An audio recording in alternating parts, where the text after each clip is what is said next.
Good afternoon and welcome to round 2 of the Trico VSRS, the Vic State Race Series. And as you can see, we're here at Calder Park for the second of 5 rounds in 2025. It's a big thanks to our corporate partners. We've got Trico as our series partner for season 2025. We've got Karting Madness also joining the family here this weekend. They've got a great activation in the paddock. So if you are trackside or you are planning on coming down to Calder Park today, we highly recommend you come down and visit the team there. We've also got 888 Capital Group Home Loans. They have been a long-term partner of the series, so it's a big thanks to them for their ongoing support as well. We've got 10 categories here this weekend and all of the racing coming to you live and free on Blendline TV. So without further ado, it's time to hand over to our commentary team for the opening race here this weekend, the Porsche 944 Challenge. Up in the box, we've got Darren Smith and Joey Lasagna. Thank you very much, Callum Brannigan. Cheeky little intro there. Joey Kellock right alongside me, the 1-800 Lasagna man himself. And we are absolutely poised for a fantastic weekend of racing here at Calder Park. Great shots, great establishing shots out over the magnificent old Thunderdome over there. And gee, we had some fun in the 80s and 90s out on the banked corners over at the Thunderdome. But we're now inside, well, I guess it's a bit of a Coliseum feel here in the flat track here at Calder Park with the viewing mounds right around the facility here these days. And we have got tremendous racing. We had a fantastic opening round at Sandown, and we included a couple of little niceties, I guess you should say, we would say, that happened spur of the moment as far as the telecast was concerned, with some stopping point with 1, 2 and 3 in the races, so victory lane I guess you would call it, interviews which as I said, they happened very much spur of the moment. We're going to try and integrate that into our telecast again tomorrow so we can get to know the I guess the faces behind the names and these magnificent race cars that we get to go racing with right throughout these magnificent series. A couple of volunteer officials just standing there getting ready to release the Porsche 944s, of course, here this weekend, presented by Melbourne Paving.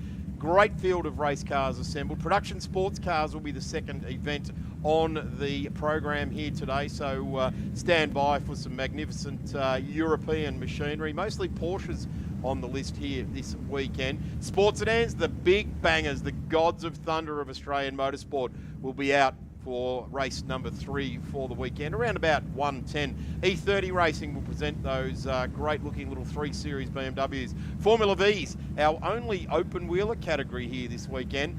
They love to ride the bumps here at Calder Park, and Formula V Racing at this event last year, which was held later on in the year, were absolutely spectacular. Saloon cars didn't join us at the first round at Sandown, but looking forward to seeing the Saloon cars out back on track and enjoy all of the racing they do. They have been absolutely spectacular over the curbs here at Calder Park.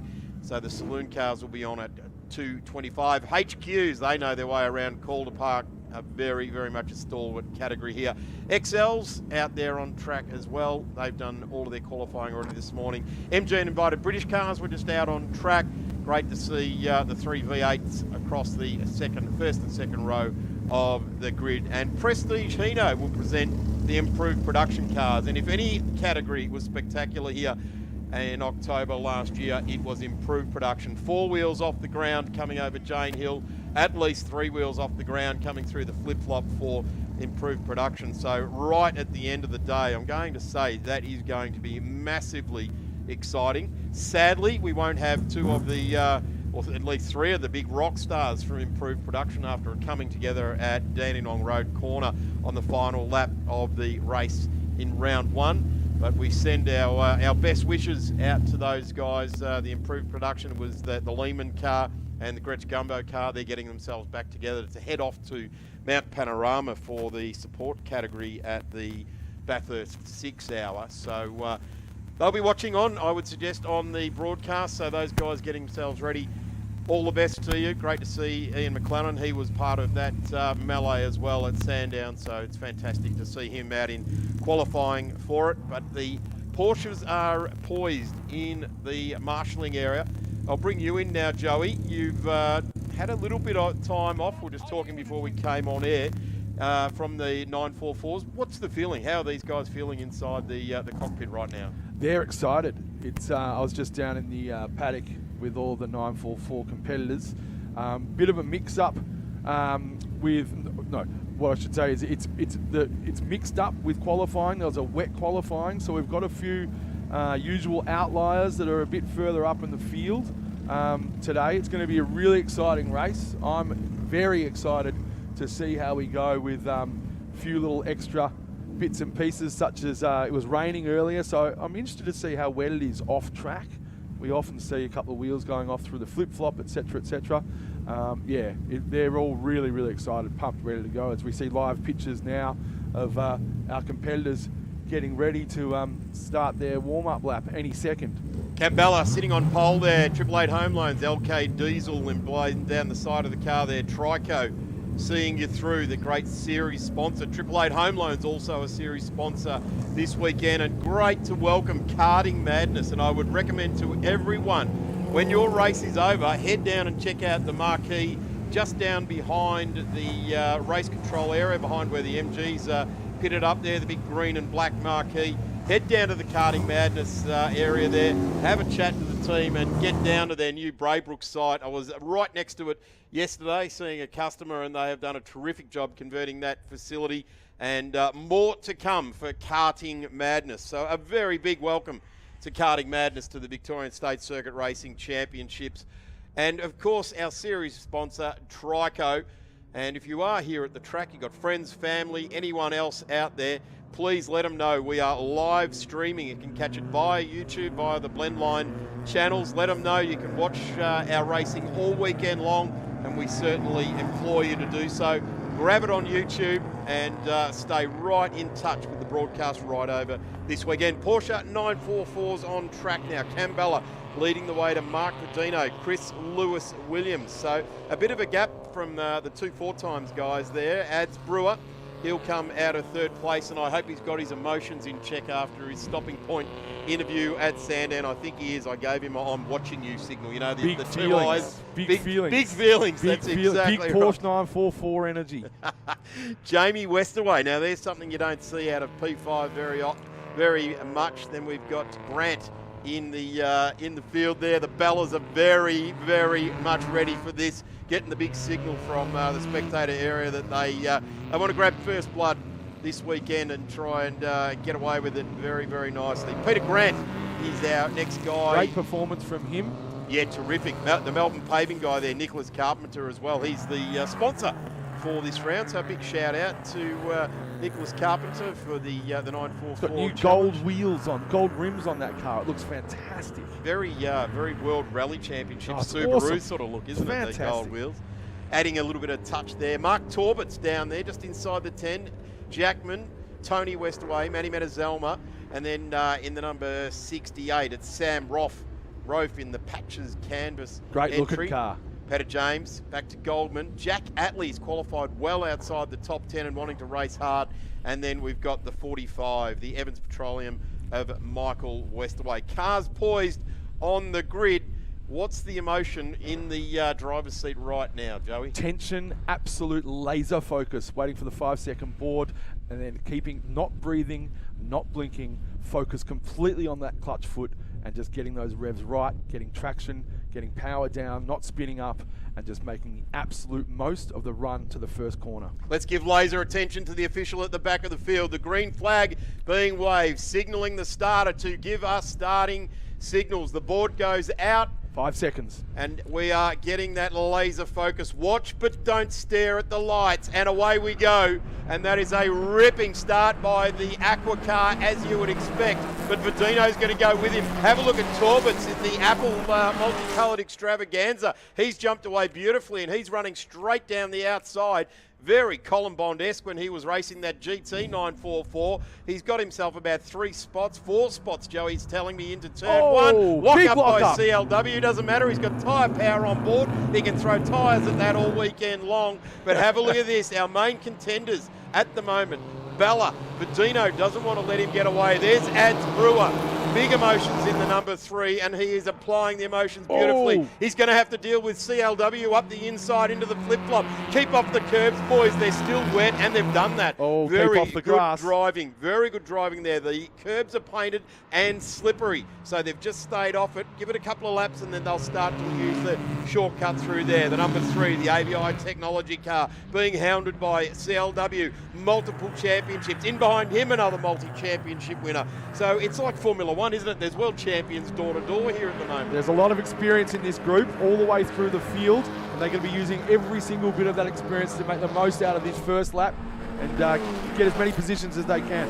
So the tension leaves the body, the apprehension leaves the body. Now the skill and the ability takes hold. Calmness reigns inside the cockpit now as we head down into turn 1. Calmness chucked out the window because Jamie Westaway slips down the side of CLW, and CLW, I reckon, will have given him a little bit of an applause there, gone, well done, Tiger, I'll have a crack at that next time round. 100%, that's our first big move in the top part of the field for this race so far. As we see a little bit of field spread happening in the front half of the grid, we see a gap really between, that gap has been filled. I was going to say a gap between Brewer and Chris Lewis-Williams, but Westaway getting around Lewis-Williams has plugged that gap, and he's making a move toward the top 3. Mark Torbett's now into the 6th. We're seeing him on screen with the 84 right behind him. That's Grant in the red car there. So these guys, both of them doing a bit of a tribute livery on there. And just in behind, that's Jackman. No, there's someone else in between those guys there. There's that red car. Can't quite pick up who that is right now, but they're charging down. That's Carpenter. And he's currently sitting inside the 10, so that's nice. They've come across the line. It's Bella and Vedino. They have just leapt away. 3.13 seconds clear of these two. Westaway is going to dive bomb down the outside this time. He's going to make it stick. Tips it in nice and early. Commands the track position. Holds it nicely. Car 3. Ads Brewer's not going to say die there. He'll tuck in. The biggest problem Ads Brewer has got is he's got about 57 championships in between him around left and right. The ham in the sandwich here. Absolutely. Jamie Westaway, inside, outside, it does not matter. He will make that move into turn 1. Great passing opportunity in there. We're going to see a lot of moves there. It's guts under brakes for that one. Under brakes this time. Ads Brewer just get the feeling he's warming his way up into this. The attack weapon, the AVI technology, the Black Widow Spider, Jack Atlee used to call him. Well, we're calling him Hannibal Lecter last time I was out because he had that sticker repair job across the whole front. It did. It looked evil, didn't it? It really did. It did. I think it was a good omen for him too, actually. He sort of drove a little bit demonic. Goldman is retiring in the 333 that's not carpet good. shed car. We What a don't shame. like to see that. And actually, in 944 racing, the attrition is very, very low. It's not often we see people pull out. They are bulletproof. They're strong cars. And, they really make for great racing. So Carpenter there in the number 14. Look at That's that the car Melbourne looks paving fantastic. car. Nicholas Carpenter, red car, gold wheels. A good intent on that livery. As it looks like PJ Grant has got past Torbett's on that previous lap as well. We saw him really over the back of him under brakes in the back part of the circuit, and he's made that move, I think, in the last complex there, heading onto the main straight. Oh, big sideways movement from the side link car. How appropriate. Vedino looks like he might be struggling to hang on to team boss Bella. Certainly is. Cam Bella has just got the car. It looks like it's just rolling over the bumps here at Calder Park. You've really got to set the car up to be able to ride that, because in all the big braking areas, there's like these undulations, and that's where you have to be able to control the car without that lockup, which we saw with Chris Lewis-Williams, multiple champion of the category on lap 1. Spot on. And just watching here, the difference between Cam Bella and everyone else. I'm going to put an underline on it. Cam Bella's the only one at the moment that's got that mastered. He's got that under brakes, the pedal modulation and the shock absorber settings to a point that's helping him. It's the momentum and keeping that momentum. There's nobody better in the game at it than himself and Jamie Westaway.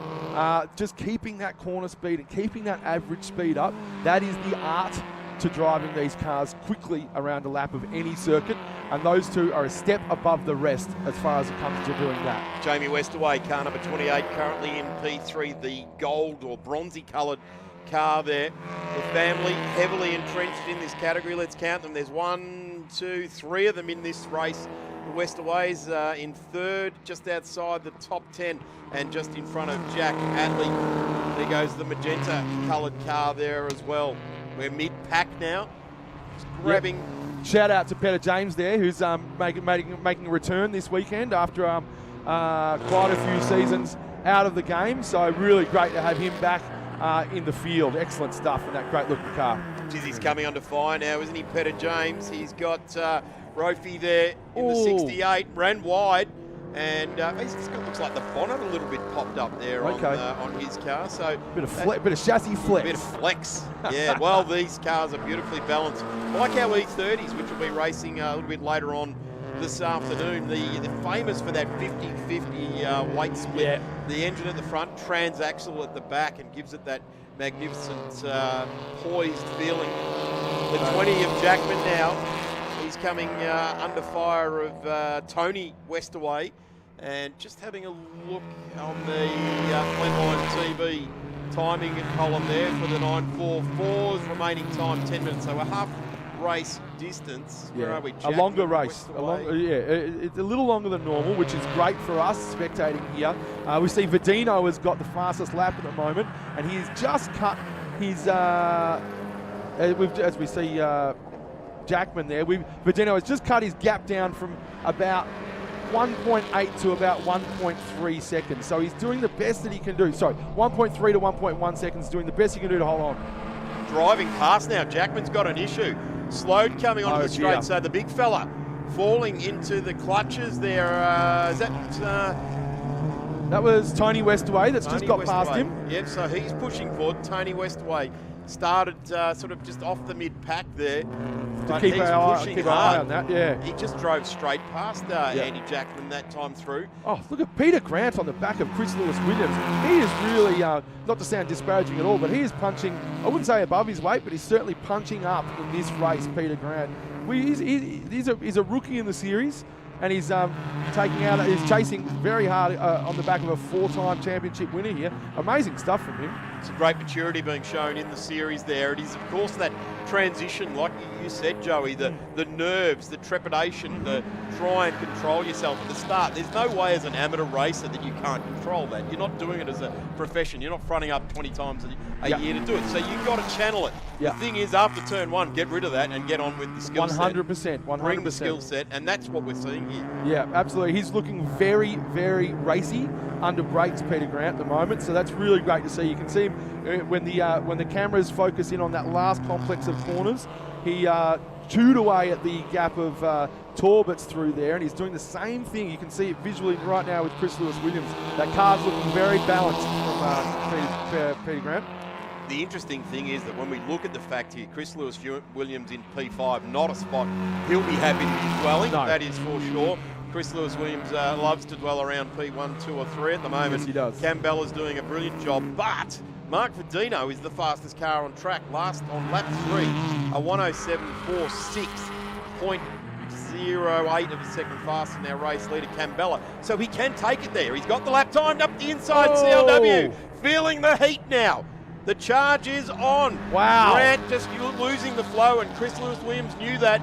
You've got to flow the car through there. If you're going to chop it up in the early part of that corner, this is where you're going to lose out. You're not bringing the straight line speed onto the straight with you. Even though he's got the slipstream, Chris Lewis-Williams will hold this spot unless there's some sort of crazy dive bomb. Hey, set it up. Give it your best shot. Oh! CLW hangs onto it, and that was all because he might have got a little bit of a touch-up, but he flowed the car through the final corner. Peter Grant has got an excellent drive out of that corner. I don't know if he did it on purpose, but he took a wider entry and got a good drive out of it.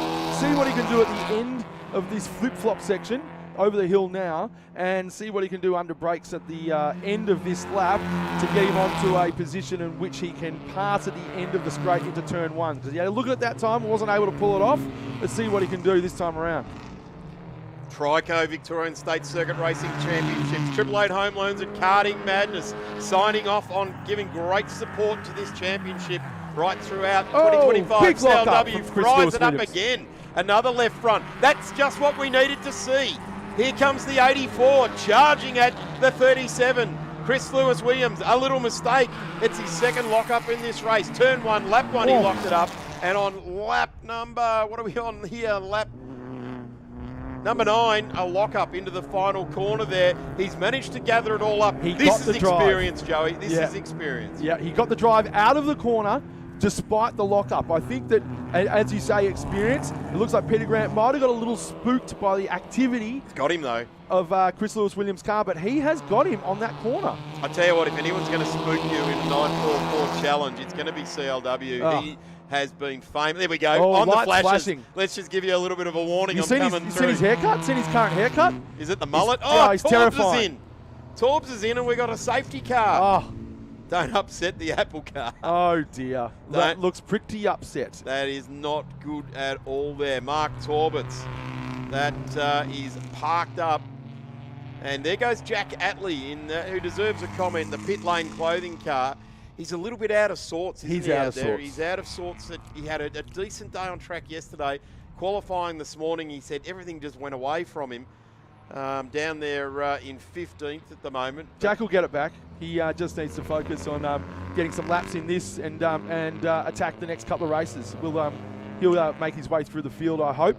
You, me, and Jack Atley are the great blokes at the track today. Oh, yeah. Jack Atley's a three of the greats.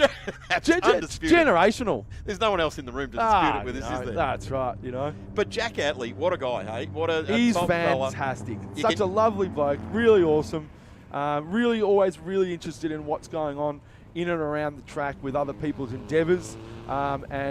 He's just someone who really enjoys his racing, like everybody does on the state level of all of the categories that we enjoy on a weekend such as this. If I'm 6'3", he's 6'2". Neither of us are 6'2" or 6'3".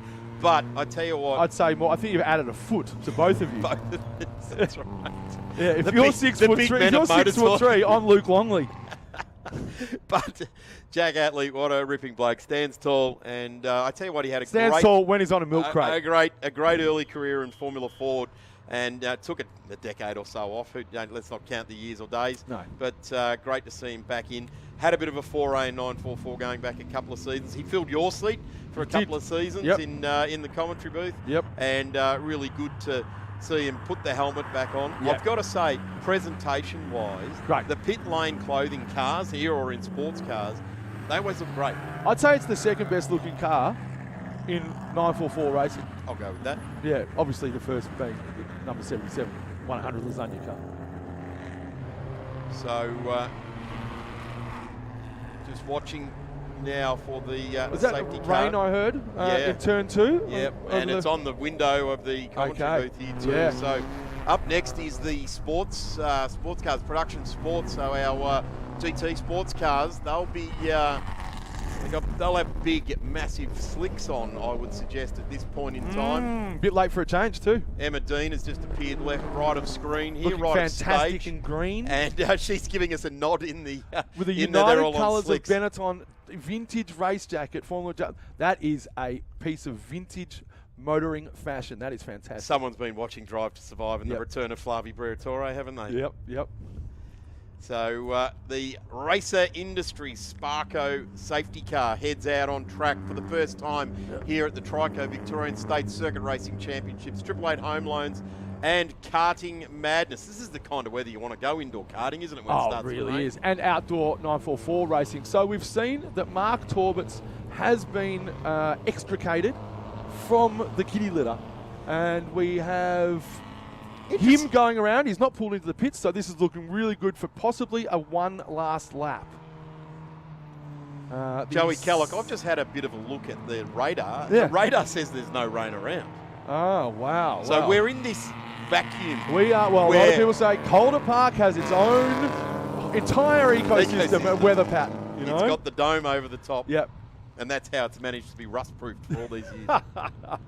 Okay, as we see lights on the safety car. Some might say the weather is like a lasagna, multiple layers of intricacies and yummy flavours. Absolutely. And, you know, unlike, not dissimilar to Queensland, the weather on a lasagna is perfect one day, or beautiful one day, perfect the next. Shame they can't get their coffee right up there. That's a disappointment, isn't it? Well, we know you are a tea drinker. There's nothing wrong with that. As we see the safety car lights have gone out, we see a restart pending any second here, with Bella leading the very, very compressed pack up the straightaway. We're looking for a good, I think, maybe couple of laps as they cross the line at about 109. So we may get one lap plus one more. This is going to be a really exciting close to this race. Chris Lewis-Williams opens the door there for Jamie Westaway to charge down. Adam Brewer just left a little bit napping there. Didn't read the play ahead of him. Sorry, that's Mark Verdino. Sorry about that. Mark Verdino just about gets gazumped because Lewis-Williams is back a couple of spots in the Brewer pack here. there. Oh, looking right, sticking his nose up the inside of Westaway's rear right quarter panel there. Doesn't get it done. Have a look at Grant now. He weighs in on it, streams on through. No, he doesn't. Holds on, but he has got to keep his wits about him. Car number 3. That is Ads Brewer. Just in front of him, the AVI technology car, the Tyre Power Benalla car. Round the outside, does a lock up on the right rear. An action, but in front of him with Brewer and PJ Grant getting caught up with each other as Grant hits a curb and almost ricochets right into Chris Lewis-Williams. We see the surface of the track here from a view in the commentary box has darkened somewhat, which means there could be some surface water out there from this rain. We've got one more lap. Last lap board is out. We have got action aplenty here in the close of this race. Bella has escaped away from it here. Westaway goes side by side with Verdino. There's some bumps on the track there that just about pushed them together. Westaway threshold braking, as is Verdino. Well done to the 44. Verdino hangs on. He's going to push the champ wide, and he does it. Power move. Gives him the closed gate there. What a beautiful drive there by the 44, sliding it through the flip-flop. Up onto Jane Hill now. Definitely wet out there. Westaway wants to recover this one as well. He does not want to see Cameron Bella drive away with another race win victory. We get a good look at the sump plug. It's tight under Westaway's car. But the 44, centre of track now, sends the multiple champion in that bronze car left and right. Jamie Westaway trying everything he can. If Verdino can hang on to this, Verdino's drifting, and Westaway is getting airborne in the last lap of this. If he can hold on to this, it'll be a great effort to retain that second position. He's just got the fastest lap again. So checkered flag, and it goes to Cambella. Sweet victory down at Calder Park. Mark Verdino comes home P2. It'll be Jamie Westaway in 3. Ads Brewer, a fight to 4th place. Grant, welcome to the top 5 on the finish line.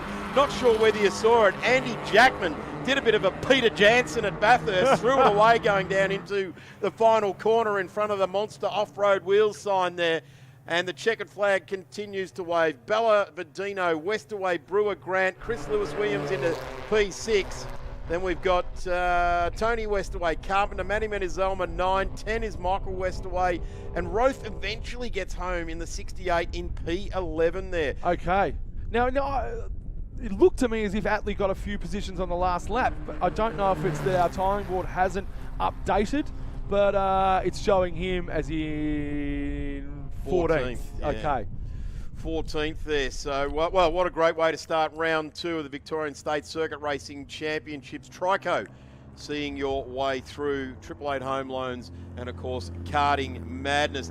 Joey Kellogg, you can pull yourself out of the commentary booth now, or whenever you like. You're welcome to stay here. I've got to shake myself off after that one. Shout out to Bowden's Own Car Care Products as well, as new sponsors of the 944 category. Fantastic to have them on board. And just off the back of that, I think there's 25% on it Super Cheap Auto this weekend on the Bowden. So is there? How's that? Fantastic. I might go and buy myself some car care some wheelie products. some wheelie cleaners. You got to look after that Gazoo racing thing you got down there. I too, do. Mate. It hasn't. It's seen a bit of dirt lately, and it's seen a bit of seen a few jumps. Well, shame on you. Shame on you. Go and give it a watch. Obviously on private property only. All right, we'll be back. We have got plenty more to come your way. Up next on the menu at 1-800 Lasagna is going to be the production sports cars. We'll be back in a couple of minutes. We'll see you tomorrow morning, Joey, for a 9 o'clock start with the 944s. 9 o'clock, I'll be here with bells on. Awesome. Thanks a lot. Since being the first to make wipers over a century ago, Trico has protected drivers in all kinds of weather. Torrential downpours, gale force winds, wintry blasts, even when it's raining cats and dogs. Hey, who came up with that phrase anyway? Just imagine if it actually started... Alright. No matter what the conditions, Trico wipers maintain maximum windshield contact for safe, clear driving visibility, even in the harshest weather metaphors.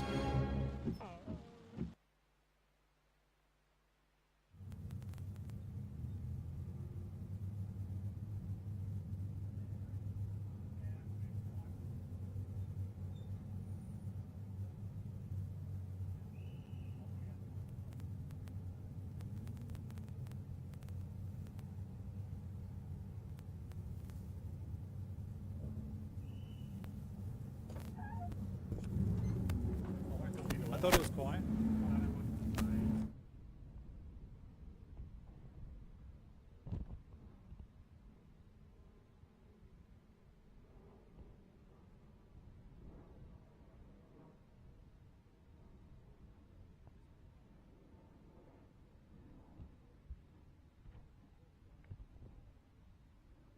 Welcome back trackside here at the Victorian State Circuit Racing Championships. In fact, it's the Trico seeing you through Victorian State Circuit Racing Championships. 888 Home Loans and Karting Madness on board. Darren Smith here with Emma Dean, who has jumped on just in time for the sports cars to roll out on track. And of course, Emma, you've got a couple of big weeks coming up in your life with the Melbourne Motor Show being re-established this year. And who knew that the Melbourne public wanted to go and see cars on display? Who knew? Everyone knew, I think, Darren. Thanks for having me. Yeah, we're so excited to bring the Melbourne Motor Show back to everyone in Victoria. I couldn't be more excited myself. It's been 15 years since we had the show in Melbourne. And we've got 26 OEMs, 100 aftermarket guys. We've got Hot Wheels activation, Lego by Bricks of the World activation. It's going to be super cool. But can't wait to see these 6 cars get out on track. Just before you move on, I think what's fantastic about it is that the Saturday morning AM session is already booked out. Like, if you want to go on Saturday morning, rethink your thoughts and go Saturday afternoon. Well, by the time we finish this race, Saturday Arvo will be booked out too. So everyone get your tickets for Sunday. We don't need to talk about it anymore, are we? It's selling out like hotcakes. Sports cars are out on track. The Klaus Kenny Intellects Lawyers Race #1 for the weekend had a ripping start to the season at Sandown, a really big field of cars. You've got to say there's been some motorsports since then, and a couple of people have taken their cars to other events and bits and pieces here. But fantastic to get the cars that we have got. 6 cars on field, a pole position time of a 106.10 to Tim Wolf from WA in that brand new magnificent Porsche. Now, they're all Porsches, but they all have these subtle differences. It's over to you, Emma, to be able to describe the differences. Well, that gorgeous midnight blue 992.1 Cup car that we see at the bottom of screen now with the orange accents, driven by Tim Wolf. That thing is a 4-litre beast. I think it's a 1.2 tonne GT3. And then we've got Anthony Alessandro out there this weekend debuting his 992 GT4, which has the same 4-litre engine in it. But I think it's a 1.4 tonne, so it's a little bit heavier. A little bit less tyre, I think, as well, isn't there? A little bit less footprint on the tyre. Well, the displacement's different, so it'll be a different car, totally in field. But like talking to the guys in the pits before, I think they found Friday super melty hot. And then this morning for qualifying in the wet, the pull-up at turn 1 was a little bit hair-raising for all of them, I think. I'll listen out for the super melty hot description in Formula 1 and IndyCar over the next few weeks as we rename all the conditions at a racetrack. Super melty hot, not what we're having today. And there's our pole sitter spun around, Tim Wolf in the Pipecraft car. And Tim, he's a great Western Australian, but a great competitor on the Victorian motorsport scene. Watch that. They're more like BMX berms, those ripple strips there. And he has found out it's going to be a rolling start for this category. So Tim will actually have to now come off the rear of the field. They look to be going around for a second lap now. I hope Tim doesn't get a rush of blood and try and make his way back up to the front row. That will be looked at quite severely. There it is, isn't it? Just gas it up, and around he went We did have a bit of rain, and there is still a little bit of surface rain, not on the track. It seems to have dried off, but it will have created a greasy track surface, a super melty hot yesterday's surface, a little bit greasy today, and it's a little bit cooler, and certainly that breeze is playing a part of it as well. Tim's trying to find his way through. And tyre choice is playing a big part in this, because 4 out of the 6 guys out there now are running Michelin, so they take a little bit longer to get some heat into them. Anthony D'Alessandro and Andy Smith are running Pirellis, so they'll get the heat into them super quick. It is interesting in years gone by with the GT3 Cup Challenge or the Michelin Sprint Challenge, whichever you call it, when they ran Pirellis, the tyres in qualifying, you had to get a qualifying lap done in the first 4 laps, whereas Michelin, it's like after lap 6 is where you can push it in. So a very different tyre selection there. Hazard lights on Tim Wolf's car. Not sure what that's like, whether that's attracted an alarm or something in the car when he spun, but certainly that is grabbing our eyes here on the Victorian State Circuit Racing Championships telecast. If you're just joining now to watch the sports cars, stay with us throughout the weekend. Let your friends and family know. Let everybody know we're going racing right throughout the weekend here. The Trico Victorian State Circuit Racing Championships, our long-time partners, 888 Home Loans, on board for this round. And, of course, Karting Madness, if you're here at the track, and a reason to come to the track would be to go down and check out their display here at the track. Pit Lane Clothing Company, those little white dots on the front and rear bumper of the Tim Wolf car. Joining in with Jack Atley and the rest of the family. Andy Tudor would be normally running his Audi in sports cars, but we come down now for a rolling start. The red lights are on the crow's nest. We need the lights to go green. And away we go. They're going to get a long run at turn 1 here. They're going to have some great speed down there. Tim Wolf down the inside now. Hazard lights still on, so watch out for that. Up the inside next to him here, riding the bumps, and boy, don't the Porsches bobble around on the bumps. Yeah, they were talking about that before. What's the old term for it, Darren? Porpoising? Porpoising is exactly what it is. Yes, we're not talking Formula 1 or 2 seasons ago. It's pretty uncomfortable for these guys. They've got to pull up super hard at the end of the straight. It's a really long straight. These guys get a great run on. Lovely sound. They get a great run on, and then they really have to slam the anchors on for turn 1, and then they're bouncing. Stephen Sluger, who we saw restored the old VIP Pet Foods car of Tony and Clark Quinn, has moved on from that car. He's now got this one here with the Panda sign on the side of it, the magenta and green. Interesting selection of colours, but gee, it works. It just pops out the colours there, and then the all white Cayman GT4. They're also in the mix here, so you can really tell when they're side by side the difference between the Cayman and the 911 shape, can't you? Absolutely, yeah. I do have a soft spot for that Cayman shape, but it's a little bit too go-karty for me. I do like the rear engine in the 911 format. Oh. Very exciting car, the Porsche. That 992, I love seeing that go around the track, Darren. There's not a 911 in all its iterations that I wouldn't have. They're just such a and testament to the Porsche engineers that just keep making this theory work. It on paper, no one else wants to have a go at it. And Porsche, I guess because Porsche has been nailing it, they don't want to look like a clown by trying to copy what Porsche do. Well, Elon trashed it too, said it shouldn't work. But it does, damn it, it does. Look at these guys, they're a testament to it. But I've got to say, if ever a track did not suit a Porsche, it's probably Calder.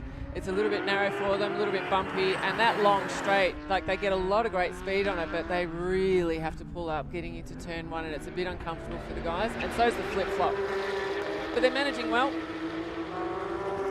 Yeah, certainly are. There's some features to this track that do, I guess, relate to some tracks in Europe where these cars are raced nearly every day of the week around European racetracks, track days and things like that. But it does give us a very good display of that rundown into turn 1, how these cars end-on-end bobble around. Power down now, and really good to see Cameron Rees in Cook's Motor Bodies outfit doing a nice job. 997.2 GT3 into P2, and Stephen Sluger, a guy that has been really, really loyal to this production car series, keeps fronting up with the car. Have a look at this, Reese down the inside of Wolf now.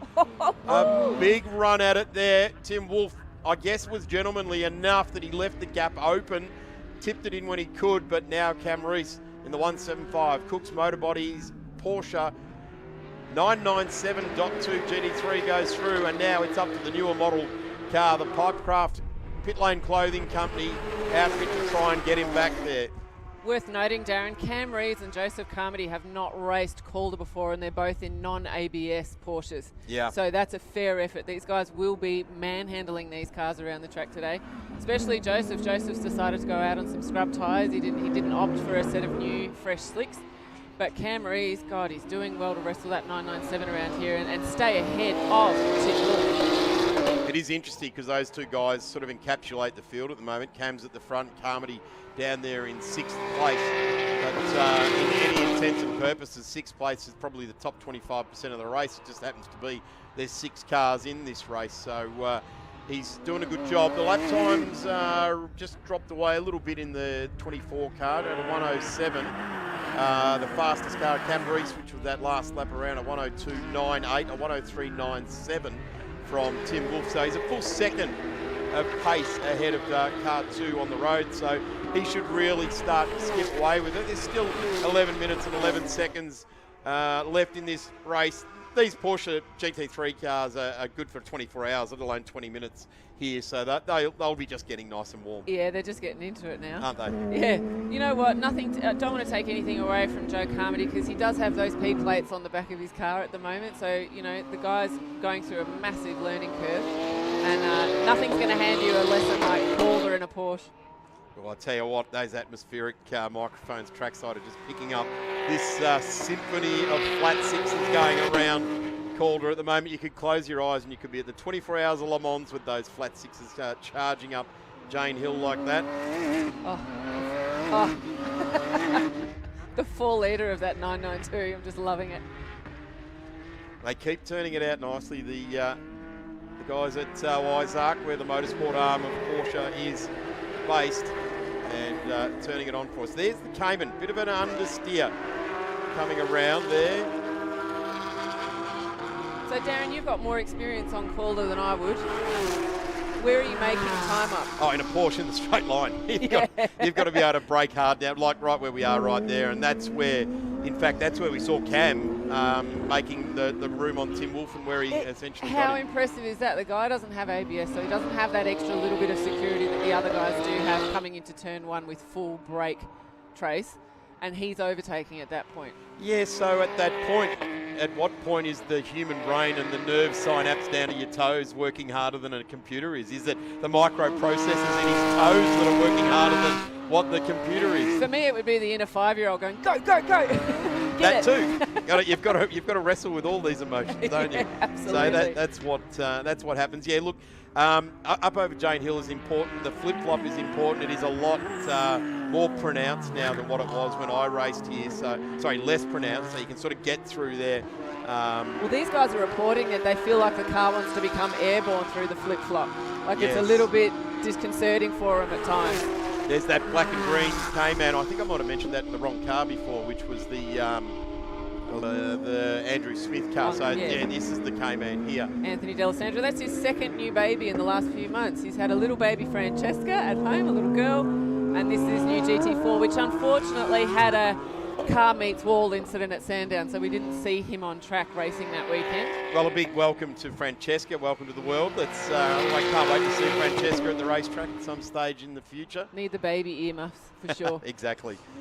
So we have got 8.5 minutes left in this Cam Rees fastest car on the track, actually by a fair substantial gap now. A 101.49 versus a 102.0. Jeez, that's so fast, just over yeah. half a second for Cam Rees. And interestingly enough, the 2 fast Porsches we had at round 1, those guys are now finding their way into the Porsche Michelin Sprint Challenge as well, sticking with the same team. So it's great to see Andy Hall and Cup Car Engineering. That business just seems to get taller and taller. Oh, yeah. And that's no play on words because Andy's a tall He's guy. a BFG. That business keeps getting bigger and bigger. No, a big shout out to Andy, who can't be here this weekend because he's running his son's kart at Todd Road this weekend And for the very opener big for race them. meeting on yeah, Todd Road. It's massive today. But yeah, Andy keeps all these guys in check with the guys down in the garages from Cup Car Engineering. He's doing an amazing job, and in the Michelin Sprint. So it's just incredible work that he's done. So currently P2 on road. We've sort of waved goodbye to Camrys out in front of 101.49. Last lap around. This is Tim Wolf in the Pipecraft pit lane clothing entry. And Steven Sluger seems to be getting a little bit closer now. Let's just watch that gap. We're back inside. It's under a second now. I feel like Wolf might have a little bit of tentativeness to him. I don't know whether that's true or not. I'm not sure if he's backed off or he's just being a bit conservative. But Steve Sluger's definitely eyeing some points this weekend with only 6 cars out there. He put the fresh slicks on, so I think he's going to be super competitive. This is Joe Carmody. You've got to like that Martini livery. There's anything more iconic than Porsche, it's Martini, or like a great Porsche racer I met at the Australian Grand Prix cocktail party at Government House, Vern Schuppen. I was just chatting away with. Sorry, you just dropped a few more names, Darren. I'll pick them up off the floor. Well, I was chatting with Tim Schenken and his wife Brigitte at the time, and Vern came up, and the four of us had a great old chat. All the names falling on the floor, Darren.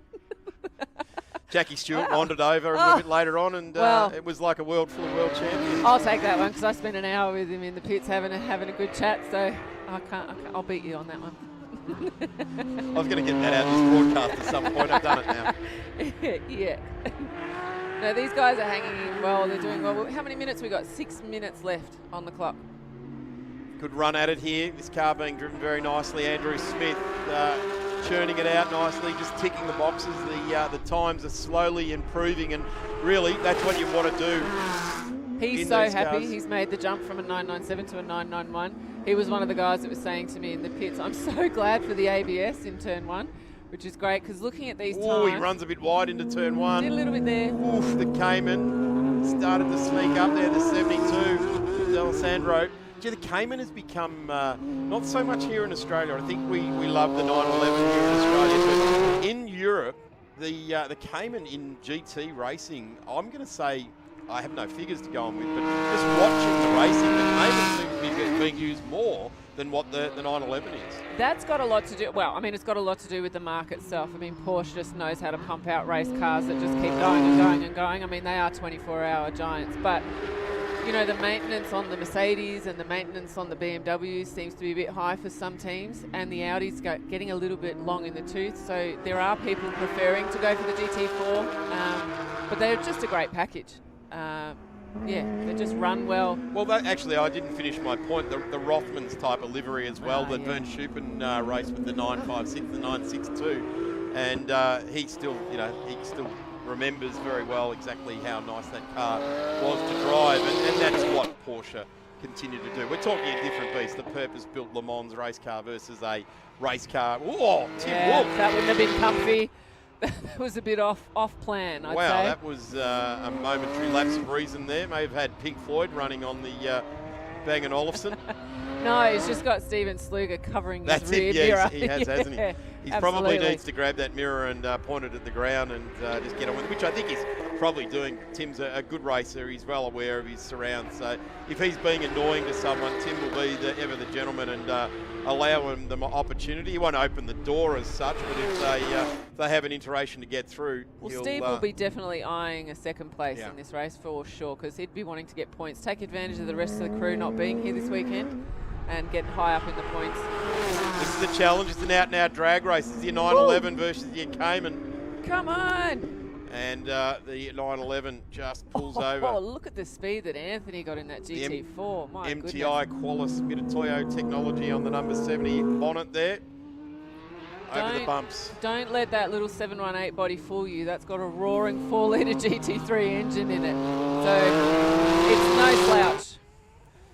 Yeah, that Atmos mic is picking up beautifully on coming over Jane Hill. When they come over Jane Hill, they're getting a little... Oh, that's so nice. They're getting a little bit of airtime. They're not on all 4 tyres, are they? The Klaus Klenny Intellects. Let's have a look at the timesheet with 3 minutes left to go. It's Cameron Rees over Tim Wolf and Steven Sluger.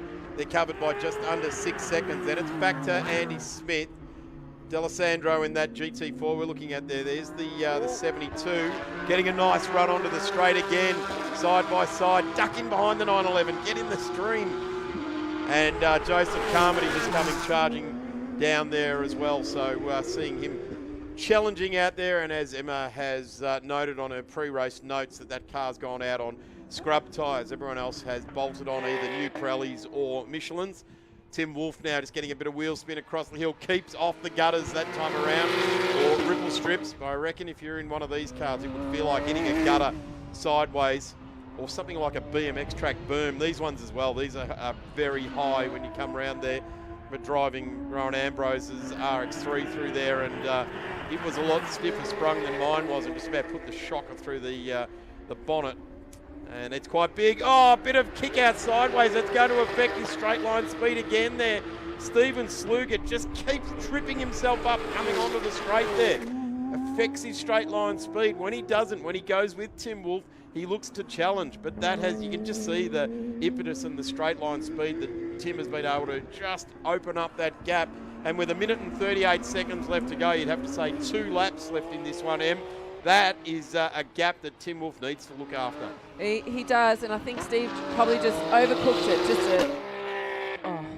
Steve just overcooked it just a slight bit there and missed out on an opportunity on coming down the straight. But talking to Tim before, the generations of these Porsches do get wider. They do get chunkier and a lot bigger.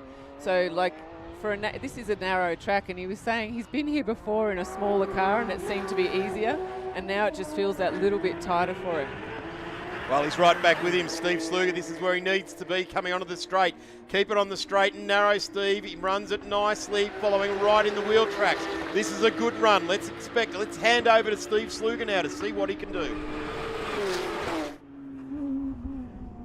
Come on, Steve. It's embarrassing.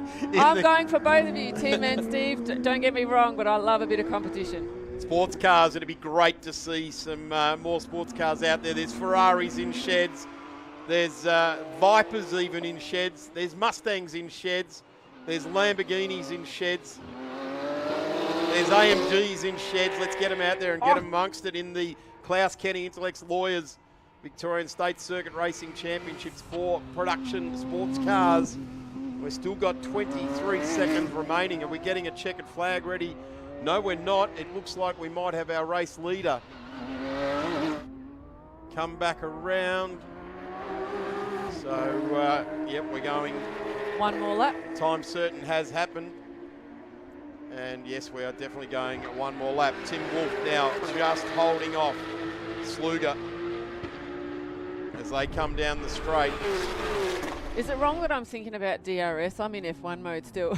I'm seeing how close these guys are. It's very wrong, Emma. I'd love it if these guys had DRS. Step down, step away from the microphone, please, Emma. And Steve Sluger is right there. Now, this is where he's getting the power down nicely. Run right up onto the back of Tim Wolf. Give him a bit of those green eye monster headlights in the mirrors. Something to think about. And up over Jane Hill again they go. Powering down. Our race leader is driving away with this beautifully. Cameron Reese is doing a tremendous job. It's the 175 now. Cameron Reese coming through. And he's got Carmody in behind him here, so that's not for place. That's the last car on the track. Bring it around nicely for Cook's Motor Bodies, or Body Works, down the straight. There's the checkered flag, and first blood for the Klaus Kenny Intellects Lawyers Victorian production sports cars coming to the line there, and it will be Cameron Reese with a fantastic lead. Perfect race. He did drive this very, very well indeed, that's for sure. Oh, battle. This is a good battle to the line as well. Oh.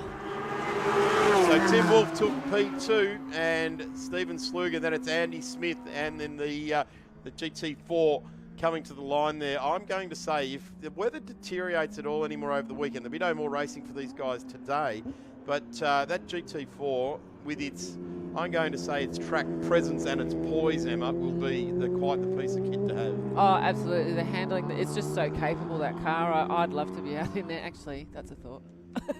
I should be out in one of them, shouldn't I, Darren? You've got a shed full of cars that you could enter in this. There's not a problem. Yeah, the SUV would probably even go all right in this too. You reckon? Yep, why not? All right. That is it. Production sports cars. Emma Dean exits stage left, and here are the big bangers of Australian motorsport. The production sports cars lead into the big bangers of Australian motorsport, the Advanced Car Carriers Victorian Sports Sedan Championship. I'm going to take a quick break, catch my breath, wet the whistle, and we'll be back with the Sports Sedans. Since being the first to make wipers over a century ago, Trico has protected drivers in all kinds of weather. Torrential downpours, gale force winds, wintry blasts, even when it's raining cats and dogs. Hey, who came up with that phrase anyway? Just imagine if it actually started... Alright.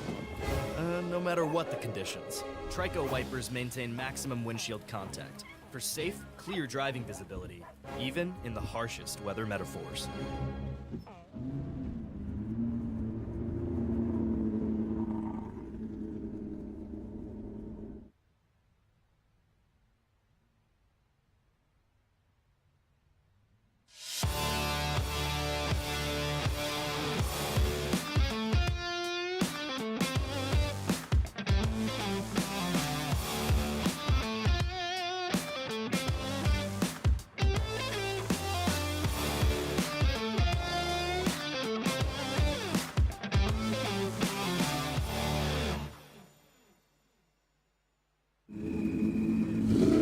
Welcome back to Calder Park. This is, of course, round 2 of the Trico VSRS. We had hoped to chat to some of the Sports Sedans competitors before they headed out for their opening race of the weekend, and don't they look absolutely spectacular as we get Tom to pivot around here. We've got Ben McLeod leading the field, John Ippolito in position 2, and Dean Cam looming large in the background as well. We paid particular attention to the tyre choices as well, so that was a hot topic during the sports car race just before. They're all running slick tyres before they head out into what is questionable conditions. It is very overcast down here in Calder Park. Very cool conditions as well, but these cars are beautifully suited to the circuit. Obviously, they've got a long legacy of competition racing at the Calder Park Raceway, but it's extremely bumpy and it's keeping the drivers on their toes. So as the field rolls out of the dummy grid and onto the track, we'll hand over to Darren Smith up in the commentary box.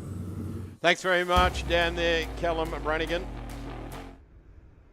Sports Sedans come onto the track, and Sports Sedans were almost, you'd have to say, invented here at Calder Park. Big shout out to all the races from many, many years ago where they ran Humpies, they ran early Datsuns and things like that here, Tiranas, Minis. Big shout out to Mr. Chris Neal, who was the inaugural president of the Victorian Sports Sedan Association. He's at home watching on after he took a tumble at Sydney Motorsport Park as part of round 1 of the National Sports Sedans last weekend. So, g'day Chris, we missed you here at the track. I've just seen Rand McGlurkin walking by, so he was to be entered here this weekend, and I did see a social media post on that, and it was a personal concern about fitting inside the car, so we'll see what happens further on that with Rand, but he's certainly not in this race. This will be a rolling start. Ben McLeod will start out of P number 1 in car number 72, that magnificent red Commodore. John Ippolito in the number 97, and a 107.96 to a 109.1, almost 2 seconds difference between pole and second. Dean Cam should come on strong in coming out of 3rd position in car number 66. The rolling start is coming up, and that's probably where Dean Cam has had traditionally his greatest advantage. So we'll see how he copes with the rolling start in that TA2 style of Corvette. Jim Policina right alongside in the 57. Greg Lynch in the 22. He is on P number 5. Tegan Collins in that V8 powered RX-7. And that menacing black car, there it is, the number 87. Great to have Tegan in this race. She's had a fair bit of work done in the off-season. Darden Brown in that Galant coming in behind there. Then it's Aidan Monger in the Datsun. Rand McGlurkin is definitely not out there because I've seen him wandering right past us. Warren Clellan in the Mark car out of position number 10. Rand McGlurkin rear of the grid there, and that will be senior, so I'm not sure should be out there in the black car. Yes, he is coming down the straight there. So a rolling start. These cars will get 2 siding laps, and we're just seeing the cars go through all of those machinations of coming to the grid. There's Warren Clellan. Great to have Warren back on track. In fact, the car 2 spots up the grid in position number 6. Tegan Collins is his old RX-7. So nice to see that Warren has come back into sports sedans. A marked car, less bespoke style of sports sedan. You can go along to the crew at marked cars and get your spare parts from them, whereas pretty much everyone else out here is a bespoke built sports sedan, except for the car of Jim Policina, the car we can see there with the yellow M on the front bonnet, the Mocom X supercar, and Jim Policina, that is an X supercar. The other one there that people often get confused with is the Greg Lynch. That is a purpose-built sports sedan, albeit a floor pan car. That's the supercar. That is a bespoke sports sedan. And there goes Darden Brown in car number 18, the Bendigo Specialist Brake Centre entry. And that car always represents very well. Have a look at this as I bring Callum Brannigan in, a run-up from the marshalling area. These two guys in there, I'm going to say, they're home-built sports sedans, these Commodores. They're not supercars. They're, by any stretch of the imagination, nothing like that, albeit that Ben McLeod does run a supercar tyre. But these are bespoke sports sedans. Absolutely, Darren. Delighted to be here at Calder Park this weekend, and very thankful to all of our supporters here this weekend, especially Trico, our naming rights partner for season 2025. But Advanced Car Carriers, Cam McKee and the team jumping on and supporting grassroots motorsport, and what we have a very biased opinion about is the greatest grassroots racing product we have in Australia as we get ready for the start, a rolling start for race one of the sports sedans. Here comes the Thunder as they come tearing past the start-finish stripe, and it's 3 wide already. Here comes Dean Cam, threading the needle up the inside of John Ippolito, who's on his left-hand side. Jim Policina locking up there. Bit of cadence braking, trying to get that wheel back and rotating, and he's coming under fire from Ben McLeod. Greg Lynch now having a look, and Ippolito loops it. The car swaps ends on him. Wasn't quite sure if he had received a tag from the rear or if he just gassed it up a little bit too much on cold tyres. So Ippolito out for the count. Have a look at Dean Cam, Darren. He is stretching the legs, making his way through the Trico flip-flop.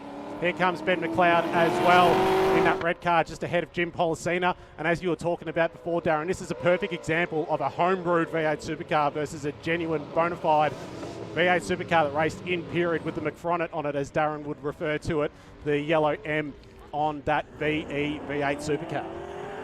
I do like the McFronnet, that is for sure, but have a look at McGlurkin here. He's ranging up. There's a move up the inside. Jim Policina on Ben McLeod. Let's keep that beautiful red sports sedan, beautiful and red without any marks on it, but Policina goes through. McLeod ailing, he's slowing, and there's a safety car. Maybe that's what came out, and McGlurkin's passed about 37 cars out there whilst the safety car flag has gone out, so that is interesting. And there is John Ippolito still trying to get back on track, and that will be why we've got a safety car. I can't see anywhere else around the track that would cause it, but he will get back underway. So John Ippolito really does need to get a bit of a move on there, albeit keep it under nice control to get the car back onto the back of the field here. So that's a shame. But what we did see off the start there, and you called it magnificently there, Callum, was the Thunder from down under, getting away there. I'm glad you took control of the call there, because all I felt was goosebumps from inside out, and that was it. There it is, gone around Johnny Polito, and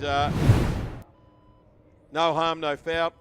Play on, I guess, is the call, as the Racer Industries car brings the whole field under control. Dean Cam now just looking at the back of it and going, right, let's just go through the processes here. Jim Policina, headlights on the McFronnet, and just comes down there. Dean Cam going, yeah, I'll hold you guys up.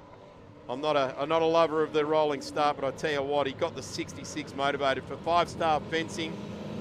He does a brilliant job every single time he comes to the track, Dean Cam. Have a lot of fun with Dean over the years, and I tell you what, when you flip the visor down and you go racing, there's no one better that you want in the seat of your sports sedan. He does it so very, very well. And here we go. This is the that was going to be the replay at turn 1, but we're back racing again now. The number 66, the blue car, the Corvette with big mean Dean Cam at the wheel. He crowds the, have a look at this. Policina is going to torch that right front tyre until it falls off his car here today. There's not going to be a whole lot left there. That'll feel like a 50-cent piece under his under that front left of that car. And I tell you what, Greg Lynch saw that smoke and went, right, that's like a red rag to a bull. I'm going to shove the nose in there of car number 5. And he gets loose over the top of Jane Hill. That's what happens when you power up the hill and you're jumping across the top of Jane Hill. That was incredible reaction there from Greg Lynch. Coming over the hill, it's a literal jump. We've seen photos of the cars lifting the front wheels off the deck as they come over the hill at speed.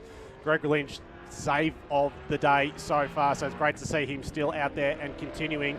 Jim Policina, I dare say the brake balance, obviously they've got a variable brake balance on these cars, given that is a bespoke V8 supercar.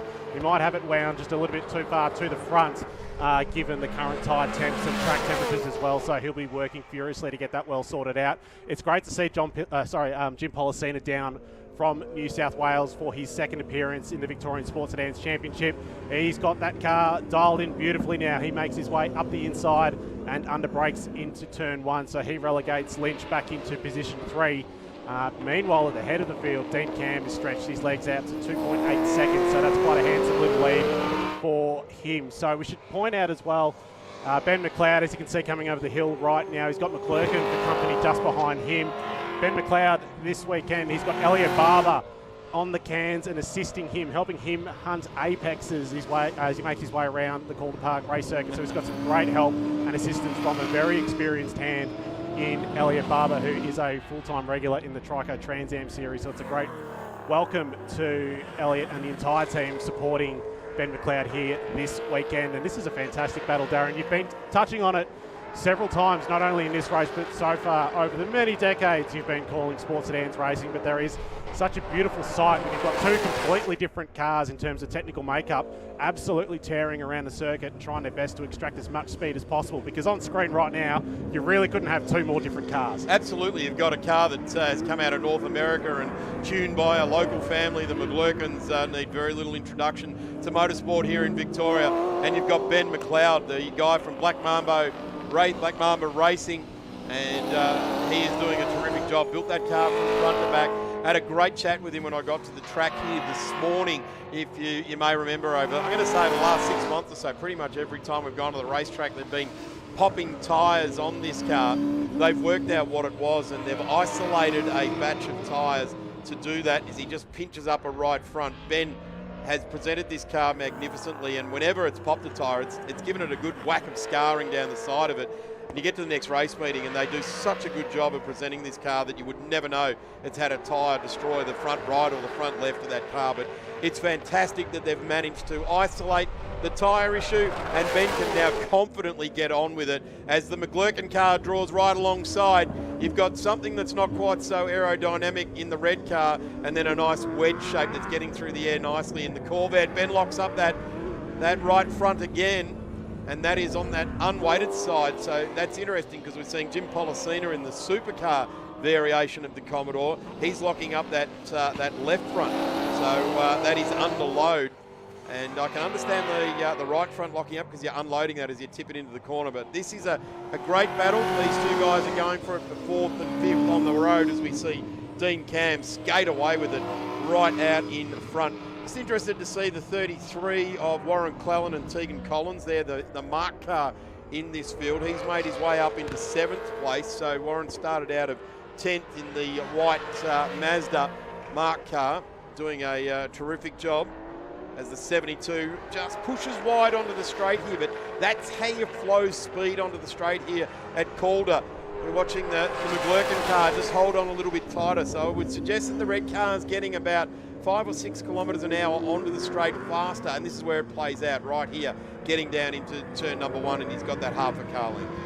Certainly, Darren, the bumps and the variable road conditions are present to all drivers here this weekend at Calder Park.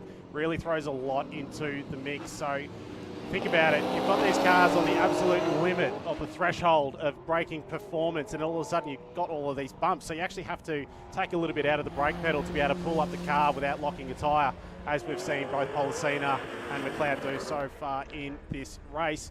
But this is getting nice and spicy. We're adding a little bit of juice to the soda, Darren. This looks very cool as we've got the Policena car getting a mega exit as they come onto the main straight, and he's in the slipstream behind the car of Dean Cam. This is a great drag race as they come towards turn 1, but that gap is reduced significantly over the last few laps. We're seeing the role reversal of positions 4 and 5 on the road as as Policena locks up there, but Ippolito is also fighting back into 8th place now, so he's coming back through the field after spinning at turn number 2. This is the role reversal that we're seeing with Ben McLeod and McGlurkin. We're seeing the Corvette leading the Commodore here with the McFronted on it, and the Mocom car just giving us a good look at the gearbox situated in the middle of that car. True traditional supercar style in the 57. Dean Cam cracking back down through the gearbox in the Corvette there. Multiple championships this guy has won. And when Dean tells you about track conditions, or Dean tells you how to drive or present or set up your sports sedan, you listen, because he's been doing it for so long. He's got the great Gary Roberts here again with him this weekend, who had retired from the sport, but the lure of a Victorian Sports Sedan Championship, and of course with Advanced Car Carriers coming on board, has lit the fire under all of the Victorian Sports Sedan competitors, except for Graham Gilliland and Brett Dickey. G'day boys, hope you're enjoying North America and the Circuit of the Americas and the build up to Pikes Peak over there. We miss you. Be great to have the white Honda here, and it'd be even better to see the 20B in the RX-7 here as well. I don't mean even better, it'd be just as nice to see either of those cars here. So here's this role reversal, Callum, the Commodore leading the Corvette. Absolutely, Darren. It's great that you touch on Brett Dickey and Graham Gilliland. I think I might have seen it on a Sports Sedan's Facebook page where Dickey got behind the wheel of Graham Gilliland's 20B Mazda RX-7 at Winton just a while ago. That would have been a great experience for him to turn his hand behind the wheel of a different machine. Vastly different from the Honda Prelude, as you touched on, Darren. Looks absolutely resplendent whenever we see it.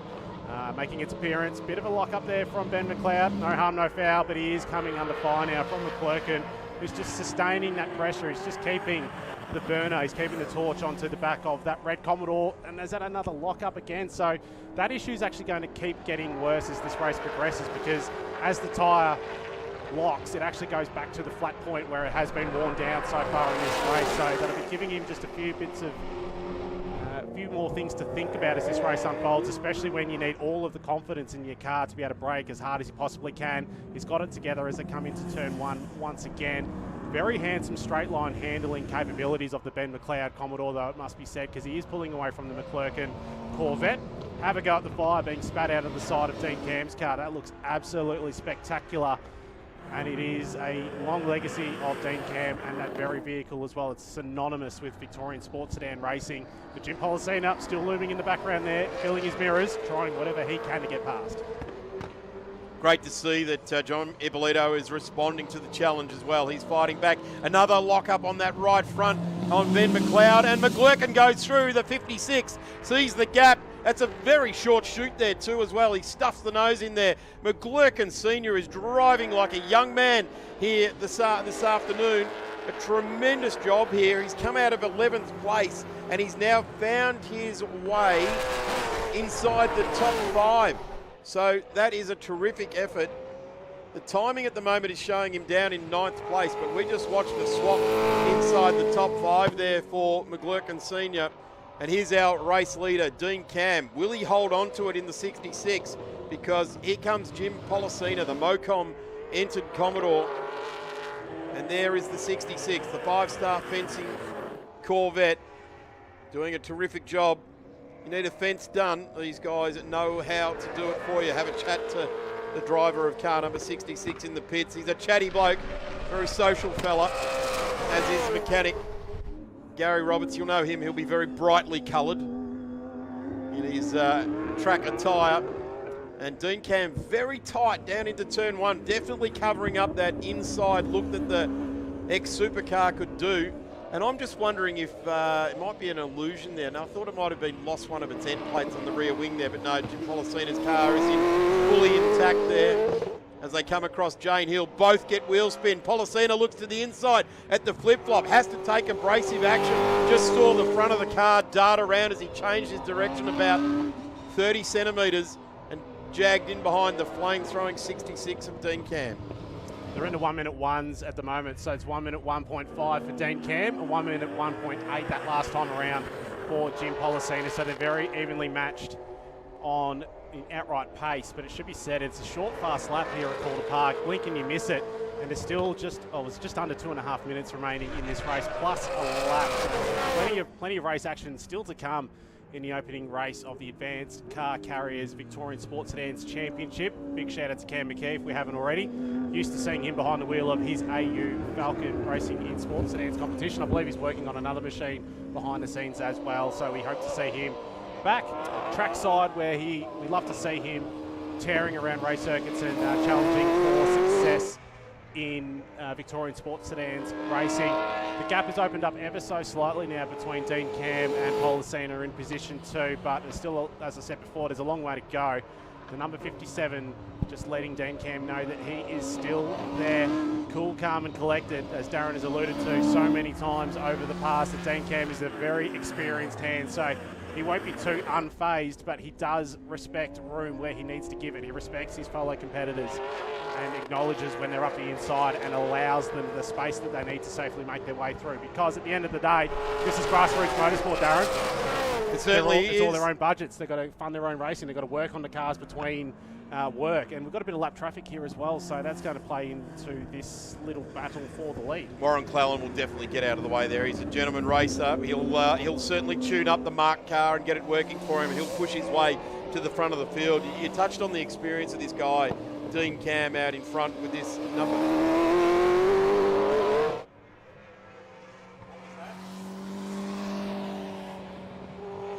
So the experience of the number 66 of Dean Cam did numerous seasons nationally in the Kerrick series, and that was really where he honed in his racecraft. But dealing with the likes of Darren Hossack, Tony Ricciardello, Kerry Bailey, mixing it up with that sort of company and that sort of experience. There's about 17 championships between those three drivers, and Dean Cam stood up proudly next to them on the racetrack and challenged them for a couple of seasons. So he's a bit older than what he was then. That's probably about a decade ago, but certainly very, very fierce indeed.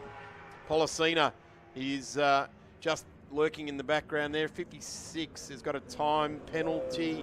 So that is Rand McGlurkin Senior. So maybe that was the passing under safety car yellows. We did notice that. That I'll only sort of notice that was my observation of that. So that's maybe where that's occurred. So Rand McGlurkin Senior in the number 56 has got a time penalty, and we're on the last lap. Dean Cam has probably got the best gap he's had back to Jim Policina now up the back straight than he's had in the last 4 or 5 laps. Flames licking out the side of the 66, keeping the right rear tyre nice and warm, ready to perform as Policina keeps off the ripple strips, just points straight at the back of the car in front, and will try to range up inside. But the big size 14 boot of Dean Cam goes down, and we're just seeing the last lap now. Board coming up. So we've got one or more lap to continue here. And Dean Cam maintains the rage. He runs that shallow line again, Callum, down into turn 1. Yeah, it gets rather tight quite dramatically at that point of the circuit, Darren. It's really wide as they come onto the main straight, but towards the braking point, basically about a third of the circuit you lose to your left-hand side. So that's why there is such a dramatic line. And they're better off just keeping it as straight as they possibly can, because with the bumps on top of it, you really can't afford to turn the wheel and unsettle the car under that level of braking adhesion. Bit of a run here from Policina. He's having a look around the outside now. He's having a look up the inside there. Dean Cam coming under fire as it comes out of the exhaust pipes, and yellow flags as well there. So that's one of the crucial on it. Tegan Collins in the RX-7 has pulled up to a halt there. Well, luckily, that's not a nice spot either to stop on the last lap, because you're trying to set up a lunge. And the Mocom car, Jim Policina, lines up the back of Dean Cam. It's not going to make too much difference as they run the 200 metres down. Checkered flag goes to Dean Cam. The Trico Victorian State Circuit Racing Championships, 888 Home Loans and Karting Madness. Race 1 for the weekend in the Advanced Car Carriers Sports Sedans goes to Dean Cam. Second place will be Jim Policina. And a little bit of understeer there for Greg Lynch as he comes to the line there, getting past on Darden Brown, one of the, he's lapping him in fact, so Greg Lynch understeered. Lynch gets home into P3, and the rest of the field left to fight it out here. Unfortunately, Tegan Collins, that's a real shame. Here's this battle, which really won't play too much part in it because McGlurkin's got a time penalty. But have a look at John Ippolito. Have a look at that, the 97 charges. After spinning on lap number 1, Ippolito gets home in 6th place. There is a penalty hanging over the 56. So it'll be Ben McLeod to John Ippolito. We can only imagine then it'll be McGlurkin Senior.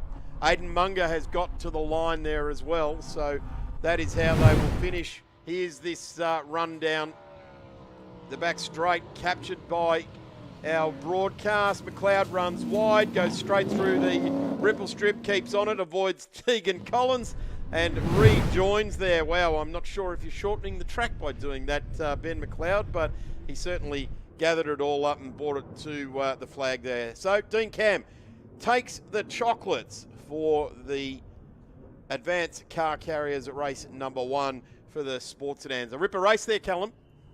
Indeed, Darren. That was a very spicy finish there. And it was an interesting interpretation of race track limits there by yourself, Darren, but plenty of race action coming your way for the remainder of this afternoon. This is day 1 of round 2 of the Trico VS RS, the Vic State Race Series. Coming up next, we've got the BMW E30s for their opening race of the weekend, followed by Formula V, Saloon Cars, HQ Racing, the Circuit Racing XLs, MGs and invited British sports cars, as well as improved production. So there's heaps coming your way. If you're around the circuit, we hope you're enjoying yourself. Thank you for joining us down here at Calder Park this weekend. If you're watching from home, time to grab a drink, fill up that cup of tea, come back to the couch, and we'll be back after this short break.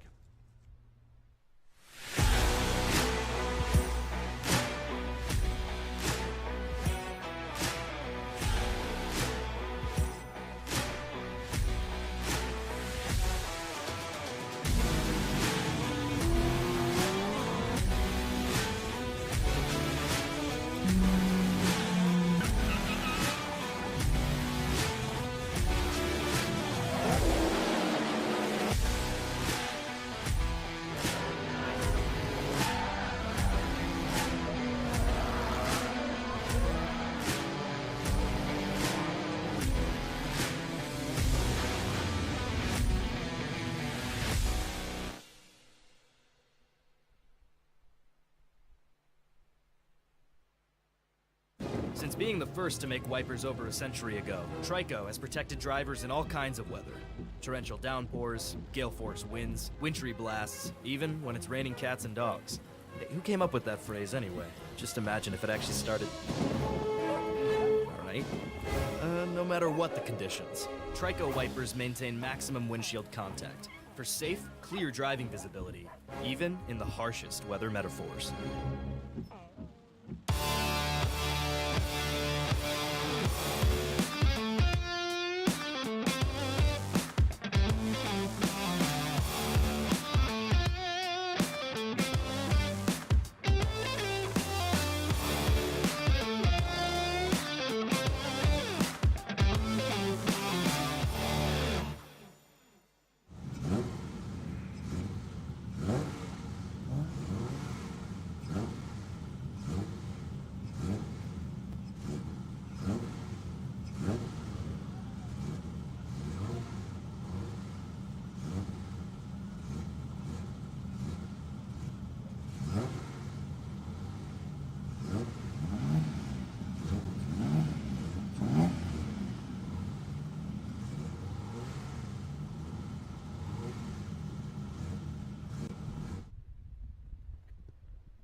Short, sharp races here at the Trico Victorian State Circuit Racing Championships, brought to you this weekend by 888 Home Loans, and a big welcome to Karting Madness. If you're here at the track, head down to the black and green tent in behind the office block there and have a chat to the team from Karting Madness. They've brought an awesome display along here, great activation, and check it all out. And by all means, on your way home tonight, head down to Braybrook and try out their new facility there on the corner of Evans Road and check it all out. Talking about madness and getting on with it, the BMW E30s for the BMW Drivers Cup by BMW Drivers Club of Melbourne. Their race 1 is coming your way. Tom Reed's jumped right alongside me, Darren Smith, for this one. Welcome, Tom. Welcome to round 2, mate.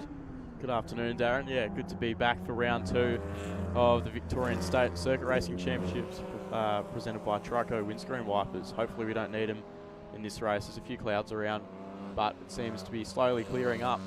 Yeah, certainly. I had the Tricos on coming in here on the Monash, so I had great vision all the way here. It was just awesome. The Trico product, keeping the windscreen clean. Run us through the grid for us, Tom. Off pole will be Jesse Bryan. He's a fellow GT4 competitor. Alongside him will be Ashley Rogers. Off P3, Zachary Dunn. Shannon Cooper off P4. He runs a fabulous social media account where he provides all the updates and so on. Off P5 will be Benjamin Munro. He's a 2-time Australian Karting Championship runner-up. Brett Stevens off 6. Tristan off P7. Vincent in the 33 off P8. Then we go to P6 in the P9 in the 666 car of Adam Trapsky. Off at 10 will be Simon Mitchell. And we're forming up for a start here. No second formation lap for these guys. So this will be a standing start. Raw's plan out of 11. Brian Burke, watch for the 27. I've never seen Brian back out of 12th before. Must have been ahead of, not even got out in qualifying. Kyle Boyd and Peter Knight off the back of the grid. Watch for Ash Rogers in this car right here. This guy is very, very fast. He jumped in the Stillwell family racing Mustang in the sports car race at Island Magic last year and was absolutely brilliant.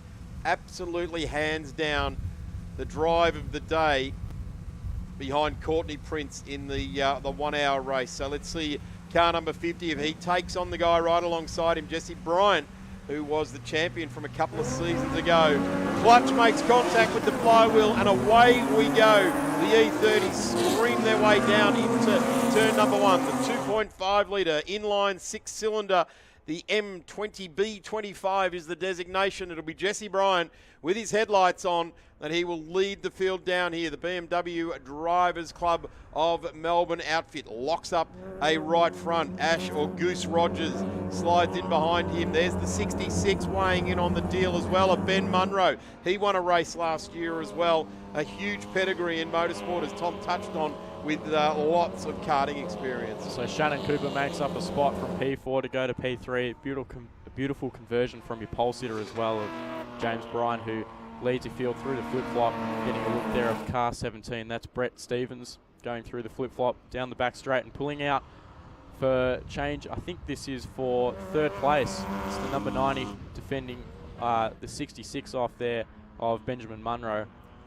Shannon Cooper in the 90 has done a massive job. Was a guy that was always a mid to rear field runner. He's had a great qualifying session, and now the number 90 is right there in the mix. In fact, get the feeling he's just bottling him up behind him a little bit at the moment. Zach Dunn is very, very fast as well.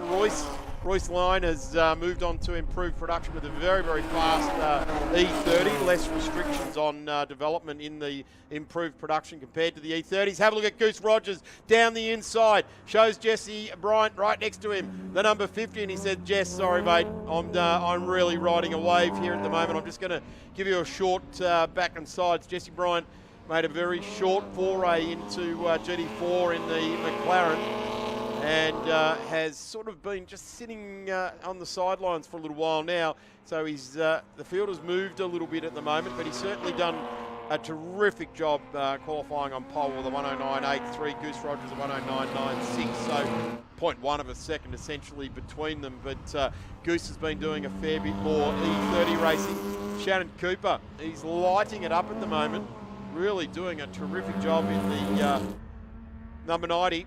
but he's not having it all his own way. The 61 of Zach Dunn is right with him there, and you get the feeling that if the guy that has his own name emblazoned down the side of his car makes a mistake, that Zach Dunn will fill that gap. Shannon's got a very angry pack of cars behind him. Whoa, there is Brian Burke. He's weighed into it out of 12th place. He's found his way, where is he, about 6th on the road. Huge move there. It's the green car, Spearmint in colour, the number 27, and makes short work of about 3 of them down the main straight and finds his way into P4. Kyle Boyd up on the curb there. He started out at P13 and he's up in this battle. The number 90 there of Shannon Cooper is going backwards in a hurry. He's going to get passed by another vehicle here, the 46 of Kyle Boyd, like I just mentioned, who's driving through the field. This is going to be tight through the flip-flop. You can't really go too wide through here, and Boyd thinks better of it. Gets the wiggle on through the flip-flop. He's going to be vulnerable here to the 17 of Brett Stevens, who's getting a run on him down the back straight along the outside. Let's see if he can get this done the long way around. It's going to be tough for him to capitalise on this, and he slots in back behind the 46. Kyle Boyd has done a brilliant job of following Brian Burke through the field. So the 27 and 46 out of 12th and 13th respectively. They're inside the top 5 now. So keep an eye out for the 27. We know Brian Burke is a winner in this category, and he loves nothing better than to hand everyone a whipping. But Kyle Boyd in the 46, sneaking his way through, just following the master, if you like, of Brian Burke through the field there. Now there's Brian in the 27, green headlights. He is leading now down to Zach Dunn, Cooper, and here comes Kyle Boyd.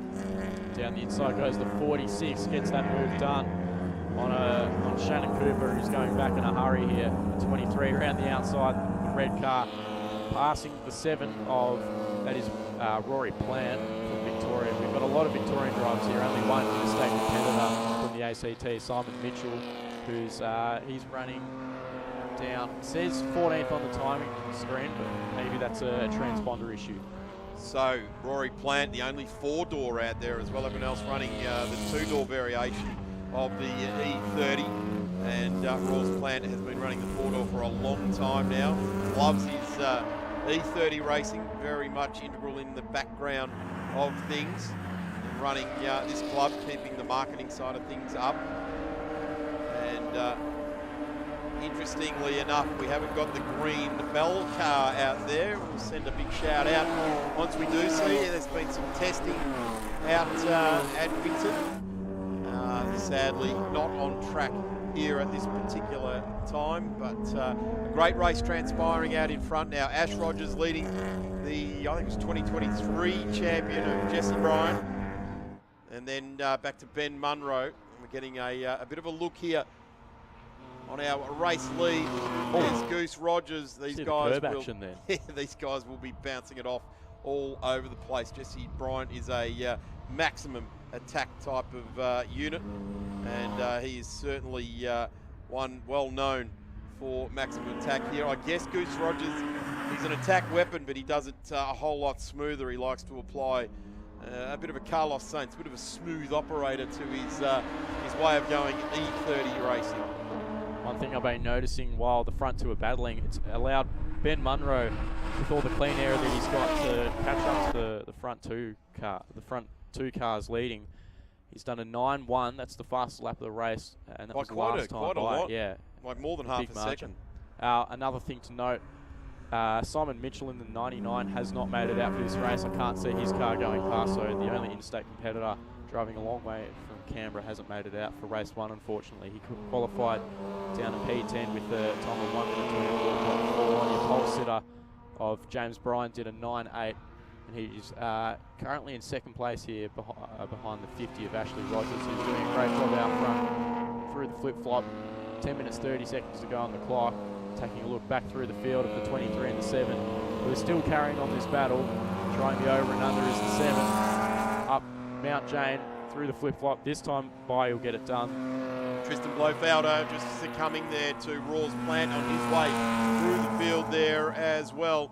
Just going to keep an eye on Munro as our antagonists at the front of the field here. Looks like Jesse Bryant's going to go back a spot. This is a great move here by the 66 and Ben Munro. This is what I mean about the goalposts in the last 12 months of E30 Racing, just moving a little bit here. Those manoeuvres of Jesse Bryant of 2023 are just a little bit sort of old school now. You're getting a blowtorch applied here by Ben, and he goes through the 66, hung with it all the way down the straight. It says grunt on the side window of his car there, and I bet you that's what Jesse Bryant's doing. He's just giving it a bit of, how am I going to get that one back? All eyes forward now to the leader of Ashley Rogers. Ben will be applying immense pressure to the back of him through the flip-flop. Might try and set up a move down into the tight right-hander at the end of the back straight. He's definitely close enough. Let's see if he swings out to the inside. Thinks better of it. He's all in the mirrors of the 50 there, trying to throw him off. I wonder if we're using his lights down the front straight to throw him off even more. Jesse Bryant just throwing that black and white car around all over the place there, giving the Yokohamas a big torturing as he comes down the bottom of the back straight and into this S's complex.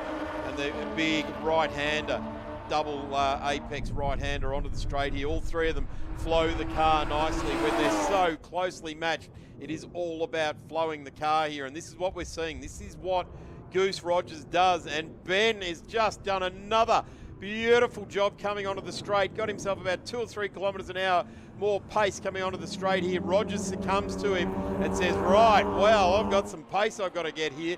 And really, I've got the 2023 champ now in my mirrors. He's got all lights ablaze, using everything he's got at his fingertips to apply the torch on the 50. Because have a look at this, the 66, Ben Munro just drives away. And you've got to say, Tom Reed, that both Ash Rogers and Jesse Bryant have done exactly the same noise. They've done a bit of, as he's gone through. He's gone. Already at least a second down the road. Another look at the 19, throwing his car over those curbs at the flip-flop down the back. And now Jesse Bryant will be setting sight after your former race leader, Ash Rogers, who will be kicking himself. But sort of come to expect that a young kid out of karting can pull those moves and drive away from the field. We saw Royce Lyon doing exactly that as well in this category. He did a brilliant job of it as well. He learnt how to do it and has set himself up an E30 and improved production now. Still loves his E30s. Brian, big slide, big dive bomb, held onto it. You're going to say had 50% of control. He went for the 1% dive bomb. He pulled it off initially, but Ash Rogers, ever the thinker, sees that erratic behaviour and says, yep, I see what you're up to, Jess. You're trying to throw me off my game, but I'll just keep my cool and keep it on track nicely there. Jesse Bryant had to try it, and he's one of the few in E30 racing that will absolutely throw the kitchen sink at it. You can always rely on him for having a go at it, and let me paraphrase Ayrton Senna and say, if there's a gap and you no longer go for it, then you're no longer a race driver, and Jesse Bryant brings that attitude to the racetrack, and that's what we just saw. We've still got some time remaining. There's still over 6.5 minutes left in this one, so maybe Jesse might have another crack at it again later on in the race. Sliding around here, this is the 46 of Boyd, who come from the rear of the grid. He's currently up to 6th place, and Brett Stevens in the yellow car there as well. Yellow car's just a little bit further back. This is the 61 of Zach Dunn. We're now seeing they're chasing down the 27 of Brian Burke. Brian Burke started out of P12, so he's the biggest mover and shaker in this race, plus a number of spots. Looking at the timing screen, and for you, the viewers at home, Ben Munro's got already a 2.2 second margin on the rest of your field. His best lap of the race was a 9.0 done 2 laps ago, currently doing a 9.5. Ash Rogers behind did a 10.5, so they're a full second slower than your race leader, who's got the eyes forward, and he's going to keep continuing to drive away from this field. It's going to be hard to catch over the next few races. The 61 off, throws it all away. Zach Dunn. This will be a ripper. The 17 and the 61 trying to go through the flip-flop. Well done to Brett Stevens. Hangs tough in there. Zach Dunn now has to do all that work again.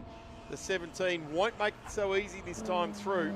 And he's now gone for that bumblebee look. The Mansfield Hire outfit. I was at their workshops only a couple of weeks ago. Big shout out to Mansfield Hire. We're talking all things compressors and air-powered services up there at Mansfield Hire. But sounds fun. doing a terrific job in the number 17. Yeah, he's doing a great job. Zach Dunn started out of P3 and he's fallen down, unfortunately, to P6. So maybe he found a little bit of extra pace in qualifying and he just can't get his head in the right window during the race and find that rhythm that he needs. See later on tomorrow morning if he can drive back through the field as the 90 there of Shannon Cooper going for a big move down the inside. He's going to lose. That was never going to work, was it? And there's a little bit of a clip there and damage there. There was no way Shannon was going to pull that off, but good on him for having a go. That's how Jesse Bryan does it. Maybe Jesse Bryan, the reason he's right up the front of the field, the motivate on the back of Shannon's car. Get it fired back up again, Shannon. We don't want to see a safety car as they continue on around. Let's have a look at them as they sit. Ben Munro leads Ash Rogers to Jesse Bryan as the 90 gets back underway again to Brian Burke in the 27. And he is 6 seconds the rear of Jesse Bryan. So with 4 minutes left, it's a twist of fate that'll see Brian Burke up on the back of Jesse Bryan.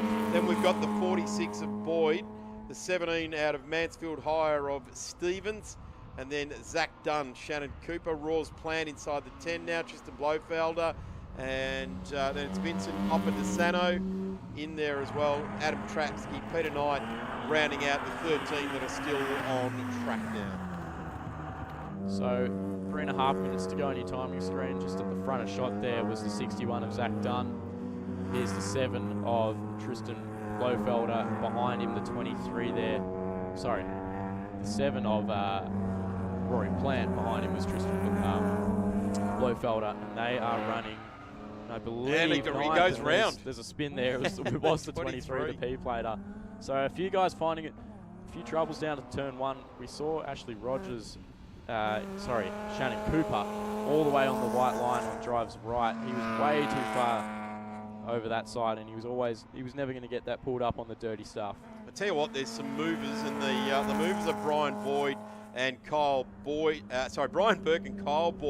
upwards, and then downwards is now Shannon Cooper. Started off in the second row of the grid, and Shannon's gone down to 10th there, and we saw him just about pull the blanket over his head as he spun down at turn number 1 there. Jesse Bryan sliding the car around. Let's have a look at this. So watching the red car at 23, just gets on the gas a bit too much rotation. Maybe even a little bit too much brake there. Probably should have used the right pedal and powered out of that. Probably stopped him from spinning as well.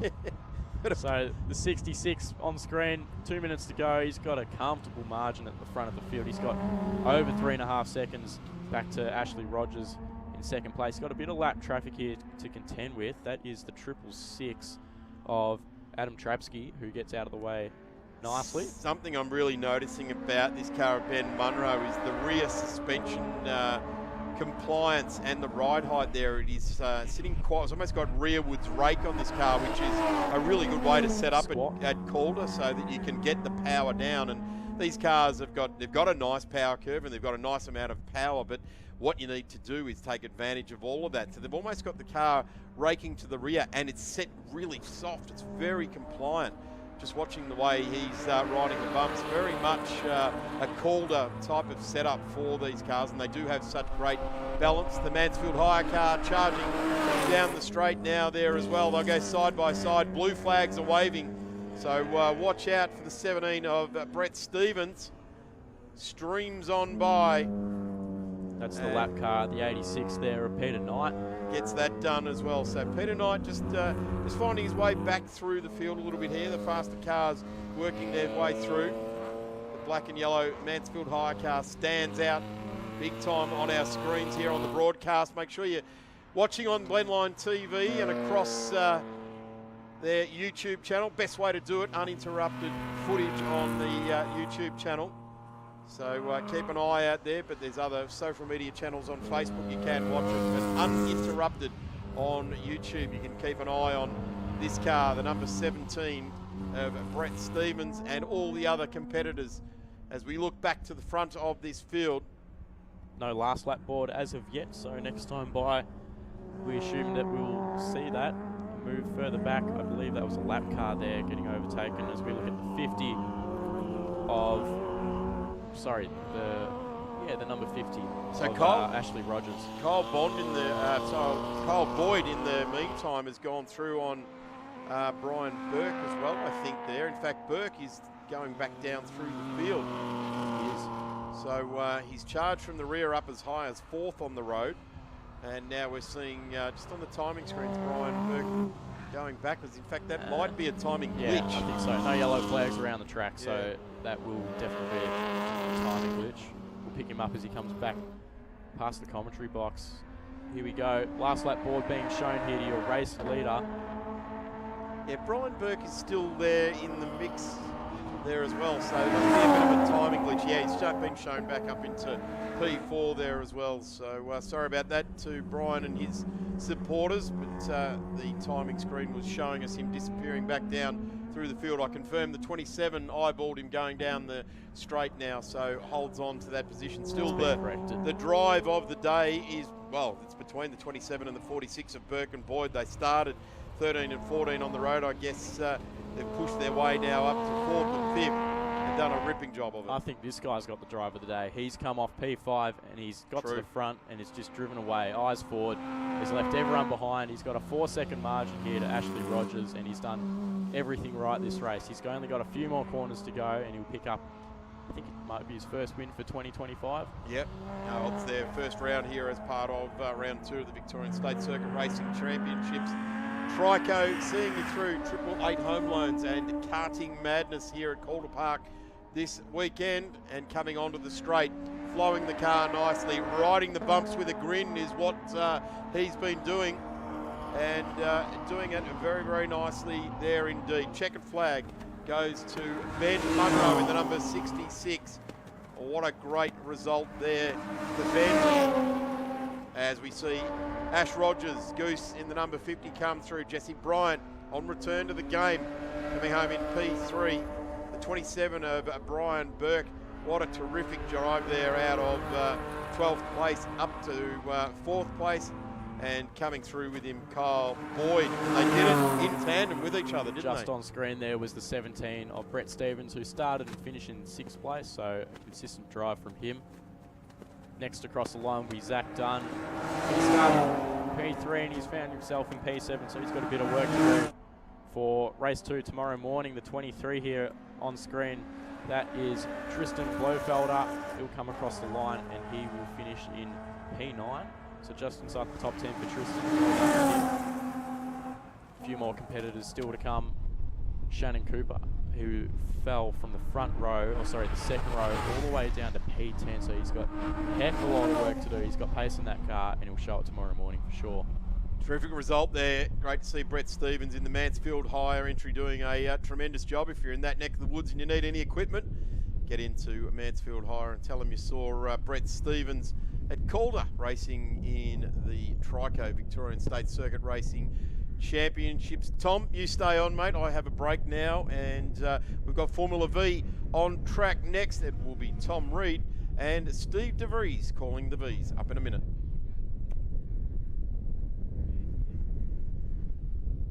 Since being the first to make wipers over a century ago, Trico has protected drivers in all kinds of weather. Torrential downpours, gale force winds, wintry blasts, even when it's raining cats and dogs. Hey, who came up with that phrase anyway? Just imagine if it actually started... Alright. No matter what the conditions, Trico wipers maintain maximum windshield contact for safe, clear driving visibility, even in the harshest weather metaphors.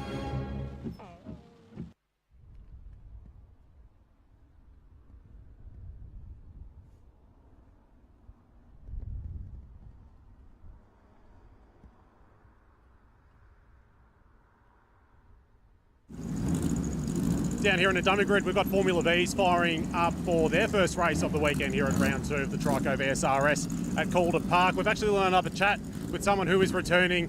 He's just about to head out, unfortunately, but it is Jake Rowe, who's behind the wheel of the number 6 Joust Racewear Sabre 02. But there is a familiar face just standing to my right here, and it is Lee Partridge. Lee, you're here this weekend. Unfortunately, you're not driving, but it's good to see you nonetheless. Thanks, mate. Yeah, good to see you. It's good to be here. This race is going to be an absolute cracker. The guys at the front, Curtis and Kinsella and Reynolds, with our guys from Victoria, it'll be a bit of a ripper race. Bit of a last-minute deal for Jake Rowe to be behind the wheel this weekend, wasn't it? Yeah. Shane's unfortunately unable to make the round, but the car and the entry was available, and Jake obviously had that incident at Sandown last year, and he was keen to get back in the car. It was really good to have this opportunity. Jake will go pretty well here. It'd be good to see how far up the field he can go. Perfect. Thank you, Luke. Cheers, mate. So we'll leave it there. We've got the Formula V's rolling out onto the track right now. So we'll throw to our commentators up in the box. We've got Steve DeVries and Tom Reed.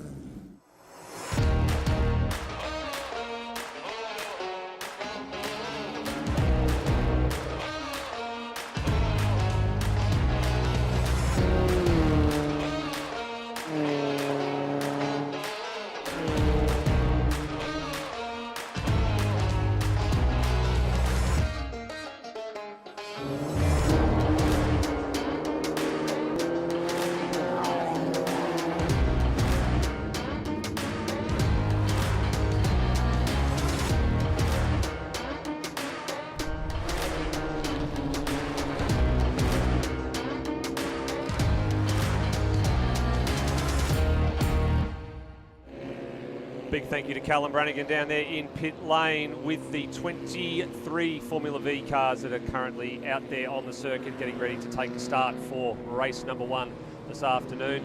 Great to have Jake Rowe back. What a great story that is after being in the fence in a pretty damaged Sabre 02 at Sandown in the middle of last year. He's picked up the entry of Shane Purvis, and he's back out there, and he's qualified an excellent 6th in car number 6, so on his return to the Formula V field. So great to have him aboard, along with all the competitors that are joining us from interstate. It is, of course, not only a round of the Victorian State Circuit Racing Championships presented by Trico Windscreen Wipers. It is the opening round of the Australian Formula V Series. So we have drivers from South Australia, Queensland, Northern New South Wales and the ACT joining us to make up the 23 cars here this weekend. My name's Steve DeVries, and next door to me is Tom Reed, who's fresh off the BMW E30s that just finished. Tom, this looks set to be, as Lee Partridge called it, an absolute cracker if the qualifying times are anything to go by. Afternoon, Steve. It's cool to be back at Calder. These V's always put on fantastic racing here. We've got a pair of interstate drivers on the front row of Daniel Reynolds and Michael Kinsella. Second row will be Andre Curran and Curtis Porter, so let's see what those guys can do. Curran coming off his debut win at Sandown, the first round Victorian State Circuit Racing Championship for 2025. Certainly was. He claimed 2 of the 3 race victories there. The third victory also a debut win for Rocco Spinley in the third and final race of the round at Sandown about 6 weeks or so ago. And Rocco's going to be starting in 10th place, so not too bad for him, but definitely going to have his work cut out for him against a very class field here with several of these fancied interstate runners up the pointy end of the field. I'm going to take it to the Victorians here. We are underway for the Australian VW Performance Centre Formula V's with race number 1. 20-minute hit out here around Calder Park. First time in a long time that a national series for Formula V has been held at Calder Park. There's actually a couple of veterans in the field in Phil Gardner and Stephen Butcher that were last here 20 plus years ago. Oh, big double lockup for the number 1 of Quintington, and he had made a huge mistake there in the braking zone. Great presence of mind though to somehow just know where he was on the circuit, grab a couple of fistfuls of opposite lock, loop the car around to avoid hitting anybody. Good situational awareness by everyone as well. That's a heart-stopping moment for the defending series champion in the Victorian State Circuit Racing Championships, and he's now down the back of the field. I have no idea how he missed everyone there. That was incredible from all the drivers behind him as well to take avoiding action. But at the front, it was Daniel Reynolds converting. I believe he's running first. Andre Curran running P3, having a look here at the Silver Fox Racing Machine. Number 11 of Brock Hamilton, who's got, I think that's the 78 of, the 82 there of Rocco Spinelli behind. Of course, he won his first race at Sandown earlier on, but there's a change for the lead at the front. The white car there of, I think that's Kinsella? Reynolds in the white car on your right of shot. Kinsella in the 35. He's on the left. And here comes Curran down the outside of the two of them. Oh, pushing the maximum limits of adhesion there is the 78. Daniel Reynolds in the checkmate. And Kieran's going to get the pair of them here down the inside at turn number 1. He'll consolidate that 2. Oh, nothing more than a cigarette paper's width, I reckon, between the wheel of Kieran and the front nose of Kinsella at turn 3. And that's balked Kinsella up over Mount Jane, so he's going to slot back into 3rd place. 4th place runner of Alex McDonald, the Queenslander. He's right on this battle now. So it's a top 4 battle for the race lead. Kieran leading from Victoria. The 78 there of Daniel Reynolds from the ACT, and the 35 of Kinsella from New South Wales. So these guys doing a great job out front. I'm wondering if Curtis Porter was one of the unlucky ones that had to take some evasive action from the spinning Ashley Goodington, because he started this race in 4th place. He's now currently just inside the top 10, 10th and last of the top 10 as it sits right now. So he's had a bit of an ordinary start, but I suspect that he might have been one of the people that was inconvenienced from that spinning Sabre 02. Now down the inside, you've got the 35 of Kinsella. He'll take the lead of this race. You've got the Queenslander, as you said there, Alex McDonald. He's been pretty rapid in some of these interstate rounds that when they fly away. He's had a couple of good rounds at Island Magic last 2 years when the Australian Series has visited. It hasn't been a lucky hunting ground for him. He's had a few incidents and a few issues there, but he has shown great pace. He's taken his fellow Queenslander Curtis Porter's position inside that top 4. We had 4 different states starting in the top 4 positions. And then there's a big old gap back to this group of 5 or 6 cars, headed by Brock Hamilton ahead of Jake Rowe, who's where he started. Porter's now made his way up to 7th. There he is in the 67, 3rd car in the queue. 3rd of the Sabres in the queue, actually. And then behind them, you've got Stephen Butcher, who's running the 1600 this weekend. Normally runs the 1200, but he is in the 1600cc Stinger. He's just behind the 82 of Spindley. And then Matthew Bode's now the last car inside the top 10, but he's a couple of seconds off the back of that group of 5. So another change for the lead here, the 35 of Kinsella defending hard down on driver's right to the wall. The 78, the white car, is going to look to go through the middle. Around the outside, that's not going to work for Kieran. He's got to be careful there, don't tag wheels, and he's going to go around the outside. Can he get the lead by the time they get to Mount Jane? He's going to have to hold it tough around the outside here through the right-hander. He can't do it. Thinks better of it. It's probably a smart move. There he can slot back in behind the race leader, the 35 there of Kinsella, and consolidate and maybe try and get a run down the front straight again, or he's close enough. He might be able to have a go down the back straight as the 35 there of Kinsella drops a wheel. Yeah, he had a moment, and there's a nasty little rut on the backside of that curb as well. A few drivers have been caught out this weekend already, running a little bit too aggressively out of what we call the flip-flop, the right over left chicane in the back section of the course. And if you run some wheels off the side there, it can hurt your momentum down to turn number 6. So you don't want to be doing it too often. How many times last year did we say that Andre Kieran needed that last little 1%, that last little 1% of aggression just to keep himself in the mix and keep himself tagged onto the back of some of those lead cars when it was the likes of Quiddington and Partridge that were out front? Kieran was the best of the rest. He just didn't have that little bit of aggression to go with them. He's got that now. He's in there fighting with these guys, and that's what got him his first couple of race wins at Sandown a couple of weeks ago. Speaking of Quiddington, car 1, he's all the way down in 13th place, so your reigning Victorian State champion is having a tough weekend so far at corners. There was a lead change down into turn 1. The white car at the 78 there of Reynolds did a sort of went from 3rd to 1st, which is a pretty cool move on screen. That was the 67 of Curtis Porter, who, we think took avoiding action at the start there, and that's why he's dropped down the field. You mentioned Quiddington. He's coming through in this group of cars here right on the screen now. So you've got the number 30 there of Matthew Bode, who's the last car inside the 10, Malachi Windsor, and then there's the number 1 of Quiddington. So he's 12th, looking at 11th. Windsor's actually going to grab 10th place away there from Bode, and through the number 1, the Oasis building Sabre 02 follows him, goes up to 11th. So he's recovering pretty well, is Ash Quiddington. He started 7th, so anything inside the top 10 at this point, I think that he will take. We're only halfway through this race too.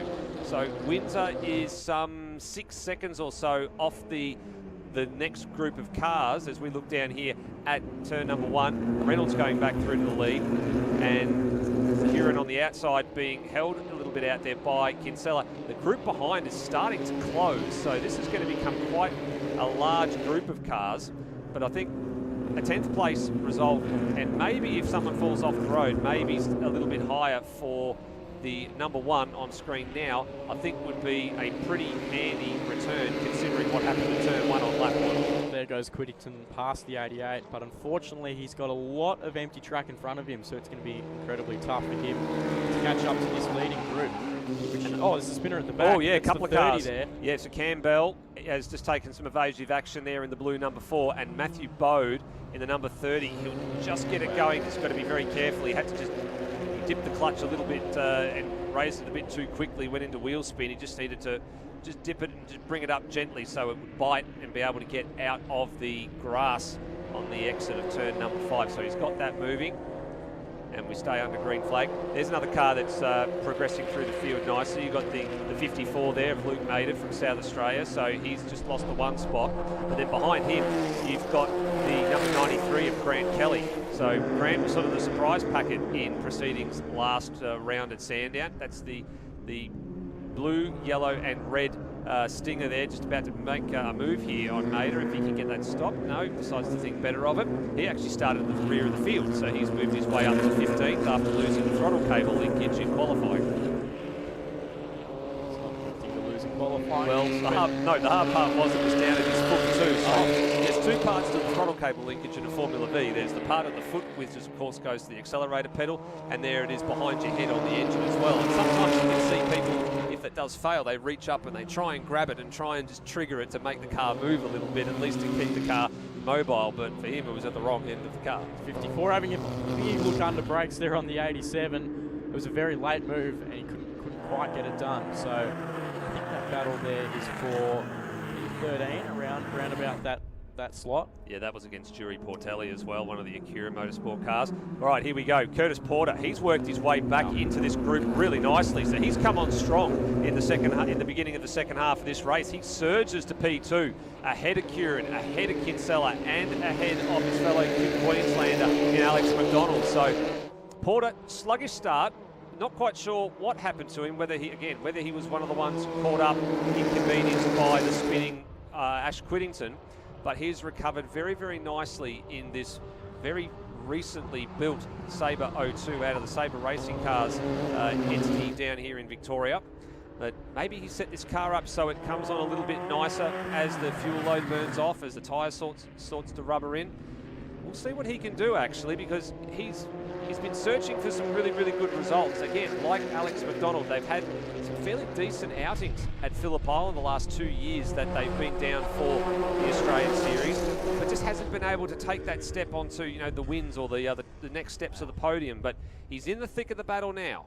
Curtis Porter looks incredibly quick in his all-black car. Around the outside is the 35 here of Kinsella. He's going to try and hang tough. Let's see if he can get this done. I believe the all-black car, the 67 there, Porter is going to hold this. No, he's going to slot back into second and pinch the right front brake. And Reynolds is right up his pit box. Yep, and he's checked him up as well a little bit too. There's plenty of pushing the limits here. Few lock brakes starting to emerge, especially in the bumpy braking zones down at turn number 1, and then getting a little bit sort of too aggressive on the approach to turn number 2. So there's your top 4 in shot. 5th place is just out of the picture at the moment, Alex McDonald, and they've managed to now kick away from the 6th place Jake Rowe, who we thought for a little while that battle pack was going to close up a lot further, as there's another lock-up from the 78 of Reynolds going into the last couple of corners. And Rowe sort of seems to be holding his own at the moment in 6th place, with Rocco Spindley pretty much attached to his gearbox. And unfortunately for them, it might be a little bit of conniptions, I think, for Jake Rowe, because it was those two that came together at Sandown when Rowe had his accident last year. I get the feeling that Curtis Porter joining this battle has given these guys a bit of a kick to get going. They've lifted their pace. On the previous lap, Porter did an 8.0. So these guys are all finding a bit of time. Reynolds regains the lead after he held it for a number of laps there during the middle part of this race. Now we've got 6 minutes to go. So around this time, the game of chess starts happening, where they figure out where they need to be, what position they need to be in order to lead across the line on the final lap. Curran just started to drop back from the rear of the third car in this group, which is Kinsella. He's got McDonald in the number 51 right behind him at the moment. But again, as you mentioned, still plenty of time on the clock here for them to really get back to the rear gearbox of Kinsella and really start to make a fist of it. But from their point of view, I don't mind them settling down for like a lap or two in there in 4th and 5th place, just to see what happens with the leading group of cars. They're close enough. They're still in the slipstream coming down this front straight. It has been a headwind most of the day today as well, a light headwind, so it's not significant. It does help the braking a little bit into the heaviest stopping zone on the circuit at turn 1, especially because it is quite a bumpy bit of the track.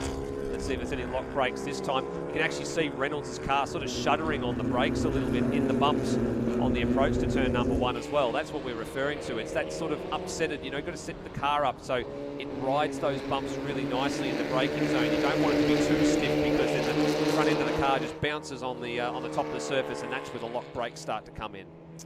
So car 57 to 67 of Curtis Porter regains the lead. Second place, Kinsella. Third is Daniel Reynolds, and then just keeping an eye on the front three is the 32, the Victorian here of Andre Curran, who's been watching what these guys are doing up front. Now he's right onto this battle. 5th place car of Rocco Spindley. He's just gone past Jake Rowe in the last few moments or so as well, and Steve Butcher's in behind them. Brock Hamilton not making a huge amount of inroads. In fact, I think Hamilton may have made a small mistake on this last lap. Appears to maybe have dropped a little bit of time to that group. A bit further back in the pack, Jury Portelli from the Whitsundays here, the car 87.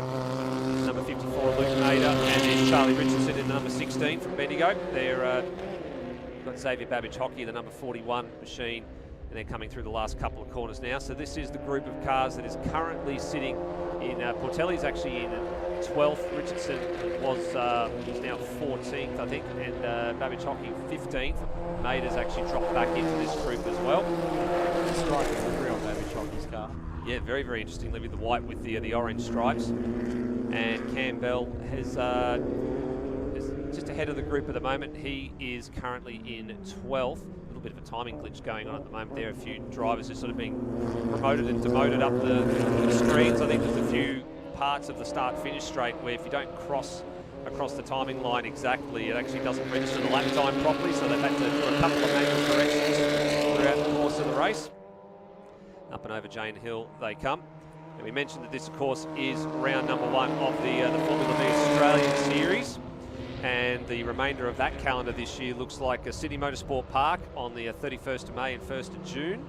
And then off to Queensland Raceway for the 16th and 17th of August. And then Malala in September, the 27th and 28th of September, which is the week after the National Challenge at the Bend. Wow. But I'll tell you what, if you're going to be riding the curbs like that coming out of turn number 1, you might not have a car to make it to the Bend because it might go off into the wall. But that was quite an interesting situation there for Daniel Reynolds. He had 2 wheels on the tarmac, 2 wheels backside of the curb, and very nearly sat the number 78 up on the exit curb. Couldn't believe he got away with that. He got away with that one. Grinding along the top of the curb and skate ahead. Third place here is Andre Curran, trying to make a move on the 35. I expect this top 3 or 4 to change by the time we get down to turn 1. And that's always the case with the drafting here at Calder. The hard part for these drivers as well is the amount of laps that they're turning seems like an eternity, right? We're about to chalk up our 13th lap inside of this 20-minute race. There's probably at least another 3 laps left on the clock, and drivers, they would have done the math and tried to work out roughly how many laps there are, but you know, you want to sort of time your run a little bit so you see that, you know, when that last lap board's going to come out, but it can be a little bit difficult to predict. They're about to come up to some lap traffic here. Corey Horder in the Beecham number 25, so he stays well wide at turn number 1 and gets out of the way of that leading group of 5 cars. So good, smart driving there from Corey. He's had an absolute mountain to climb to get into Formula V. He's dropped, believe this or not, 72 kilos to be able to fit into the Formula V car. He's been a long time member of the Beecham stable, but that's an incredible feat to be able to drop that last year to be able to get into that car. It's a massive effort. That is, and then it's not done yet. He's still going. He is he's an absolute picture of, you know, you set your mind to a task, you can absolutely achieve it. 100%. So good on him for getting out there and still running around. But what an absolute journey for him to get here, and good to see him still circulating, albeit unfortunately a bit down the back, but definitely living his dream of being able to pilot the race car.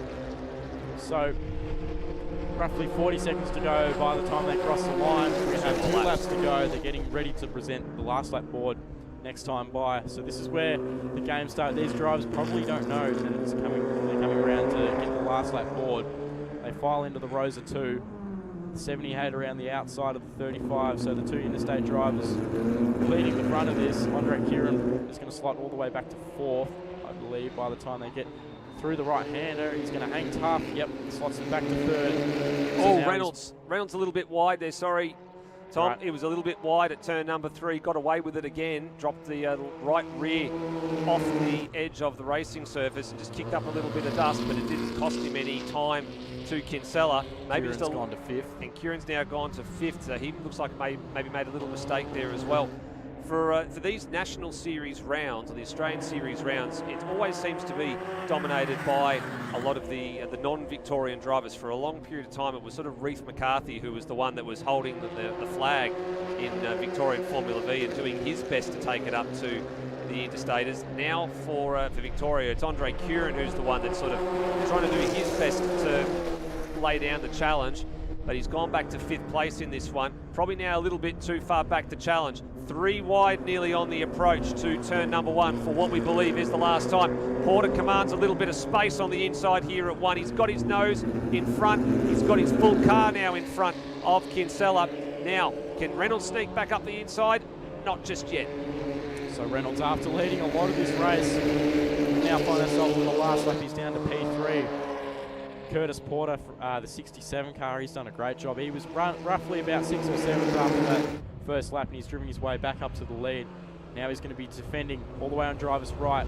Pulls out to the middle of the track, round the outside, tries the 35 as they both squirm under brakes through the last couple of corners. Kinsella wide, that'll be costly. Reynolds will try to go around the outside of him. Job done. What a great sneaky bit of move that was there, right around the outside of turn 7. He's not going to have anything though for Porter, who exits the last corner in the 67 in the Sabre 02. He's going to take that car to victory lane, and what a recovery drive from that is. He was 10th after the opening lap, after starting in started in P4, and he's recovered brilliantly to take the win. Speaking of recoveries, let's see where Ash Quiddington ends up, because he's now managed to get himself past Malachi Windsor, and I think there might have been another car that maybe had, I think Brock Hamilton maybe has had an issue because he's dropped out of the top 10. So that's going to promote Quiddington to 9th, and Malachi Windsor will tail him all the way home and just miss out on grabbing 9th. He'll come home in 10th place. They're behind Steve Butcher. Rocco Spinley actually dropped a position back to Jake Rowe after all of that as well. So a little bit of late-minute drama there with Hamilton, who was inside the 10, dropping out of the 10, finishing 11th. So just catching Jury Portelli going across the line. She started out of P11 there and finished only a couple of spots behind P13, so a little bit of work for her to do tomorrow morning for race number 2. Yep, that's not a bad result for Jury. So good result from all of the Acura drivers there as well. Spinley actually the best of them, marching his way forward, and Windsor and Portelli sort of holding their own pretty closely to where they started. Fantastic Formula V racing to kick off their first round of the National Championship and the second round of the Victorian Championship here at Calder Raceway. Certainly is. What a great way to start Formula V. Lee Partridge predicted it, and he wasn't wrong. It was definitely a humdinger of a battle out in front. An absolute masterclass of driving. Great spatial awareness from all the drivers that were in that top 5. Didn't put a foot wrong, gave each other plenty of room, and all brought home straight race cars. We'll look forward to seeing them a bit later on in the weekend. That their next race doesn't come up until about 10:40 tomorrow morning, as they all come back to the lane. And while they do come back to the lane, we will take a short break before Darren Smith and Emma Dean jump in for the Saloon cars right here at round number 2 of the Trico Windscreen Wipers Victorian State Circuit Racing Championships. Since being the first to make wipers over a century ago, Trico has protected drivers in all kinds of weather. Torrential downpours, gale force winds, wintry blasts, even when it's raining cats and dogs. Hey, who came up with that phrase anyway? Just imagine if it actually started... Alright. No matter what the conditions, Trico wipers maintain maximum windshield contact for safe, clear driving visibility, even in the harshest weather metaphors.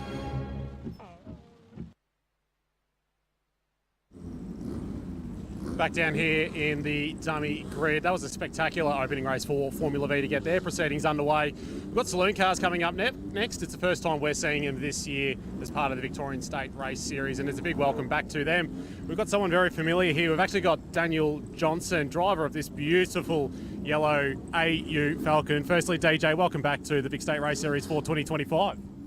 No, thanks for having us. Good to be back out here for what is the first round of the Saloon cars this year. So what's the plan of attack? You're starting just a little bit further away than we're used to seeing you in qualifying, but obviously it's a tricky track. There's a lot of bumps. It's short, hard and fast. What is your plan of attack to try and make your way forward? Look, I think it's a pretty high quality field. Brad Vaughan up the front's obviously the benchmark to chase, but get a good start, see how we go through turn one and see how it goes from there. Thank you, DJ. So we're going to throw to an ad break, but we'll be back with race one after a short break.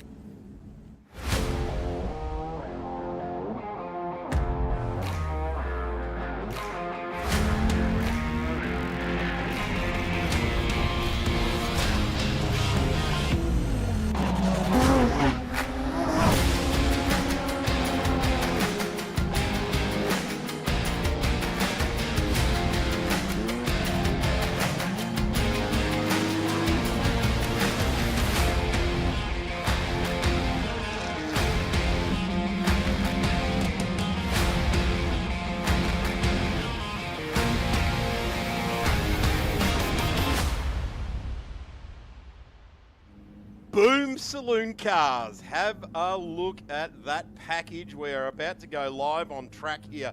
The Trico Victorian State Circuit Racing Championships, 888 Home Loans and Karting Madness live here trackside at Calder Park. I'm Darren Smith. Emma Dean joins me alongside a stark contrast from the GT3s from Weissach, the Porsches in the production sports cars, and now to Saloon cars. Emma, you've got each end of the field covered off, haven't you? I do, don't I, Darren? But like, I would be in tears if the Porsche guys race door handle to door handle. When these guys race, that's what I'm actually hanging out for. It really is, and we see it in that bit of footage there that Blendline TV so skillfully put together. That sting before we go saloon car racing looks terrific. I hope everyone who was enjoying the broadcast out there being done on YouTube and of course Facebook, across the VSRS.com website, and of course Blendline through YouTube.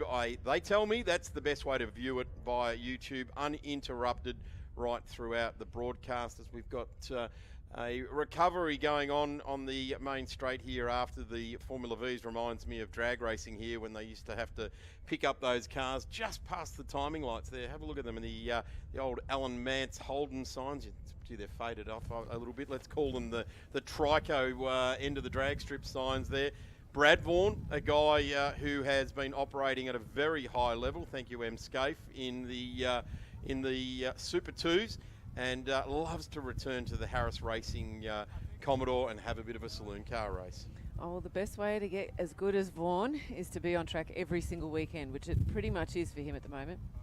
Really interesting right alongside is the number 56, the Kane Baxter Smith car, who MU and I were lucky enough to share a table with at the presentation dinner last year, weren't they, with Kane and his wife, and the rest of the media crew there. Was a good insight into a saloon car racer's mind, wasn't it?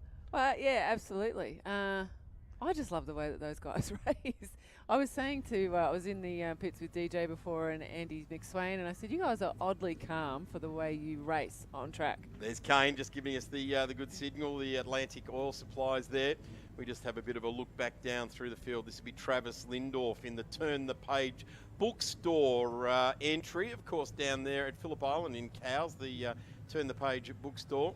We come back now to Kieran Pridmore in the field here as well. He's in position 4 in the number 66, and these cars looking all shiny and new, being that this is round number 1. They've had a decent old off season, these guys, to prep the cars. There's Daniel Johnson, Team Johnson Racing champion from a couple of years ago. The whistle blows, and ladies and gentlemen, start your engines. A bit of a pat on the side there for Adam Lowndes in the Pro Plum car number 1, last year's champion. And this will be interesting to watch Adam come out. He's qualified 6th with a 108.97. Brad Vaughan a 106.74. So really quite a decent time spread across the competitors there as we just watch Daniel Johnson giving the venerable AU Straight 6 a big rev up, ready to go out onto track.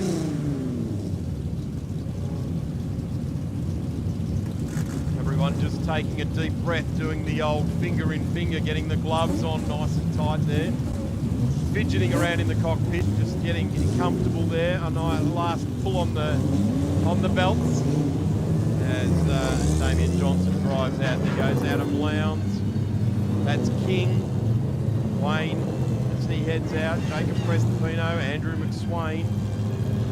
The whole crew head out. A track that is, well, when the track was laid down, there was no such thing as saloon cars, but there was big Aussie sixes thumping around on the old short track right back there in the 60s, and I guess that sort of heritage is playing out now in these 6-cylinder cars, these V6s and straight 6s in Falcons and Commodores forevermore. And one day they're going to run out, aren't they? We're going to run out of these Australian-built cars, but these crews go about this in such a meticulous manner. It's essentially two-make racing, but a set of rules that is so very, very strict around modifications, around weights and dimensions, things like that. And it is often these sorts of classes where it's thousandths of an inch, it's vernier perfect, in fact it's micrometer perfect, that you have to get it before you head out on track. Great to see them making their way around. Klaus Kenny and Lex Moyers on board with the saloon cars, and we just see them making their way around. This will be a standing start and always a sight to see these cars. 22 cars make out the field. Em, you want to just run through the grid there? Yeah, Darren, the first 6 rows of the grid are killing me because there's only 4 seconds in them. So starting first, we've got Brad Vaughan. In second, Kane Baxter-Smith. In third, Travis Lindor, followed by Kieran Pridmore. Behind Travis is Daniel Johnson. Next to him is Adam Lowndes. Then Wayne King, Tony Ordino, Andrew McSwain, Jacob Prestipino, Justin Shembry in 11, Jason Cruz in 12. Geez, what a big pack. We've got Keegan Gaunt in 13th, Christopher Jackson 14th, James Jeske, Nash Harris, Brett Tate next to Peter Tonke. Behind Brett is Robert Knight in 19th, Darren Kritzis, and then we've got Matthew Jager in 21 and Kerry Bright in 22nd. 22 Fords and Holdens on track this weekend, Darren. This is so nostalgic, so Aussie and so cool. I love it. It really is very good. And just watching for car number 5 there, Peter Tonks, a guy from Phillip Island, and that car just looks magic. He always turns it out nicely, and they say you could eat your dinner off the engine bay. I wouldn't want to put my dinner in that engine bay. I reckon Peter'd get quite upset about it, but they all turn these cars out so very, very well. It is such close competition, and what a privilege of us. They're about to bust loose here at Calder Park, a track made with those corners, like through the flip-flop, over Mount Jane, turns 3 and 4 and then 5 and 6, and then the run down into the S's right in front of the Monster Off-Road Wheels sign in the back straight is where these saloon cars really do show their wares. It's the big pull, the big reef on the steering wheel, left and right, the change of direction that makes these cars so cool to watch. Watch it over the flip-flop. We'll be able to see the brand of gearbox on the casting underneath them as they put them airborne through the flip-flop there. We're about to get underway. Lights are out and away we go. Transfer of weight to the rear of the cars and away we go. Have a look at the big yellow car coming down through the field there. Nash Harris started off down right behind mid-pack there. We've got a tussle at the front, swapping left to right. That was not how it was supposed to play out. Under brakes, we've got a massive lock-up in P5. That's our number 1 car, Adam Lowndes. DJ, the Team Johnson racing car, number 35 Falcon, taking evasive action. He had to peel the number 1 off the side and hand it to the guy next to him. Travis Lindorf right up the rear of the number 8 car, but it'll be the Falcon up over the top of the hill. Car number 56, Kane Baxter-Smith, leading the field through. This is exactly how he wrote the play. Off onto the grass, through the flip-flop. Loses the speed in a straight line there. So Brad Vaughan coming under fire now. Lindorf shoves it up the inside in the turn the page bookshop car. Lindorf in the number 51. Had iterations for P2. Boy, it's a big move there for 4th, and DJ's gone back a couple of spots. There's Andrew McSwain They're mixing it up already here in the saloon cars, not letting us down for 1 second. I don't think I should be commentating on this, Darren. It's way too exciting. It's all the oohs and the yahs. Oh, it's too exciting. Seeing these guys go 3 or 4 wide coming into turn 1 is insane. I love it. Kane Baxter-Smith, your thinking man in the saloon car field, leads lap number 1 of the 2025 championship. There's the 34. He's pushing through. That's Andy McSwain. That is a massive lockup. Tony Ordino, he should know better. Release the pedal, mate, and then you get the wheel turning again. He's lost about 3 spots. A guy that knows his way around a supercar as well. They get up the inside of him. He's cooked the tyre. And there's Jeske. There's Big Nash. He goes up the inside there as well, side by side across the top of the hill. Let's see how brave they are. Nash goes with it, just ducks in behind there as well. So this is mid-pack racing in the saloon cars. Whereabouts are they? In fact, they're doing it for 12, 13, 14 and 15 on track now. There's the 91. That's James Jeske. Nash Harris there as well. And this is up towards the pointy end. That is our previous champion, Daniel Johnson. He's been pushed back down to position number 8. Draws alongside now Jacob Prestopino. Everyone knows that colour of green. Baxter-Smith being challenged by Brad Vaughan, a guy, yes, you may know him from Super 2, but I tell you what, Kane Baxter-Smith in the Falcon is showing 2 very quick Commodores the way around this layout. Brad Vaughan, Harris Racing all over the back of Baxter-Smith, and the 51 comes across the hill for Travis Lindorf. Oh my God, this is just too cool. I'm loving the nose to tail between Baxter-Smith and Vaughan. This is fantastic racing, Darren. Yeah, they're not mucking around. This is, we're talking grassroots racing, but you get the feeling that there's no quarter given here. A bit of a change of direction there for Vaughan. He's trying something different. He's trying to actually get the run onto the straight to get the higher speed, and he's got the car positioned beautifully for it. A wider, more flowing run. There he goes right round the outside, and he's done a great job. Brad Vaughan thought his way through that, and that is exactly what he's applied. I called Kane Baxter-Smith the thinking man in the field, but Travis Lindorf and Brad Vaughan are showing us how they think about it now as well. What 2 Commodores with a Falcon ham sandwich, but Brad Vaughan's been thought out of it. Travis Lindorf pushes on through, ran out of track as look at the straight funnels down. Look at that nose to tail. You're right, it is a Ford sandwich. The top 3 are not in the generous mood at all today, Darren. No, they've put the off-season aside. They've wanted to get on with it. And the first 3 laps have been pretty torrid. Sorry, 2.5 laps. I'm wishing the race away, aren't I? As they give us a good look at the underside of the car. The photographers you can see are all around there. All that high vis you can see off the side is photographers trying to get shots underneath these saloon cars. Did Kane just find an extra cylinder or something? How did he pull away from Vaughan like that?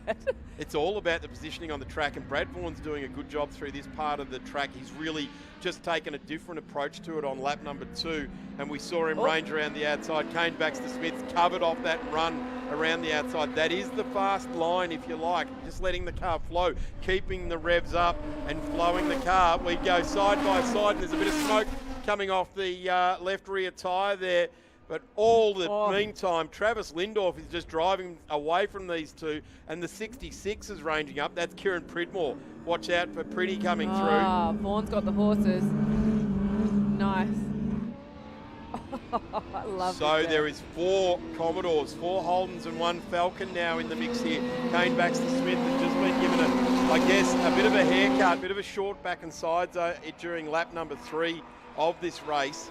And we're now on lap number 4, and he's got another one. Kieran Pridmore just showing us the undersides of that car. Jacob Prestopino in the other double numbered car, the 99. In fact, it's the 66 upside down. It's the 99 of Prestopino out of position number 8. Massive lock up there. Yeah, I thought someone had gone off. Yeah, that was a huge lock up. There's definitely a car going slow up the back straight. Try and pick it up. Here's the 99. That is Prestopino currently in 8th. There's McSwain, Andy McSwain, the new president from this guy, Daniel Johnson. They're looking for a smooth transition from one president to another, and doing a tremendous job. Travis Lindorf now is doing a magnificent job seeing off Brad Vaughan and Kane Baxter Smith at the moment, leading the way. It's 1.6 seconds between first and second. Another 3/4 of a second between Vaughan and Baxter Smith. And then we take quite a decent gap back now to Wayne King in the 25. That's that guy there. Try and say his name fast. And Johnson comes up over the hill in the number 35 there as well. He's trying to chase down the King car in front of him. Just a little shout out to Andy McSwain. Oh, we've got a lame car on the straight. Oh no, Adam Lowndes has returned. Car number 1 in the Pro Plum entry, slowly down pit lane and withdrawing. So championship retention failing at the first race. Let's see what he can dig out for the rest of the weekend. Travis Lindorf now coming around in position number 1. He's doing a brilliant job, and I'm pretty sure even in his wildest dreams, 2.5 seconds into this 20-minute race, he would not have thought 6 laps he'd have that sort of lead. So just watching Brad Vaughan now. Kane Baxter Smith has been gone backwards a little bit now as well. And he's trying to fight back in the 56. And across the top of the hill, Baxter Smith has lost that spot. Kieran Pridmore charging beautifully here. He started out off the second row. Didn't have a first good run down into turn number 1. Baxter Smith puts it up the inside. You can bounce your Falcon off these ripple strips, and that is a strategy that has been used in saloon car racing for many, many years. Right back the dial before you dig series was how you did it, and these guys doing such a ripping job. Pridmore now in this Commodore. He's taken second place off Kane Baxter Smith. And it's across the line. Baxter Smith loses that spot. Brad Vaughan, sorry, we've missed the leader there who spun. That's what Tom Reed was trying to tell us off the side there. So the 51 has gone back to 4th place. Brad Vaughan now leads with Pridmore and Baxter Smith. We get into the mid-pack now. In fact, this is more to the rear of the grid. This is Jackson, Cruz, Knight. That's the 97 of Jackson. And that's Chris Jackson, of course, in the Holden, the always tiling entry. And then the 94 there is Keegan Gaunt in the mix there as well. So they've just gone up a spot as Gaunt goes down one. But this battling pack here, this is a trio of competitors. Believe it or not, this is for 14th, 15th and 16th on the road. Ooh. Big lock up there for the 94. And that's the Gaunt car. Keegan Gaunt locks up. And that's the older VN2 there as well. So he's giving it a red-hot go. Just having a look at where car number 5, Pete Tonks, he's down there in 20th at the moment. Tony Ordino and Adam Lowndes, 2 big names, particularly Lowndes. Car number 1 withdrawn from this race in the Plum entry. I really hope they can get that car back on track for 2 races tomorrow. The saloon cars are on at 11:05, so they've got a fair old time to get that, whatever the issue is, get it rectified. But this battle, it's almost like they're leading the race, isn't it? They're going for it. Well, there's a few battles going on in this, and why wouldn't there be? You know, 22, now 20 cars out there. But I just wanted to do a shout out to the new president, Andrew McSwain. He's from Drive Events. Andrew runs Drive Events for, you know, you can bring your car to the track and go tracking with him, and he's going to be at the Melbourne Motor Show. So can't wait to see him there next weekend. Check it out at Jeff's shed next weekend. We'll see this guy that we're seeing in this race right now. He's Andy McSwain. Currently car number 34 is in position number 8. And this battle is absolutely heating up. This is 13, 14 and 15 on the road. 14, of course, is Cruz. And that's Jason Cruz in his Falcon, trying very, very hard indeed. Car looks magnificent, the Drysdale Motors entry. And just getting away from the VN out there at the moment. So that is Knight in there as they range up side by side. And bit of power down, slide, and a position swap. You blink for a moment in the saloon cars, and they have an issue. So the 14 hanging on. No position swap there, but boy, they're alongside with each other. Threatening. Keegan Gaunt in the 94. Forever ready to pounce when the cars in front come together. So Cruz and Jackson in this one. So there's Knight getting ranged up on here. Knight is down through the field, currently 16, but our leaders pushing through. Lindorf now in the Turn the Page bookstore entry, pushing on his old mate, Kane Baxter Smith. The number 25 of Wayne King also in there. So a great battle. But Brad Vaughan is going very, very nicely indeed out in front. Here's P2, the 51 of Travis Lindorf has got through on the 56 of Kane Baxter Smith. And then Wayne King just off in the background there of that shot. Up over Jane Hill they go. One of those cars has got a bit of a miss under load there, so that's not going to help. Wide open throttle, third gear into fourth gear. Baxter Smith just showing us the colour of his diff there. Of course, it's black. And down the outside, under brakes, car number 56 into the right-hander. We've still got 4 minutes left in this one. And Kane Baxter Smith just gets through nicely on Travis Lindorf as it settles down, or does it? I'm a fairly brave commentator to say a saloon car race is going to settle down. Big shout out to everyone watching online on YouTube via our live streaming. Thanks for joining us. I tell you what's better than joining us on the live streaming. Come and join us at the track, live and in all dimensions. It's so much better. The pit and paddock area, you just pay one entry fee and you are more than welcome to the entire pit and paddock. The viewing areas right around the track. Why not? Come and support grassroots racing and see this stuff for real. Wow, the 51 slowing here. This is Travis Lindorf, and that is not what we wanted to see. He's definitely slowing because the 28 just went streaming through, and that's Knight in 17th place. So let's hope that the 51 is just having a momentary lapse of reason and gets on with it. It doesn't look to be rectifying itself, whatever's gone on there.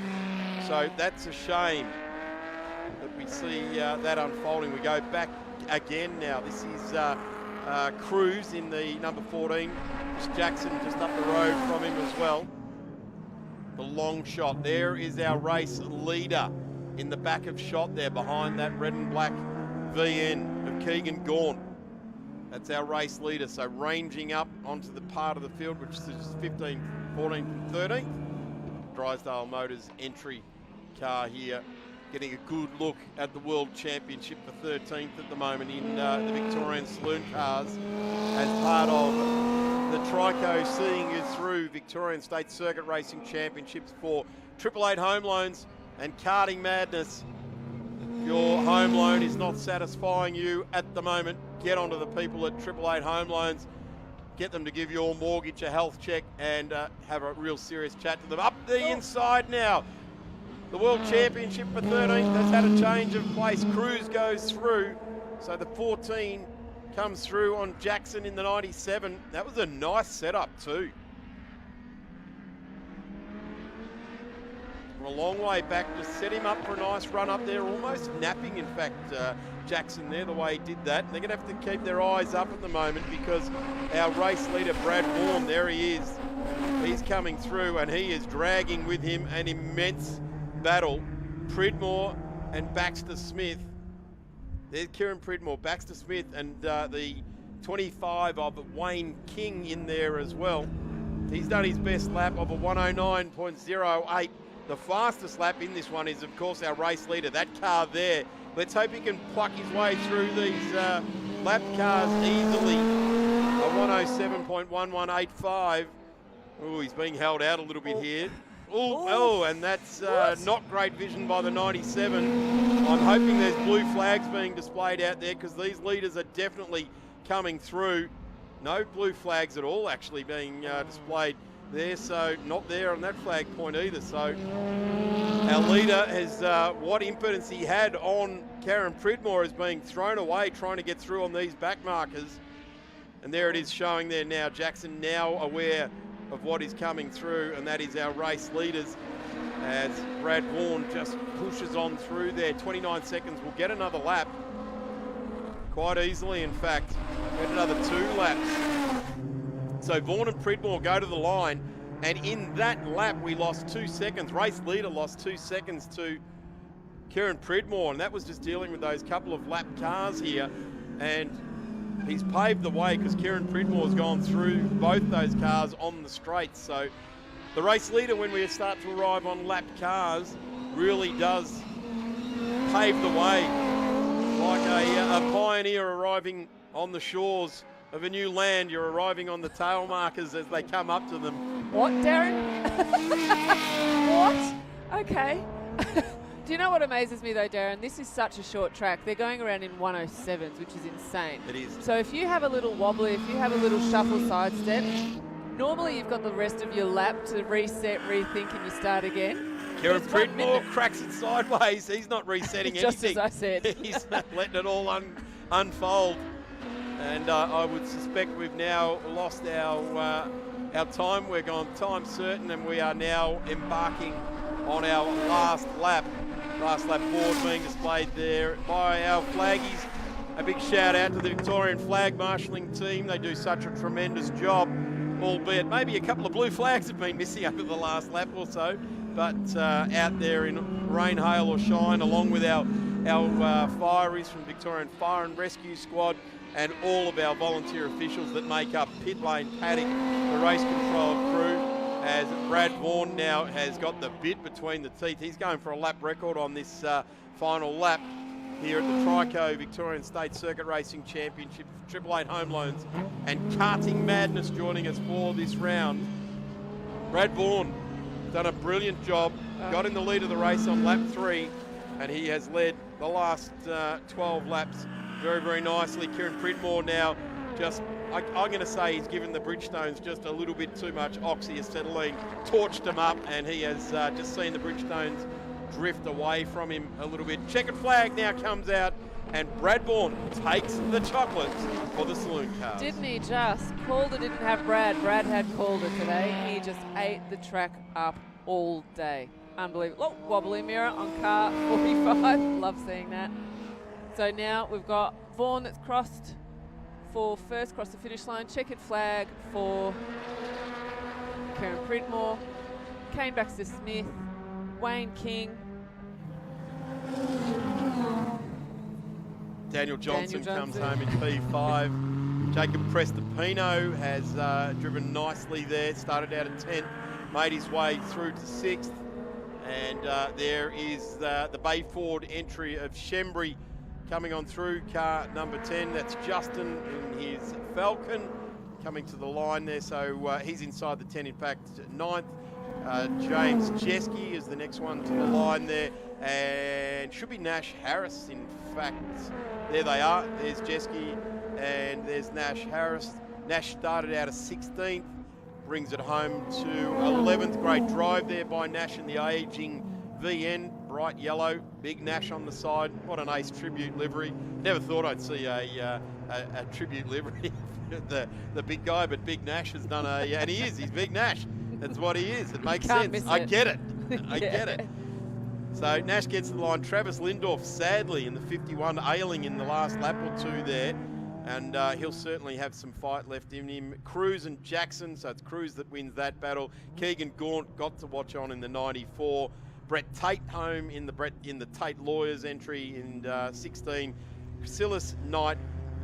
Pete Tonks in the number 5 home in 19th. And Jaeger rounds out our field. Matt Jaeger home in 20th. Tony Ordino and Adam Lowndes, the big name, the DNF there. Only got 5 laps into the journey. Let's hope that the Pro Plum team for Adam Lowndes know what the issue is and they are frantically trying to fix it. Although frantically is probably not the right word when their next race is 11 o'clock tomorrow. They want to get the job done. Next up, Darren, we've got HQ Racing with yourself and Tom, bringing that to everyone on Blendline TV. And then after that, Circuit Excel and Invited, and MG and Invited British cars, and then improved production to round it out just after 4 o'clock. We'll take a quick break and we will be back with plenty of racing coming your way.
Boy, oh boy, I tell you what, we are just one race after another here at the Trico Victorian State Circuit Racing Championships. 888 Home Loans and Karting Madness, bringing us all of the brilliance here out on the racetrack this weekend. In the absence of the national treasure, David Amor, wherever he is in the world. G'day, Dave. Not fronting up for HQs is fine, so stepping in, I guess, in a decade or 5, what might be the new national treasure. Tom, welcome along. Tom Reed. Welcome along to your first HQ race call, mate. It's a lot of fun. Afternoon, Darren. Not sure if I can fill up the shoes of Dave there. We're not asking you to. We're definitely not asking you to. Don't quite have the same knowledge as he does on this category, but I'm sure us two can provide some good insight. Well, either you or I are going to drop it, so I'll take it. It's obvious. Ladies and gentlemen, get set for the Tyre Power HQs. Cars are on grid now, Tom. Let's go through the grid. Give us a rundown. Steve Banks will be off pole. Andrew Magilton, the Victorian, off of second in car 14. Then Rod Rogers off 3. John Mahoney, Graham Crawford, Warren Turin in the 77. Warren competes in some Touring Car Masters events in his Monaro. Then we have Eric Hill, Andrew Orgelli, Benjamin Riches, Graham Francis, Tony Maloney, Brandon Wilson, James Keener off 13, and your final starter will be Donald in the 87. Your pole time for this race set by Steve Banks this morning with the 15.4. He's got about a 3 or 4/10 margin over Andrew Magilton, who's alongside him. I tell you what, you don't get a category more grassroots than HQ Holden's out on track at the moment. I briefly bumped into Kevin Stootman, who would be, I guess, between Saloon Cars and HQ's royalty for both those categories, and you can catch up on Kevin Stootman's story on the Grassroots Racing podcast, of course via Speed Cafe or your usual podcast outlets, but Kev had spent a long time in HQs, as we see some of these guys are as well. Interesting to see Rod Rogers in the Knox Panelwork car on the second row of the grid. It's not often he finds himself there. The other one, which is going to be the Ready Roast car, the number 87 of Glenn McDonald down there in 14th, and a lap time of a 1:30.73 when our pole position of Steve Banks, the plumber, he is off the front row with a qualifying time of 1:15.49. The interesting thing here, Tom, is that we've got a plumber versus an electrician. I was about to say. This could get wild. These two arriving on the work site at the same day. Battle of the trades. Absolutely, tradies going for it. Behind, we've got a panel shop and a mechanic. So we've got it absolutely covered off here as far as your trades are concerned. As they head down into the main straight, we're going to see a tradesman-like turn out into turn number 1. They're going to line themselves up. They're not going to go three wide, are they? Surely not. They are. Down and the it funnels in. goes You the can see 33. the white line on the right of screen. It funnels down, but Rod Rogers flies into the lead from the second row of the grid. Steve Banks won't be holding back there, but the one here is Andy Magilton. Magilton goes wide. He pushes on from there as well. He's not going to give up the real estate. He knows that he can do the flip-flop and get into P2. Banks now. So it's a plumber and an electrician, and they're waving goodbye to a panel beater out there. Truan goes side by side now. The 81 of John Mahoney, he goes through. So what a battle. We've only got 4 corners done, and these guys are showing us what HQ racing has been about for 4 decades. Well, ladies and gentlemen, 33 of Rod Rogers is gone. He's out the front. He's taking the lead, and the 91's going to go for a tour through the gravel and the grass here. Gathers it up.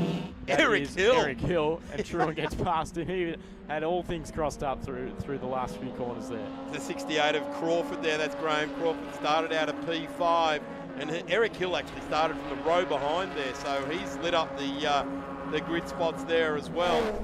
And we've got them completing lap number 1 in typical HQ fashion. And for those out there that have been watching HQ racing for a long time, I even gave it a big Magilton, and he gets it again. He's got down the inside, the 76, our pole sitter of Steve Banks. The inside on the number 14, the plumbers and electricians of the world. Get up to your screens, get up to the track fence, squash your face up against the fences, and let's see these guys go by. I tell you what, they're that close to each other. at the moment. They're almost blending their trades. Some plumbers like to think they're electricians until they get a shock, and some electricians think they're plumbers until they get covered in you know what. So car 33 out the front. What's his trade? Is he a mechanic? Rod Rogers, panel beater. Panel beater. Okay, so we got the panel beater in front. We got the mechanic in second, the electrician in third. Electrician and plumber in second and third. Let's get their names right here. This is the 77 of Warren Truan. Started out of 6th place. And where's Warren found himself to now? He's in 5th place. So they come to the line. It's Banks, Magilton, Mahoney. Truan, Crawford and Hill gathers it all up and stays in contention. Car into the lane in the background. I couldn't quite pick up who that was. Another move to the inside here. The Midi-sponsored car number 14 of Andy Magilton goes through on Steve Banks.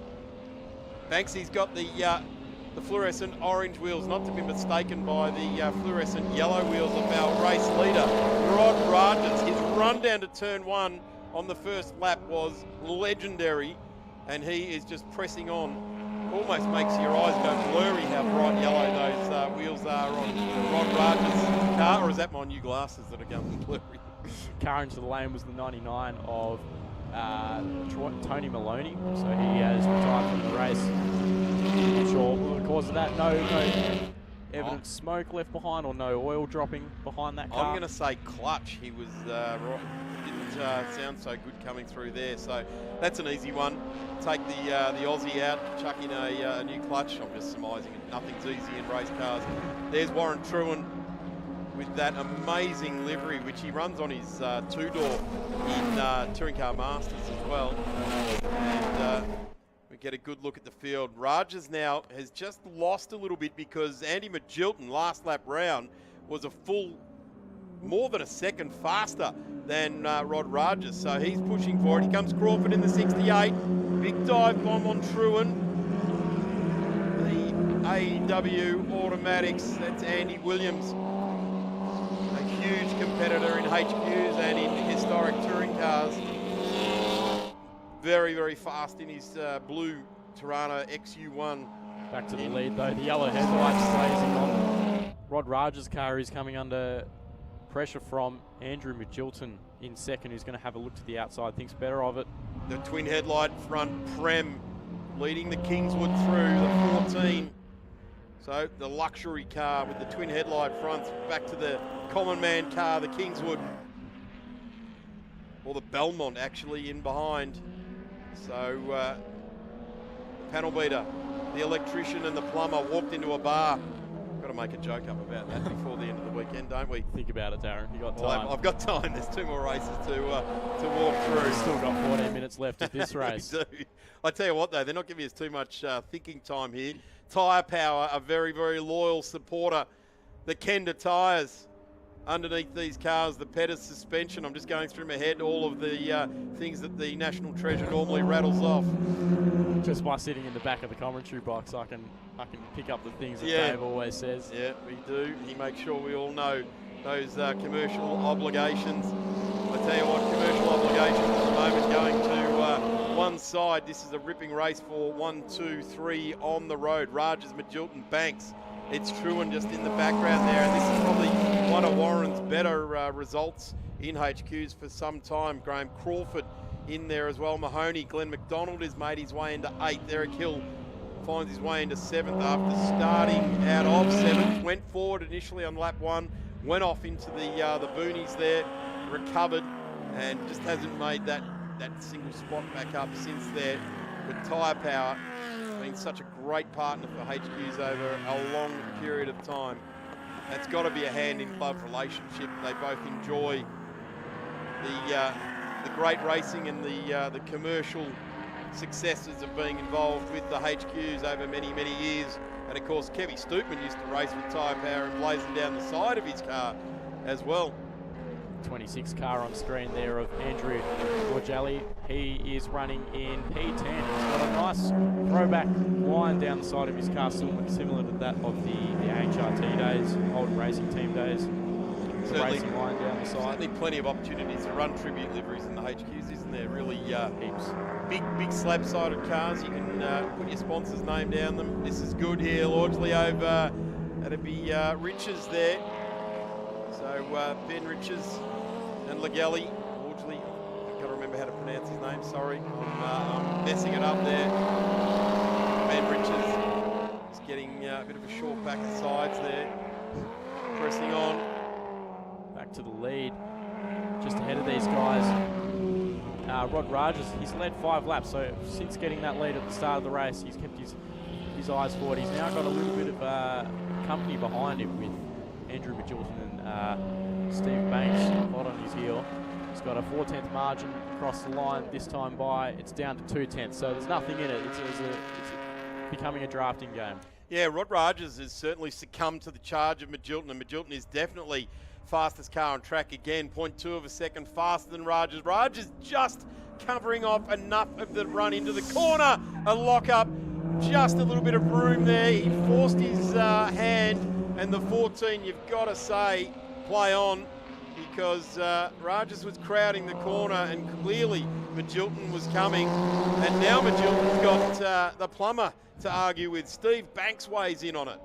So 33, Rajas is going to need his panel beating skills to buff out that right rear corner after coming away from the electrician there down to turn 1, but down the back straight. The 14 still trying to go around the outside. It's going to be hard to get this move done, but if he can hang around the outside, he'll get the inside for the left-hander. He's going to hold tough, and it's going to happen for him. He's going to get the inside through the left hand, and now into the final corner. Let's see if Rajas can get the power down early enough. They stay side by side. This is awesome stuff for HQs. There's hardly the room to fit 2 minis through there, let alone the big wide HQs from the 70s. The General bought these cars out. They sold tens of thousands, hundreds of thousands of them. And side by side, they go down the straight now. Banks is in the rear here. They're going to go 3 wide. Indeed they are. Banks got right the best alongside spot here. him, but Jilton is wide. He is going to get taken up in the funnel. A little bit of side drafting there, but it's Banks that's going to come out in front after the last time round. The 14 forced the story on the 33 there of Rod Rajas, but it will be Steve Banks. He leads, came onto the straight in 3rd. Who knew that by the time he got round to Jane Hill, in fact, by the time he got to turn 1, the plumber in the number 76 would have the lead in the race. So Rod Rajas relinquishes the lead after 6 laps, leading. He got that move done at the start, and now it's the battle between these 2 at the front. These guys started on the front row. It's the plumber in front of the electrician there. The 14 car of Andrew Magilton on the heels of Steve Banks. I wonder if it'll be another drafting game down the front straight. Let's see if the 14 can tuck under the rear bar here and get the run down the front straight. They apply the power. I'm not sure if they can flat shift in these cars for extra time. Yeah, you just smash it through. Bang, done. Through the gate and you're gone. Done. That's exactly right. You can do whatever you want in a HQ, but it just depends on how many laps you can do it for in it. So Banks leads Magilton now to Rajas and Truan. Now, are we about to see a race in 2 that is now turned into a race in 3? Before the end of this lap, I'm going to put it out there that it's going to be a race in 5, because these 3 are really going ding-dong with each other here. Magilton goes around the outside for Minis Electrical. The GMG Gavin Ross presented car there, blazing across the back window of Steve Banks. Gav Ross knows how to tune a HQ. In fact, not too many don't know how good he is. Gav Ross led this series for many, many years, did a great job in saloon cars in the National Series as well. And often you'll see him waving the magic wand over an engine bay of a HQ. So Steve Banks just enjoying that experience. Car 68 of Graham Crawford had quite a large right front lock up into turn 1. Just missed the back of Warren Turin, who is running in 4th place. These 2 guys in 4th and 5th can't quite catch up to the front 3 guys, but here we go down the front straight. It's going to be some more side-by-side action as we cross the line. It'll be the electrician there of Steve Banks tucking in behind. No, he's the plumber. Oh.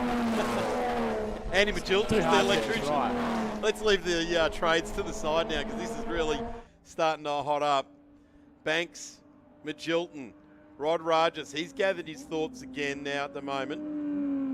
And in fact, Rod Rogers did his fastest lap that last lap around at a 15.89. So he's the best part of half a second faster than the two cars in front of him. Maybe he's just given the car a bit of a rest over the last lap and a half to bring the tyres back to him.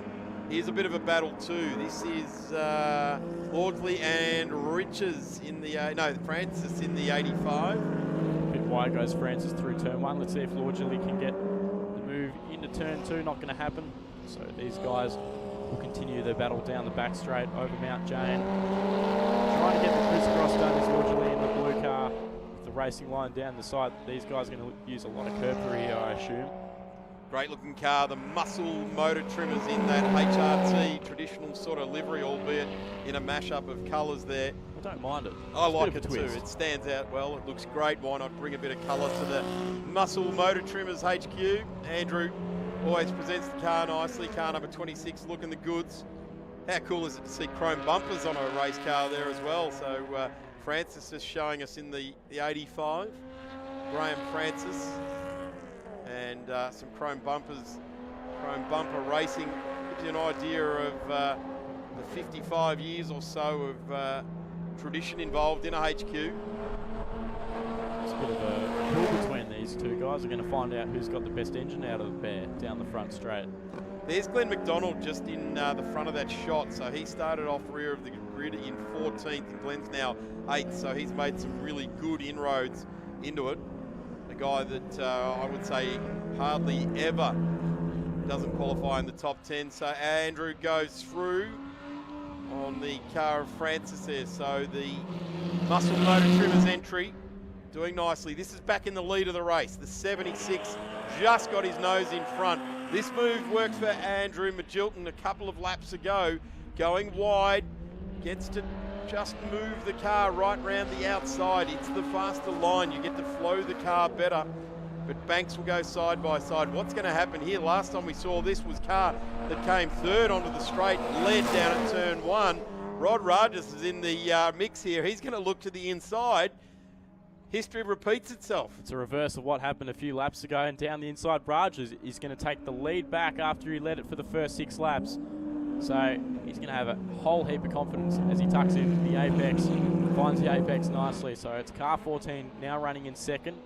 Car 76 there, Steve Banks in third. So Rogers, a little bit of oversteer through the right-hander. Might become vulnerable by the time they get down to turn 6 or 7. So Rod Rogers now leads. We've got 5 minutes still left to go. These 3. Tom, you've been calling Formula V races for a couple of events now. Not a lot of difference between a HQ apart from the whole lot of real estate that they take up when it comes to the style of racing. There's a bit of slipstreaming and out-tacticking each other into the corners. Not a lot of difference. Besides, one's got a windscreen and a roof and the other doesn't have any of that. I just mean that they get close together and they go with each other, don't they? They're providing actually pretty good racing here. It's pretty good to see, but there's 3 guys that can run so close without running into each other too much. Yeah, certainly gone are the days of when these cars ran on the Thunderdome when it did have a bit of a reputation of being a smash-up derby. We've now got the first 5 cars in albeit a long shot on the main straight here, but there's this group of 3 and then there's the next 2 on the road. So the first 5 cars are covered off by just over 4 seconds. So that's a testament to the category. There's Truan and Crawford. Not a whole lot is happening between these 2 guys. They've sort of been following each other the whole race, just running their own race in 4th and 5th. Graham Crawford is a wily old racer, been around doing it for a long time and will be feeling out all the strengths and weaknesses of the car in front of him. And I'll tell you what, from our perspective, a blue HQ with GDS stripes over the front, it's hard to tell the difference between the 2 of them, except for the big yellow numbers on the front window. The 77 of Warren Truan and the 68 of Graham Crawford. Behind is Mahoney, Eric Hill. Glenn McDonald still hasn't been able to close in that gap, albeit 7 seconds there, but he has done a terrific job after starting rear of the field. And a qualifying time of a 1:37.3, 15 seconds arrears of Steve Banks, our pole sitter. So that would have been annoying, to say the very least, for Glenn McDonald. Rod Rogers now, he's feeling out the car. He's just gone from first to... Is he out of fuel? Maybe that's what it is. He hasn't given enough juice. So he's gone from first to third. These two guys have overtaken him. The 76 down the inside of the 14. Tiny bit of contact there. Really good pickup, Tommy. Was weaving in a straight line, and that's kind of what you do when you're trying to slosh the fuel around in the tank to the pickup. Wow, we've still got 2.5 minutes left in this thing. We might end up saying goodbye to Rod Rogers. He might not have fueled it to a finish. He's not in the shot. He's gone. So he's fallen out of the top 5.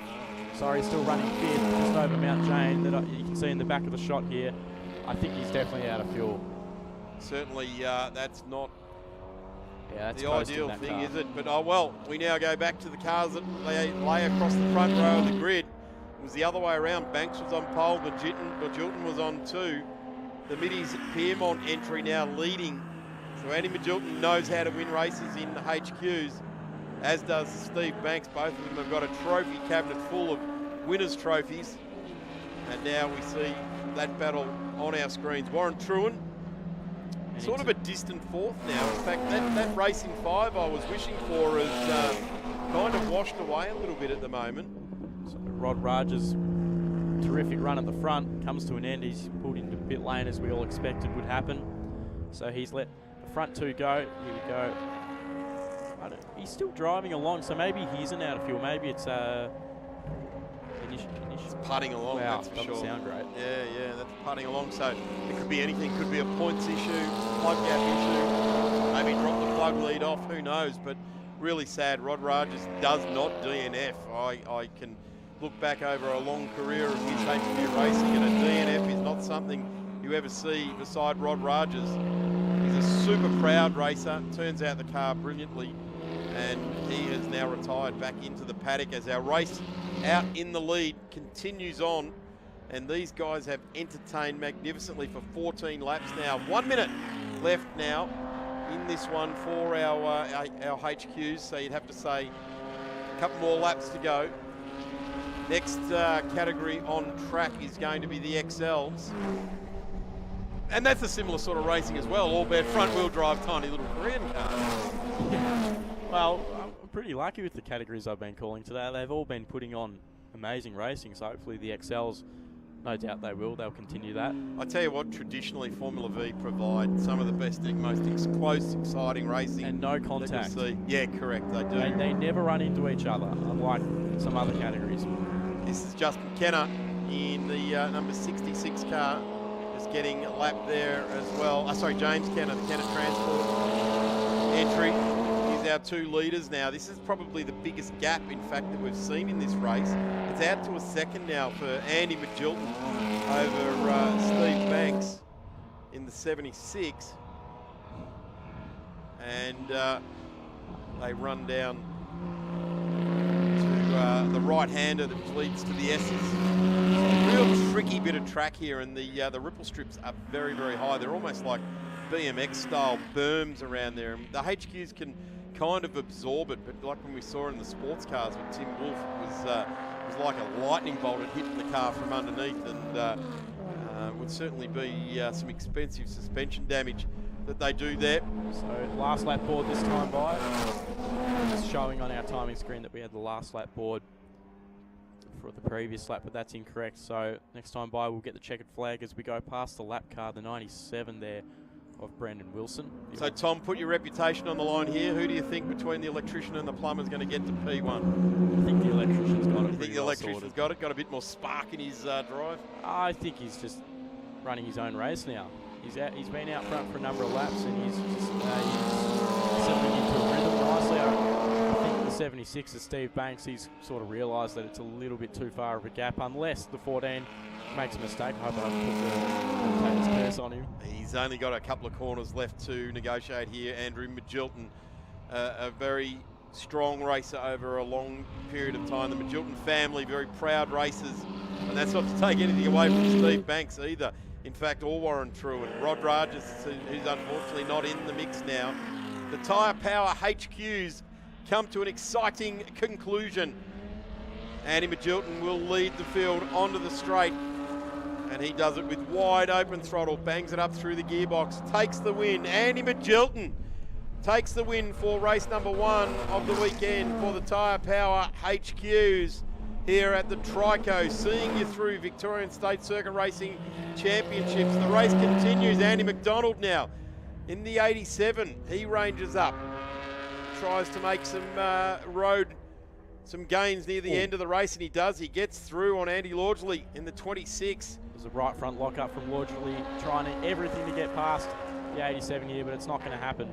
The Muscle Motor Trimmers car just succumbs to an experienced campaigner. The ready roast entry of Glenn McDonald gets to the line. Before him it was Graham Crawford, Mahoney, Eric Hill, Glenn McDonald. Lordgley gets in there. Andrew gets through in the 26 in position number 8. And then coming to the line now, it should be Graham Francis getting through there. As we see, the 97 has pulled up on the back straight. That is the entry of Wilson, Brandon Wilson, not getting through. In fact, that is leading into turn 3, not at the bottom, not at the bottom of the back straight. So there's also another car that didn't get to the finish line, the 85 there of Francis. So yeah, it was 10th on the road. Now we'll go through as a DNF. That's sad to get that through. A couple of cars left to pick up around the track. Thanks for joining us at the track, and indeed joining us on the broadcast via Blendline TV. Great to have you here. Next category on track will be the Circuit XLs. A couple of cleanups left to do here at the Trico Victorian State Circuit Racing Championships. Big shout out to the crew from Trico. Thanks for joining us in season 2025. The best windscreen wipers that you can possibly fit to your car. And they will be joining us for round 3 at Phillip Island Grand Prix Circuit on the 16th to the 18th of May.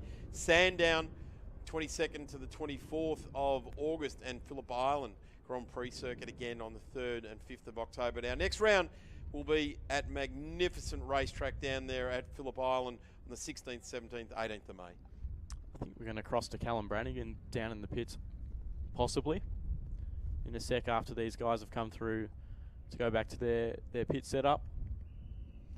We'll take a quick break because XLs will be joining us next here at round 2 of the Victorian State Circuit Racing Championships. XLs on track in a moment.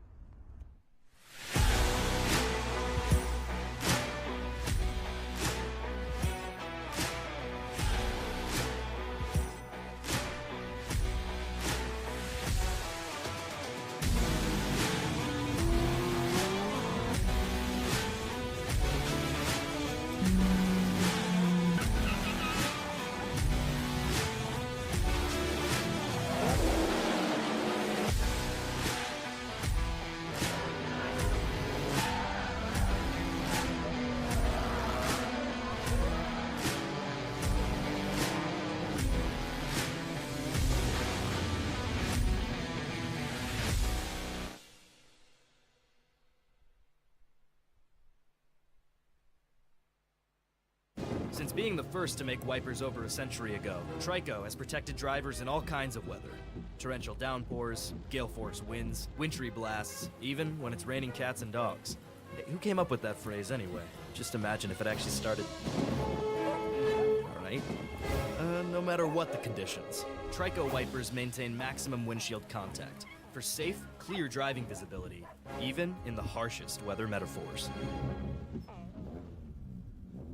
Back down here in the dummy grid, and as you can see behind me, we've got 26 Hyundai XLs ready to get out for their opening race of the weekend here at round 2 of the Trico VSRS. Now we should point out we've got the 2 officials here. We've got Patrick on the right and we've got Barry on the left-hand side. They have been standing out in all elements throughout today, and their job is to make sure that all of the vehicles for their respective races are lined up in order before they go out onto track for the races. So Patrick on the right-hand side here, holding the 1 minute board in anticipation. He'll be plugged into race control to receive those orders to send the cars out onto the track, as well as Barry on the left-hand side, just making sure everyone is keeping nice and safe and doing what they should within a relatively hot area. We've also got Benny Grice just over there as well, so he's on the cans here this weekend. He's a regular competitor in the Trico Trans Am series. He's been very busy this year, having raced at Mount Panorama as part of the 12-hour supports earlier this year, as well as behind the wheel of the Trans Am. So you can actually see here, as we get Tom to pivot towards Patrick, 1 minute board being shown to the drivers. All the cars have been fired up. We've got Ryan Phillips on pole position in the number 8 Hyundai XL, just ahead of Emily Jones and Toby Waghorn behind as well. But just a bit of an insight as to the tireless efforts that all of our volunteer officials throughout the entire weekend, no matter what their role is, these people are crucial to ensuring that motorsport takes place. It remains on schedule, but it's also above all nice and safe. So it's a big thank you to all the officials. And if you kind of like the cut of their jib and you are watching from home, you want to get involved and get a little bit closer to all of the action, we highly encourage you to go to the Motorsport Australia website and follow the relevant links to find out more information about how you can sign up with a car club and find out how you can get involved and spend your weekends where you really want to, because this really is the best place to watch motorsport as well as being a participant. So there is just a bit of a delay before they release all 26 of these Hyundai XLs, but the anticipation is building, and we will throw up to the commentary box, who will be on hand to bring you all of the action as it comes your way very shortly.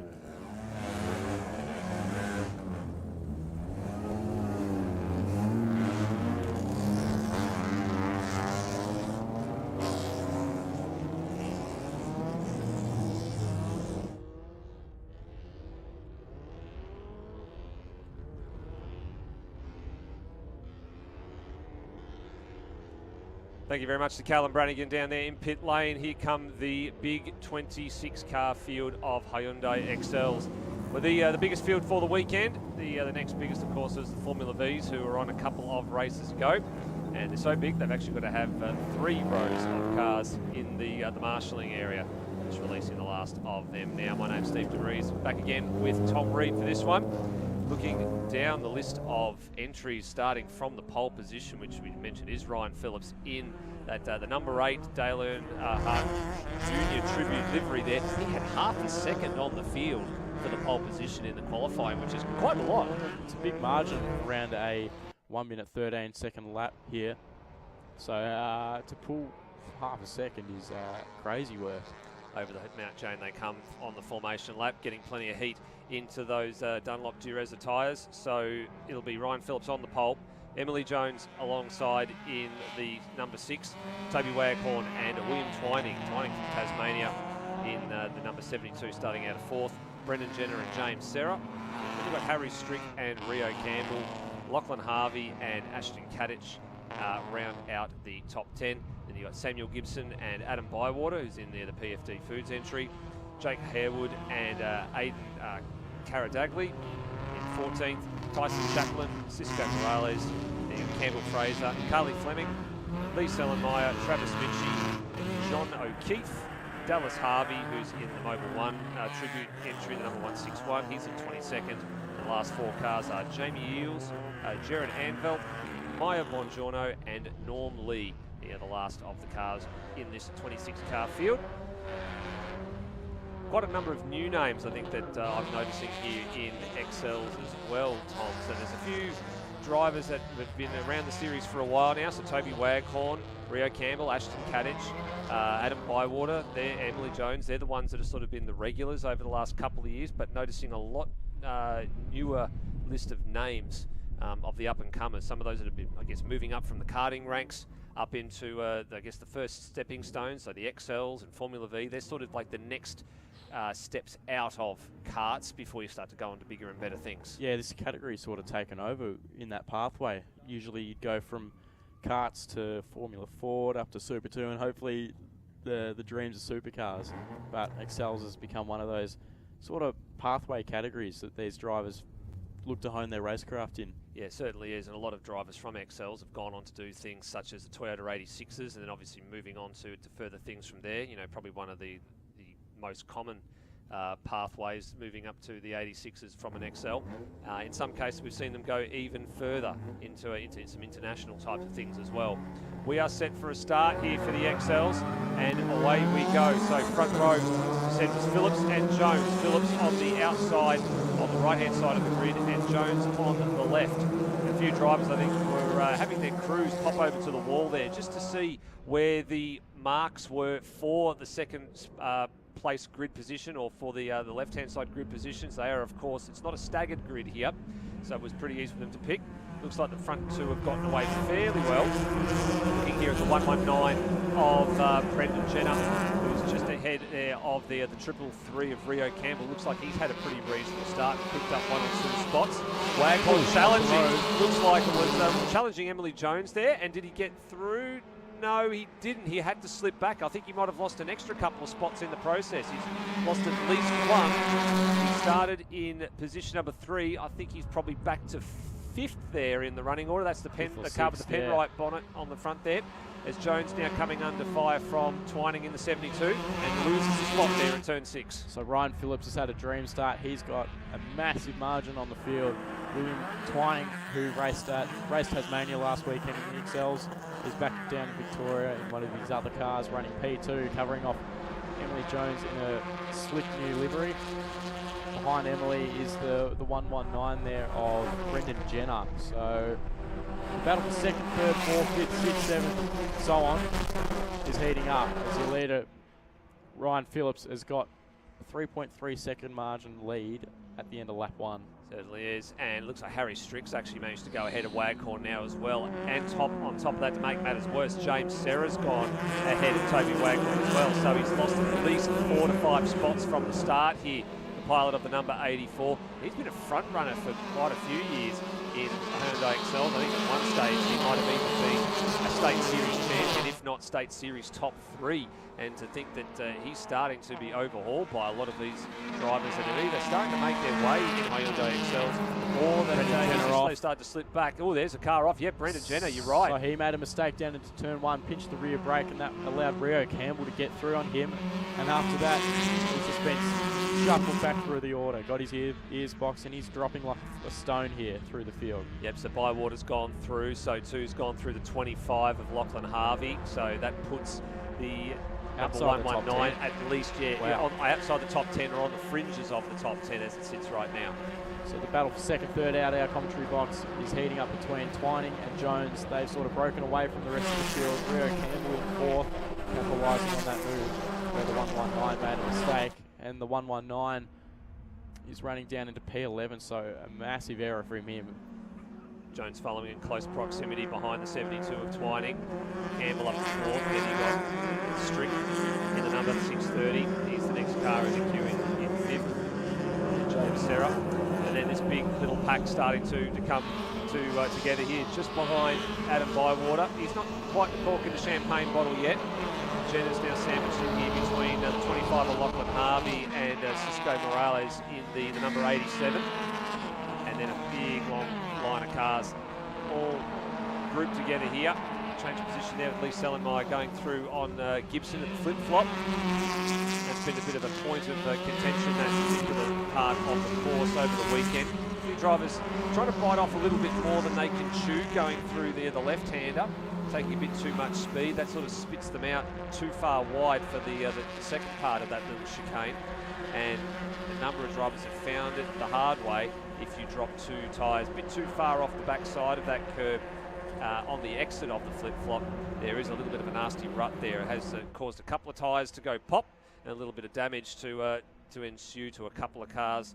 Even in Friday practice, it was starting to cause a few issues. Not sure if they've patched it up or put a bit more fill in there over the course of the weekend. But drivers have been made to be aware that don't get too greedy going through that part of the track. It is a spot where you can pick up a bit of time if you get your line right, you get your pace right, you can get a good run coming through this little section here and get a good run down to turn 6. But you just got to be careful. Don't take too much curve there or there. That's kind of perfect. That's what they've just done there is absolutely perfect. If you get that first part of the curb, then it just basically feeds you off the circuit. It unsettles your run all the way. Yeah, that's right. Another car off through the flip-flop there. Couldn't figure out who that was in the back of the shot. But One thing I've noticed with 11 minutes to go this time by, Ryan Phillips' lead of 3.3 seconds has come down by a second.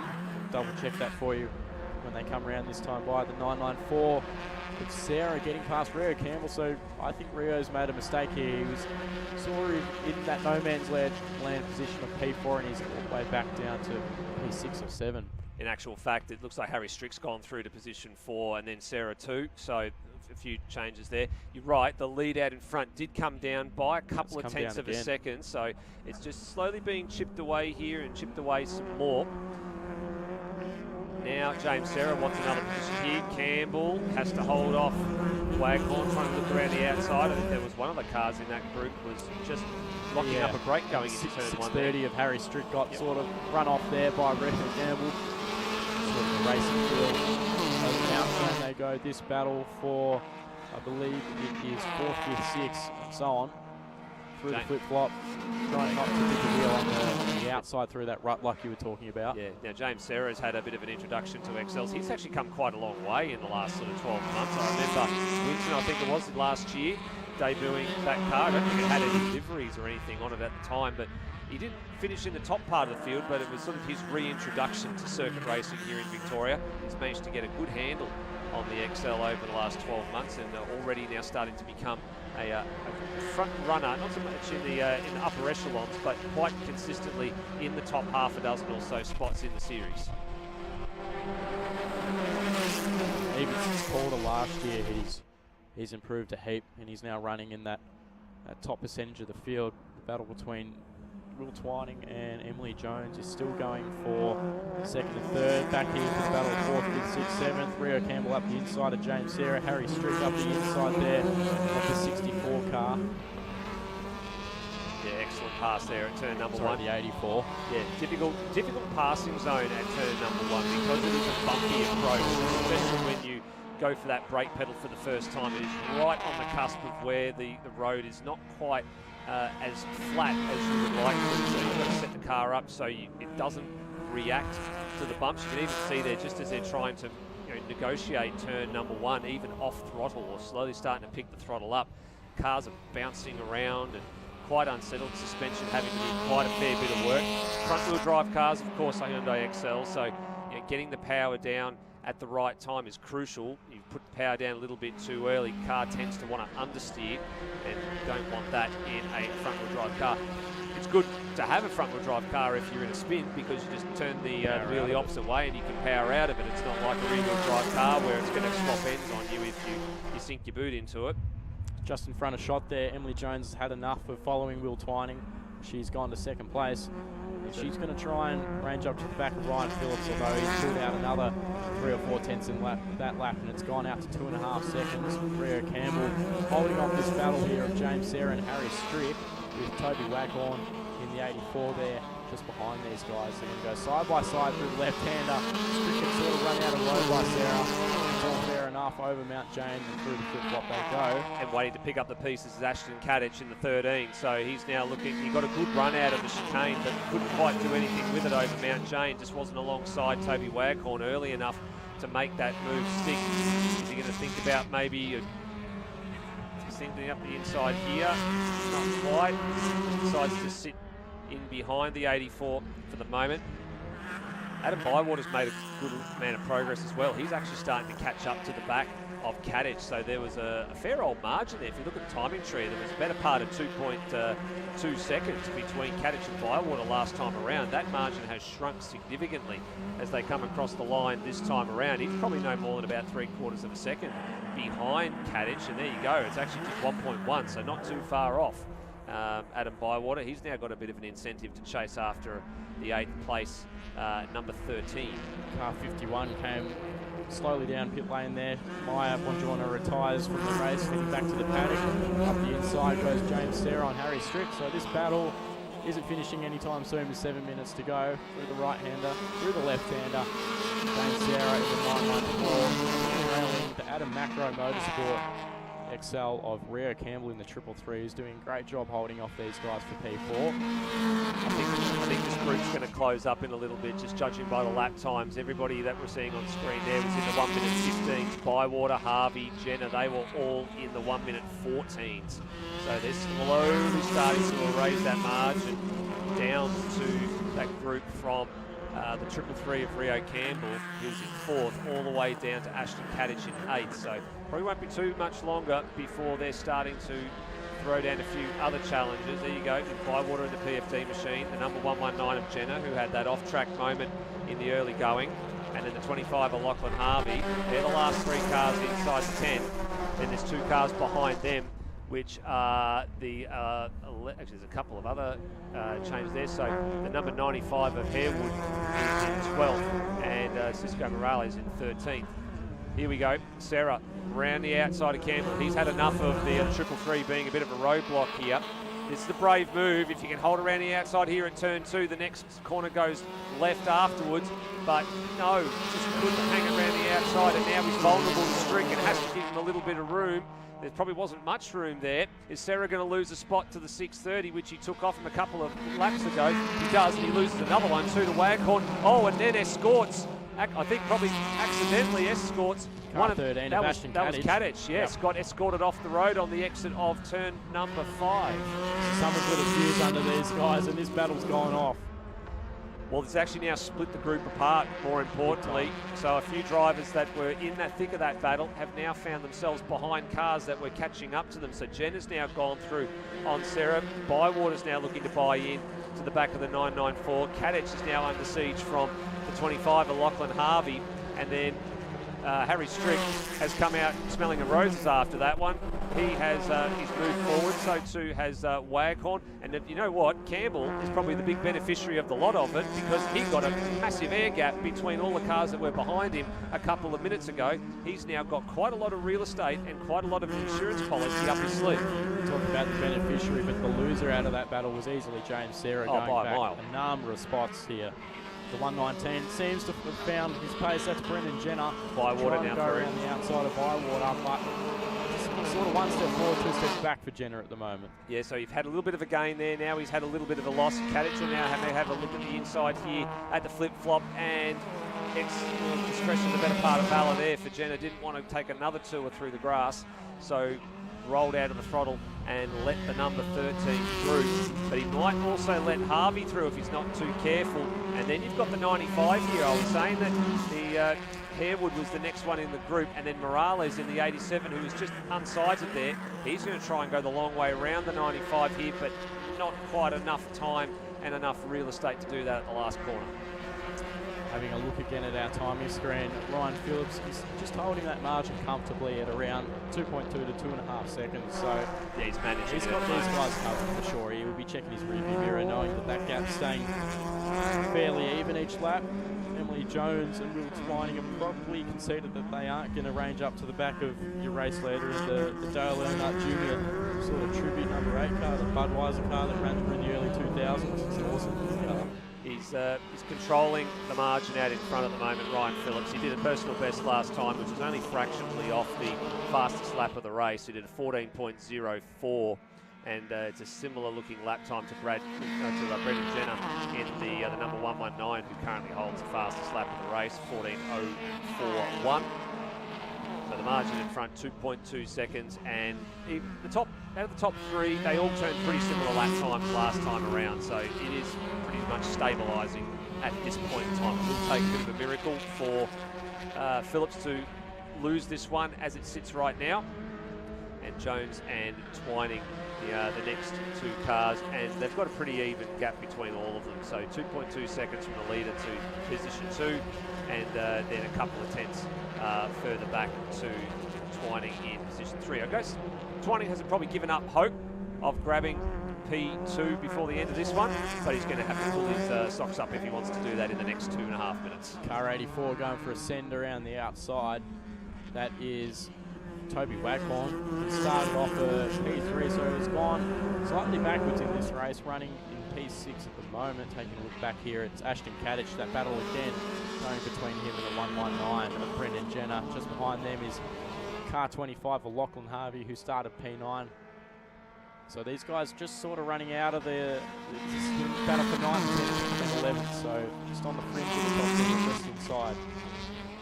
And of course, it's a progressive grid. So where you finish this race is where you'll start tomorrow morning. And it's pretty crucial. If you're a front running car and you have to DNF in race 1, it sort of screws your whole weekend. Yeah, it impacts you quite drastically. So if you don't want to have a non-finish in this series, especially in a field of this size this weekend with 26 cars here, and importantly in a single make series as well, because that's everybody's got the same bit of equipment under them. Granted, there'll be the fine tuning and things that go on, but it is a spec series, so the drivers do separate themselves. You want to be competitive and you want to run at the front, you've got to be very, very good and not finish. Keep yourself from not having any DNFs. Here comes Harry Strick going for a move around the outside here. Got to be careful not to put the squeeze job on. Campbell defends pretty well there. That's now going to open up for Strick to be potentially passed here by Waghorn if he's not too careful. Hangs on just for the moment. So Campbell was a bit of a roadblock in the middle part of this race, and everybody was lining up to go past the 333. That unfortunately all came unstuck when there were cars being given a little bit of less racing room than they otherwise would have. That gave him the insurance policy, but they've now come back to his rear bump up and now going to throw down this gauntlet in the last 2 laps or so. Just keep an eye out for the last lap board to see if that gets hung out anytime soon. So probably going to get another 2 laps for the drivers at this point. Phillips is actually just going across the line as we're speaking, so no last lap board yet. So that margin has come down. Oh, was there a light or a mirror cover that just went flying there at the last corner? Didn't quite catch that. Usually the indicators on these cars are quite fragile and they always fall off, so you'll see cars or crew members tape them. There is something dangling there. Maybe it's just a sticker. Oh no! On the number 630 car, there's a little bit of damage to the front light. It's actually come off the Toby Waghorn's car. I think you'll find there's the right-hand indicator light is actually missing from the number 84 machine. It's very obvious in the shot there, it's completely gone. So that would have been what's come off the car. A little bit of a late lunge looking there at Harry Strick, trying to make a bit of a discombobulated move there. No opportunity to do that. Fast running out of time here. A lap and a half to go. Margin has shrunk in front to about 1.8 seconds, so it's not come down at any great rate, but it's only come down because Emily Jones turned the fastest lap of the race last time around at a 1:13.8. So making a late-minute charge, but possibly to no avail for Jones.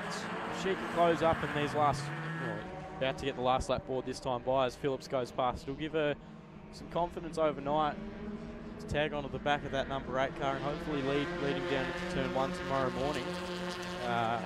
Last lap board, 1.8 seconds now the lead, the margin between first and second, so fairly similar. Look at these guys driving down, driver's right, down the wall. That is Rio Campbell leading this battle pack, the 630 of, that is Harry Strick. Yep. Passing a lap car 4 there. It was a defensive line from Campbell. He made his intentions very clear, very, very early coming out of the final corner. And Strick had a good head of steam, had to brake a little bit earlier, and then Campbell just went straight back past and grabbed that spot. So good defensive tactics from Campbell. Nothing wrong with what he's done to drive this race. He's driven the defensive race of his life on multiple occasions to keep what I would expect to be some faster cars at bay. This is the last real opportunity here. He's got to protect the inside running down to turn number 6, force your competitor to go the long way around, and then just edges ahead in the braking zone. So he doesn't seem to have the top line speed, but definitely has much better brakes as our race leader in Ryan Phillips comes to the line, wins from pole. Jones finishes second, and then Twining in third. So top 2 as they finish as they started. Rio Campbell holds off this battle pack for P4. He's done a very, very good job there. Harry Strick behind him, and Toby Waghorn coming home in 6th. Bywater 7, then across the line with James Serra in 8th. Ashton Kadich 9th for him, and Brendan Jenner last spot inside the top 10. So that mid-pack that was getting very, very close and very, very willing for quite a lot of that race eventually did settled down a little bit, albeit with a few drivers having to allow room for some others that split the pack up. I'll tell you what, still, what a great defensive drive from Rio Campbell there on multiple occasions. Had to fend off the advances of what I would have deemed to be some much faster cars. So crossing the line here comes sort of a Peter Brock throwback livery here. Yep, I think Dallas that's Harvey. Dallas Harvey, sorry. He came across the line there in 20th place ahead of John O'Keefe and Eels in the 555, Jamie Eels in the 555. And the last couple of cars was Anvelt, Norm Lee, and the only two non-finishers, one non-finisher and Maya Bongiorno we saw come to pit lane, and there was one non-starter in that one, which was car number 530, Aidan Caradagli, didn't take to the start. Here come the XLs down to pit lane. Great job by Ryan Phillips converting from pole. Great job by Emily Jones to take P2, and then an extra spot gained from the starting position for William Twining. Started 4th and went on to finish 3rd. Just 2 more races to go here on Saturday afternoon at Calder Park for round number 2 of the Victorian State Circuit Racing Championships, presented of course by Trico windscreen wipers, seeing you through. The cars coming in haven't had to use them today, nor have any of the other categories, and we hope that that's not the case, but if they do, they will definitely have a set of Tricos bolted on and ready to go. MG and invited British sports cars are next, followed by improved production to round out racing here for the day. Back soon with MG and invited British sports cars.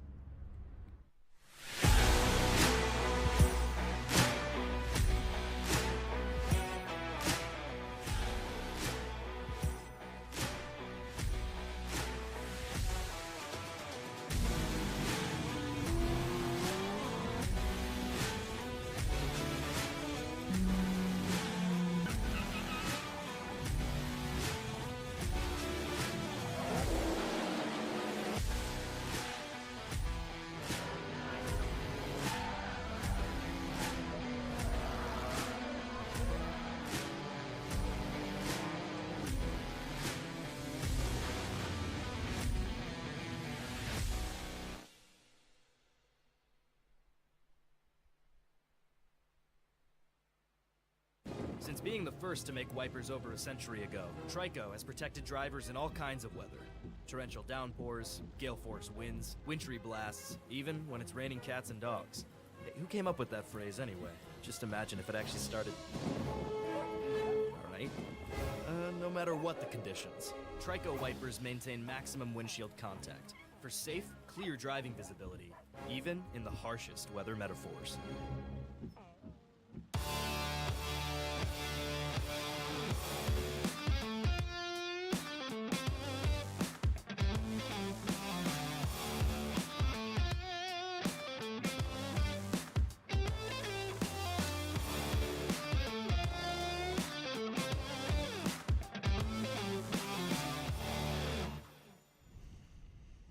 Welcome back trackside here at Calder Park. We've got 2 more races to go on a massive weekend here as part of round 2 of the Trico Victorian State Circuit Racing Championship with 888 home loans and Karting Madness. Check out the tent down at Karting Madness in the paddock area.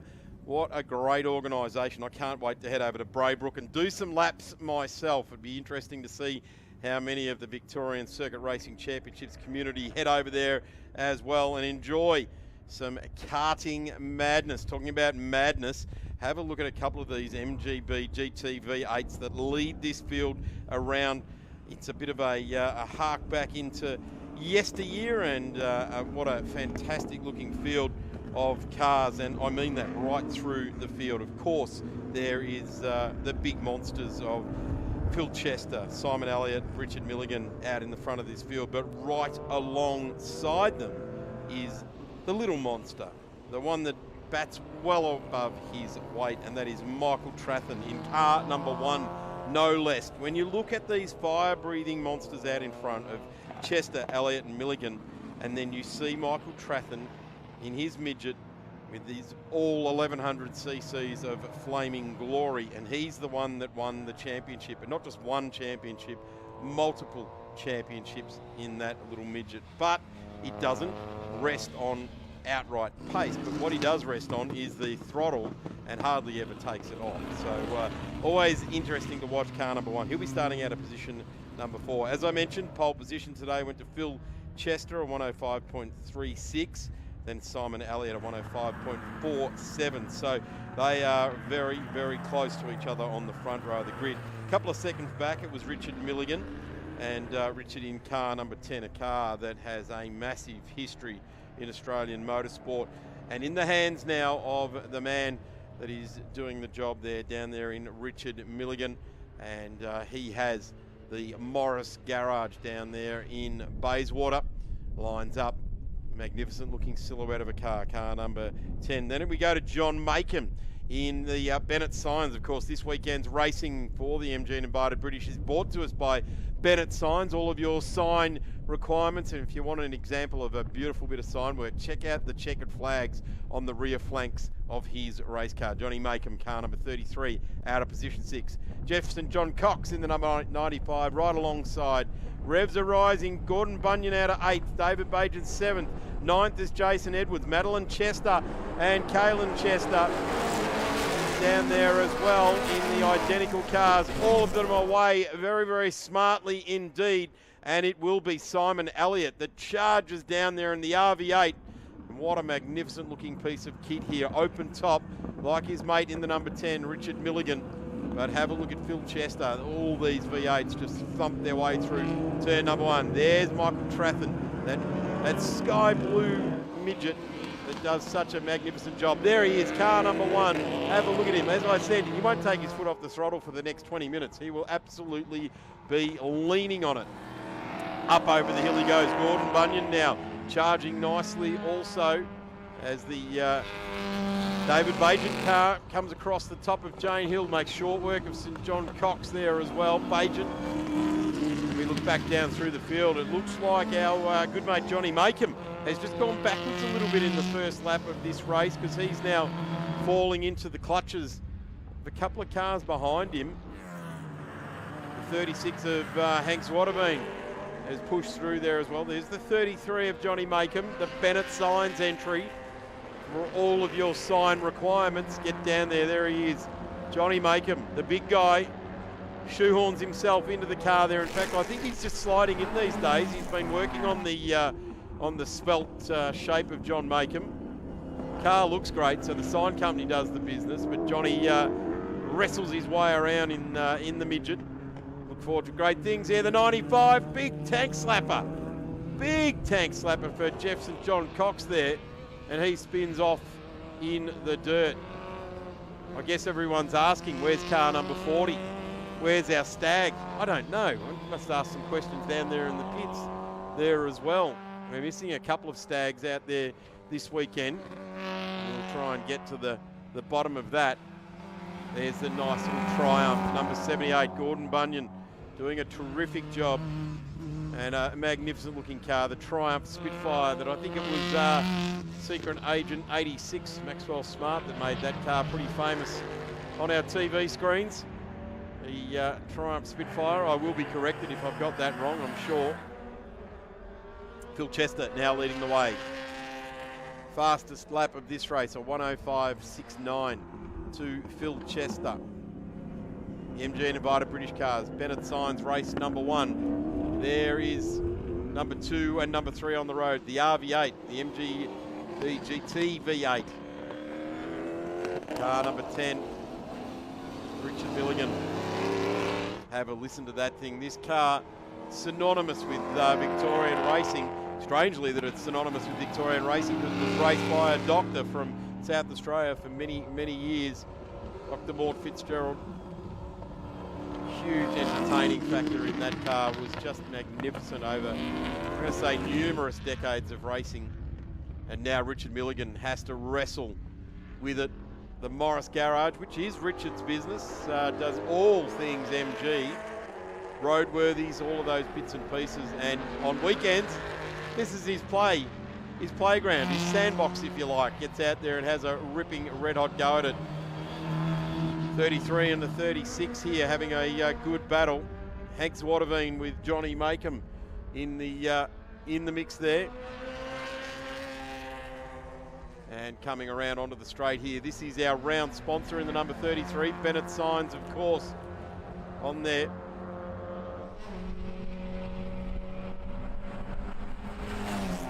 And enjoying his time. Just looking in the mirrors now is Hanks Vitabeam.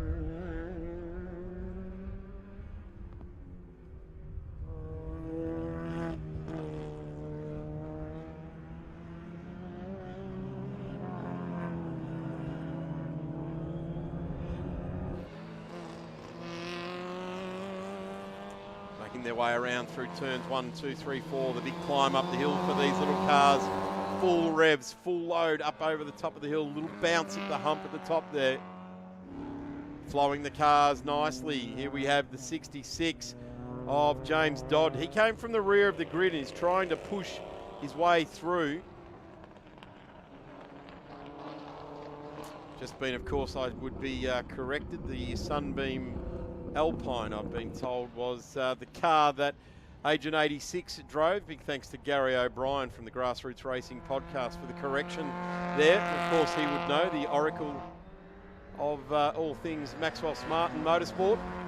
As we continue on with these two battling it out, and just saw the red car from Team Chester parked up on the back straight. That'd be the 71 entry, so that's Kayleen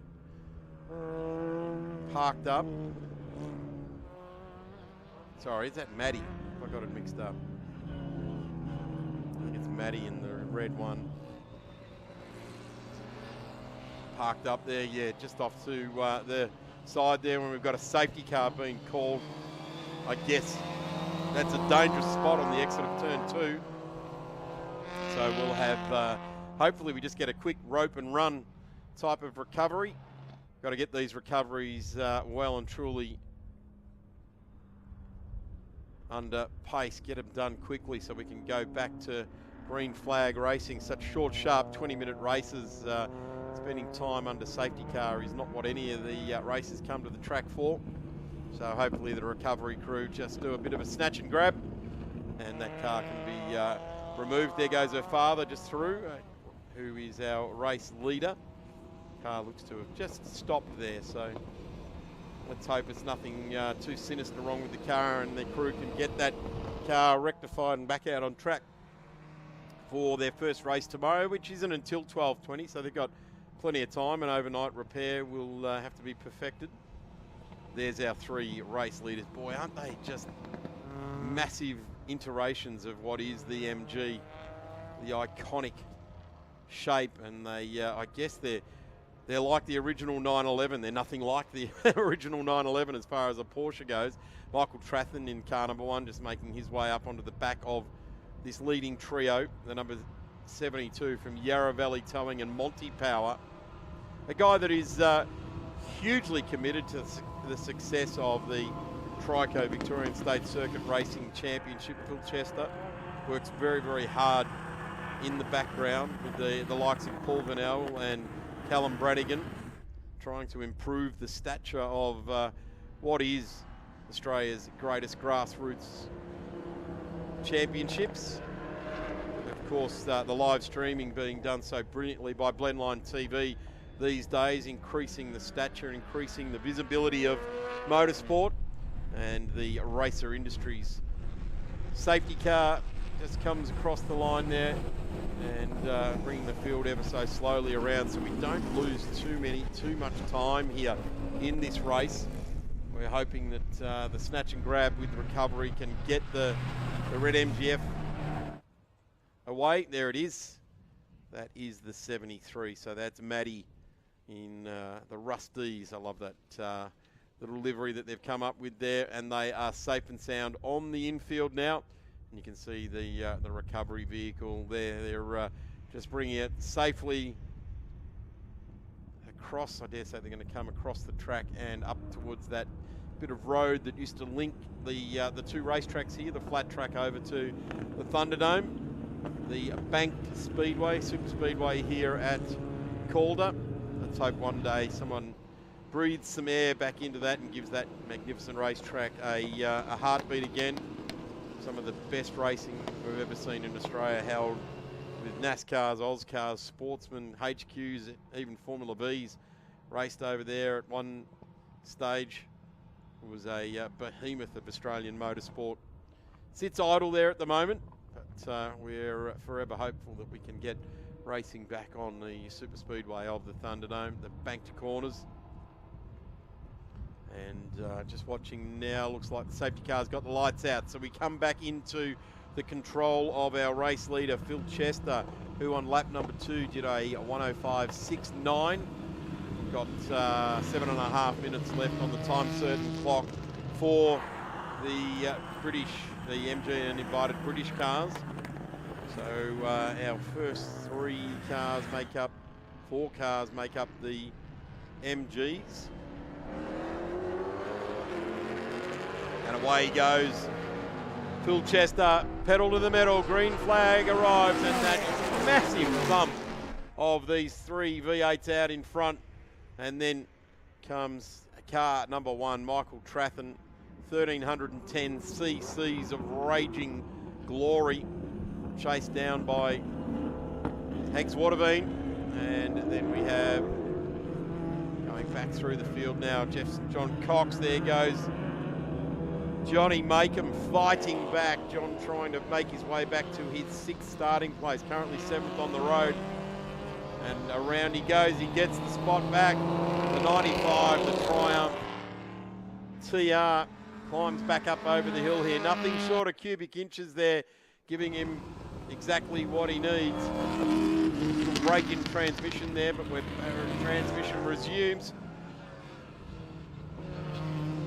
John Cox under brakes now. The TR7 V8 uses its straight line handling to great advantage here. Johnny Makem in the 33 just loves going racing. He's an MG midget. That's a 1300 as well. Same capacity as what car number 1, Michael Trathen, has. The midgets, they just have so much fun racing these cars. You've got the wind in your hair. Hobson stores emblazoned across the boot lid of car number 33 there as well. Bennett Signs, he's lent his name and sponsorship to this round for the MG and invited British cars. It'd be nice if we could see Johnny Makem take one of the trophies that he's provided for this round. But at the moment, it's be Phil Chester outright lead with 5.5 minutes left to go. Simon Elliott, Richard Milligan. There goes St John Cox in that TR7 V8, getting a bit of wheel spin across the top of the hill there as well. Looking for the second of the MGFs for the Chester family. It's the green car. That'll be Kayleen. And the number 71 is in position number 11 with Gordon Bunyan. Just, 78 goes round Gordon Bunyan, in fact. That's, so I'm getting confused there. That's the 260, different iteration of car. That's the Edwards car.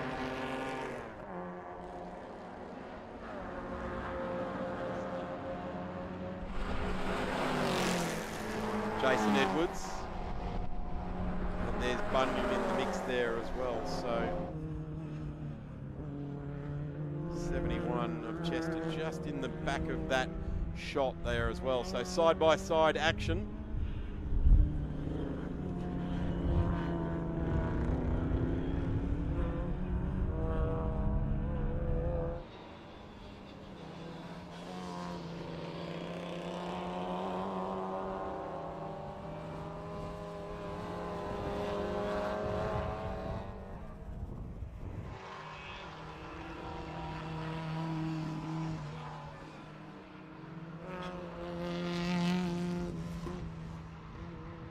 Tell you what, you open up a can of worms on a broadcast when you mention Agent 86 and the car he drove.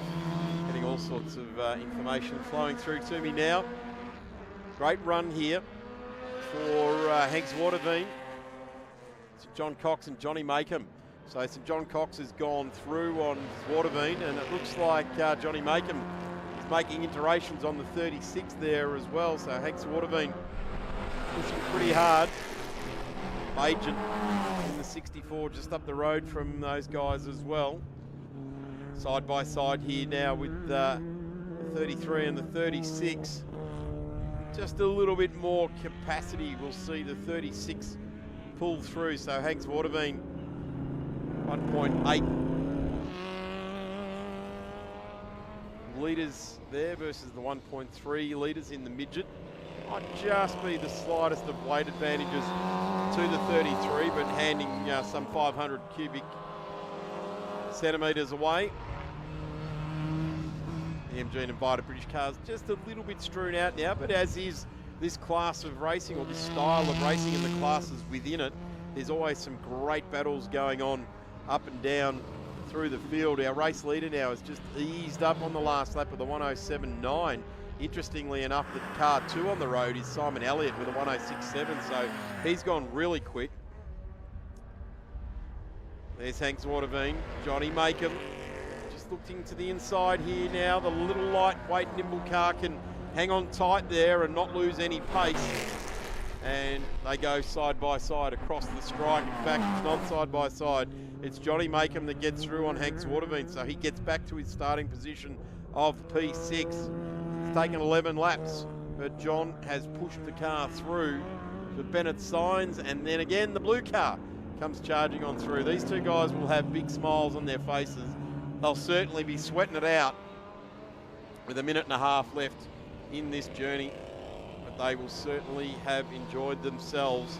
And we've got plenty of screen time for the round sponsor, Bennett Signs, alongside of Johnny Makem's car there. St John Cox and these two charging through here.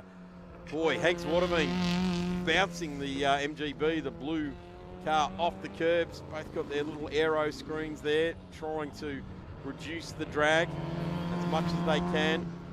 There's the car of Edwards around the outside of Gordon Bunyan in his Triumph. So sadly no Trevor Lindsay here with the Triumph GT here this weekend. Did a massive job 2 seasons ago in this style of racing, the South Australian. It was brilliant to watch. And another GT, Triumph GT at round number 1 as well. Right off in the back of shot there is Phil Chester, just letting everyone know down the road from him that he is coming on through. Last time through he matched the pace of Elliott with a 105.3. Elliott a 105.8. Richard Milligan just losing a little bit of ground now from these guys. He's 12 seconds rear of the race leader, but Richard Milligan doing a ripping job. Car number 10.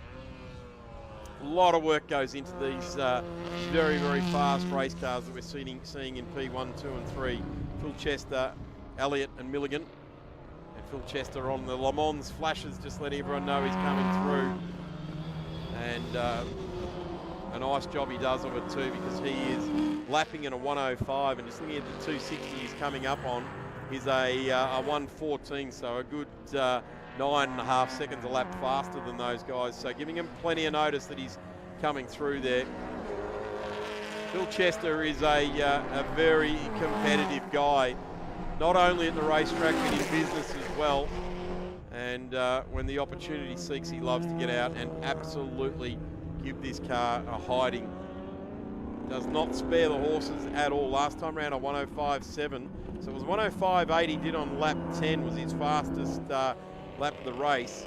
Elliott, his fastest lap was on lap 9, and Richard Milligan was on lap 10, so these cars are as fast at the start of the race as they are at the end, banging it up through the gearbox. A big orange flame out the back for car number 72, the Yarra Valley Southern entry, Monty Power MGB GT V8, and GB galvanising across the front air dam there as well.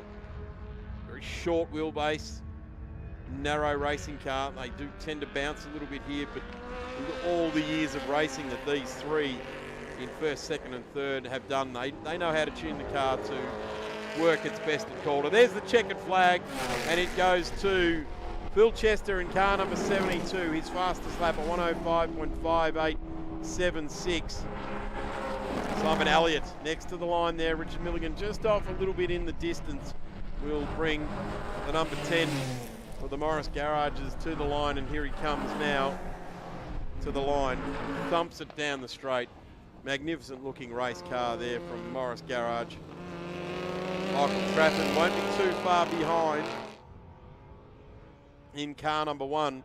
And this is the secret to Michael Trafford's championships. Finish the race and finish in the best position you possibly can. And at the moment, that's looking pretty good. We see to the line now. He's Kayleen Chester. So there goes Michael Trafford into P4. So our podium has been decided. Phil Chester takes it over Simon Elliott, 5.8 seconds further behind. Richard Milligan, another 10 seconds, 11 seconds further back. Mike Trafford, he's numerous seconds further behind there, but home in P4 in the 1300cc MG Midget. We're now waiting for David Bagent. Gets across the line. So John Cox gets him. David Bagent goes back one. Johnny Makem home in 7th place there for Bennett Signs. And in fact, the entire field doing it for Bennett Signs here this weekend.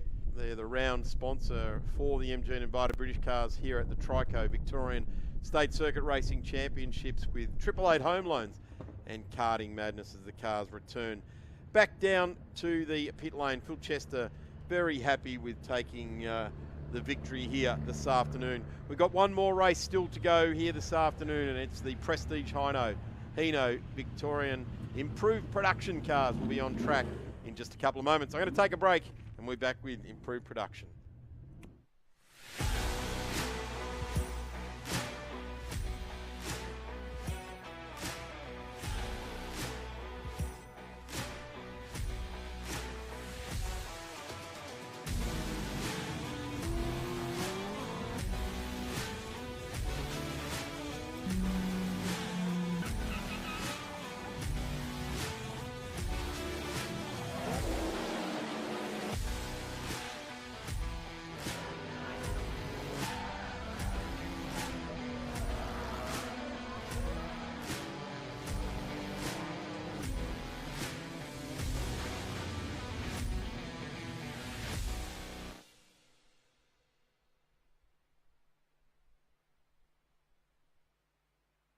Since being the first to make wipers over a century ago, Trico has protected drivers in all kinds of weather. Torrential downpours, gale force winds, wintry blasts, even when it's raining cats and dogs. Hey, who came up with that phrase anyway? Just imagine if it actually started... Alright.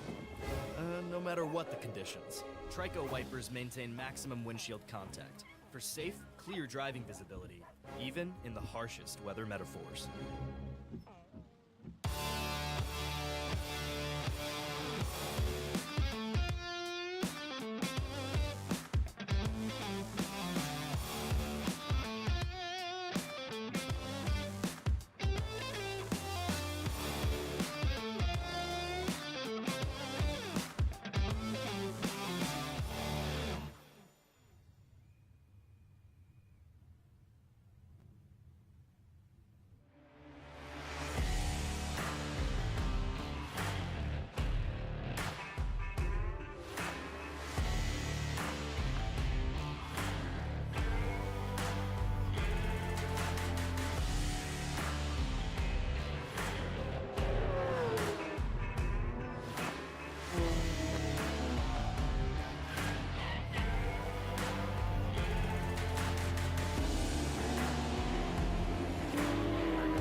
Welcome back, ladies and gentlemen. Thank you for staying with us here at round number 2 from the Calder Park Raceway for the Victorian State Circuit Racing Championships. The last race of today's proceedings, Saturday's final race of the day, the Improved Production cars, which thanks to Prestige Hino, Melbourne's most awarded Hino dealer. They are rolling out of the marshalling area now. There are 20 cars. We have lost a couple already this weekend for various reasons or another. The big casualty, Danny Timewell, unfortunately losing an engine in Friday practice. That unfortunately might also render him out of the upcoming Bathurst 6-hour support races in a couple of weeks' time across the Easter weekend at the mountain. So not ideal preparation for your approach to Bathurst, but a few drivers like to use the rounds prior to that event just to shake down the cars and get any of the bugs out of them. And one of those drivers who is heading to the mountain is that one there. The man who will be starting on pole position for this one is Ian McLennan in a newly liveried Pro Cut Tree Services Monaro from the surprise packet, Royce Lyon, the BMW next door to him in position number 2. Then comes Brett Lehman's Commodore and Peter Dixon's Monaro. Then you got Matt Logan in the VE Commodore, Brad Wyatt in a Holden as well. Larry Merrifield in the Honda Civic. He's the highest placed of the under 2 litre cars in 7th. Brett Harris in 8th. John Perkins in the RX-7 in 9th. And Bruce Henley right next door to him in the RX-8 in 10th place. The rest of the field's rounded out by Chris Bodal, Andrew Tickner, Richard Opie, Rohit Saini, Andre Noy in the Falcon, Peter McLean in the BRZ. Then you have Bryson Lloyd in the little Toyota Celica, and in the 3XLs of Dallas Harvey, Peter Fleming and Jason Orchard. Steve DeVries and Tom Reed are going to take you through this one. Tom, it's not often that improved production is sort of the last race on the schedule for anything. I can't actually remember a time where they were the last race on the schedule. But someone's got to be last, and well, sometimes they always say we save the best for last. Afternoon, Steve. Afternoon to everyone listening in at home on Blendline TV, either Facebook or YouTube. Looking forward to an exciting final race of the day to wrap up Saturday's action at round 2 of the Victorian State Circuit Racing Championships presented by Trico. Should get a green flag any second and get this race underway. Looking forward to a 20-minute affair between the front two of Ian McLennan and Royce Lyon in his BMW. Well, given the front straight nature of this circuit, I would say that the Monaro probably is the favourite to win this one, and probably the round at this stage, just going off of what's happened over the last 24 hours or so with cars. But nothing is impossible when it comes to motor racing, and away we go for race number 1. Royce Lyon got a brilliant jump from the front of the grid. I'm not 100% sure if he actually just nailed the start or if he was maybe rolling a little bit at the start, because he got a lightning quick reaction time. Same with Brett Lehman, who got a very handy reaction time there as well. Brad Wyatt's moved up a couple of spots there as well into wasn't briefly third for a moment. Now battling with the Mack Trucks entry of Matt Logan for 4th place. Matt should hold that position. Heading down the funnel here into the chicane, a little bit tight between the Icon tiling number 97 and the Mack Trucks number 43. It was a poor start from the Pro Cut Tree Services car of Ian McLennan, who balked off the line. Royce was able to get a fantastic start. He covered him off just nicely, but obviously the horsepower difference is so large in those cars that McLennan just went straight by him. Peter Dixon lost a couple of spots at the start there. He started 4th and was back as far as 6th. He's now just recovered one of those spots over Brad Wyatt, moves back up into 5th place. The Civic of Larry Merrifield, the McLean Duct number 50 there, still in 7th place, which is where he started this affair, and having a nice little battle there, having to repass the green and yellow RX-7 of John Perkins. John Perkins having started out of 9th, so he gained a spot or 2 there. Oh, and dear, there's a bit of contact there, and that's the 21 of Peter Dixon. Didn't quite see who the second car involved in that was. Might have been Brett Lehman. Just well, he caught the last little bits of that. I was just looking down at the bits of paper in front of me, but Peter, yeah, that's very, very lucky for Peter Dixon. He's one of the drivers that's heading up to Bathurst in a couple of weeks' time, and lucky to avoid some damage with the wall there. Just creeping around and not wanting to take any risk in the number 21. That was a scary moment. Didn't quite see what happened there, who moved over on who, but there was a little bit of overlap and some contact on the approach to turn number 1. Go back to the Merrifield-Perkins battle briefly. Let's have another look here. So, it was Matt Logan. So Matt Logan on the far right, it's a difficult part of the track too, because the track narrows in a little bit. You're trying to stay inside the white lines of the circuit. It does narrow up a little bit there, and as Logan moved to the right, which he was entitled to do, Dixon didn't sort of realise what was going on there, and there was the bit of contact. So that'll be one I think the two of them will have a discussion about after the race is over.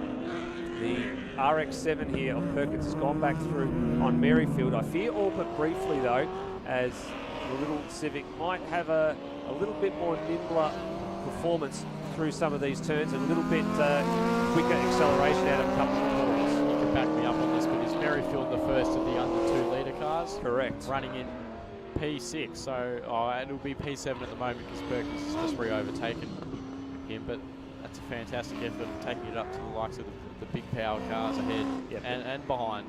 Then the next of the under 2 litre cars is Peter McLean, the little Subaru BRZ, car number 101. Down in 15th. Down in 15th. It's a massive gap, so Merrifield is driving that car superbly. Yeah, there's a big performance difference between the two cars at the moment.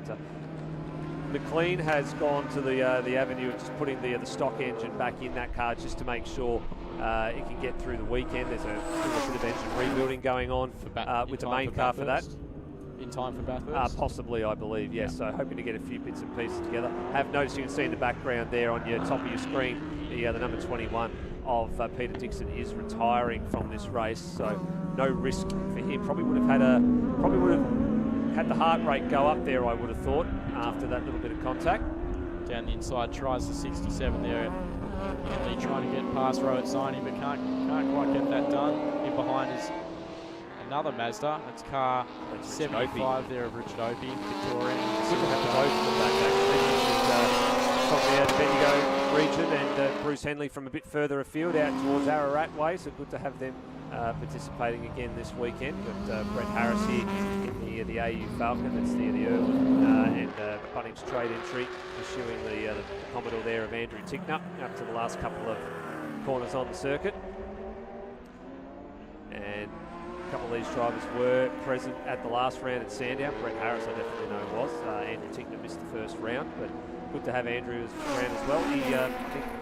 Andrew predominantly drives mostly down at Phillip Island these days, I think, when we ever see him turn up for the series, which of course is the next stop on the calendar for the Victorian State Circuit Racing Championships. And that's across the middle weekend in May. So if you don't want to be confused, the way that May shapes up at the moment is election weekend, Mother's Day weekend, Victorian State Circuit Racing weekend. That's how the first 3 weekends in May look right now. It's a good priority. It's a good priority order at the moment, isn't it? We get it over and done with after all the silly stuff is over. Exactly. We can focus all our attention there on the 16th to 18th of May, the third round of the Victorian State Circuit Racing Championships presented by Trico windscreen wipers, which we haven't needed yet today. I needed them on my way down to the circuit this morning, but the cars at Calder haven't needed it at all.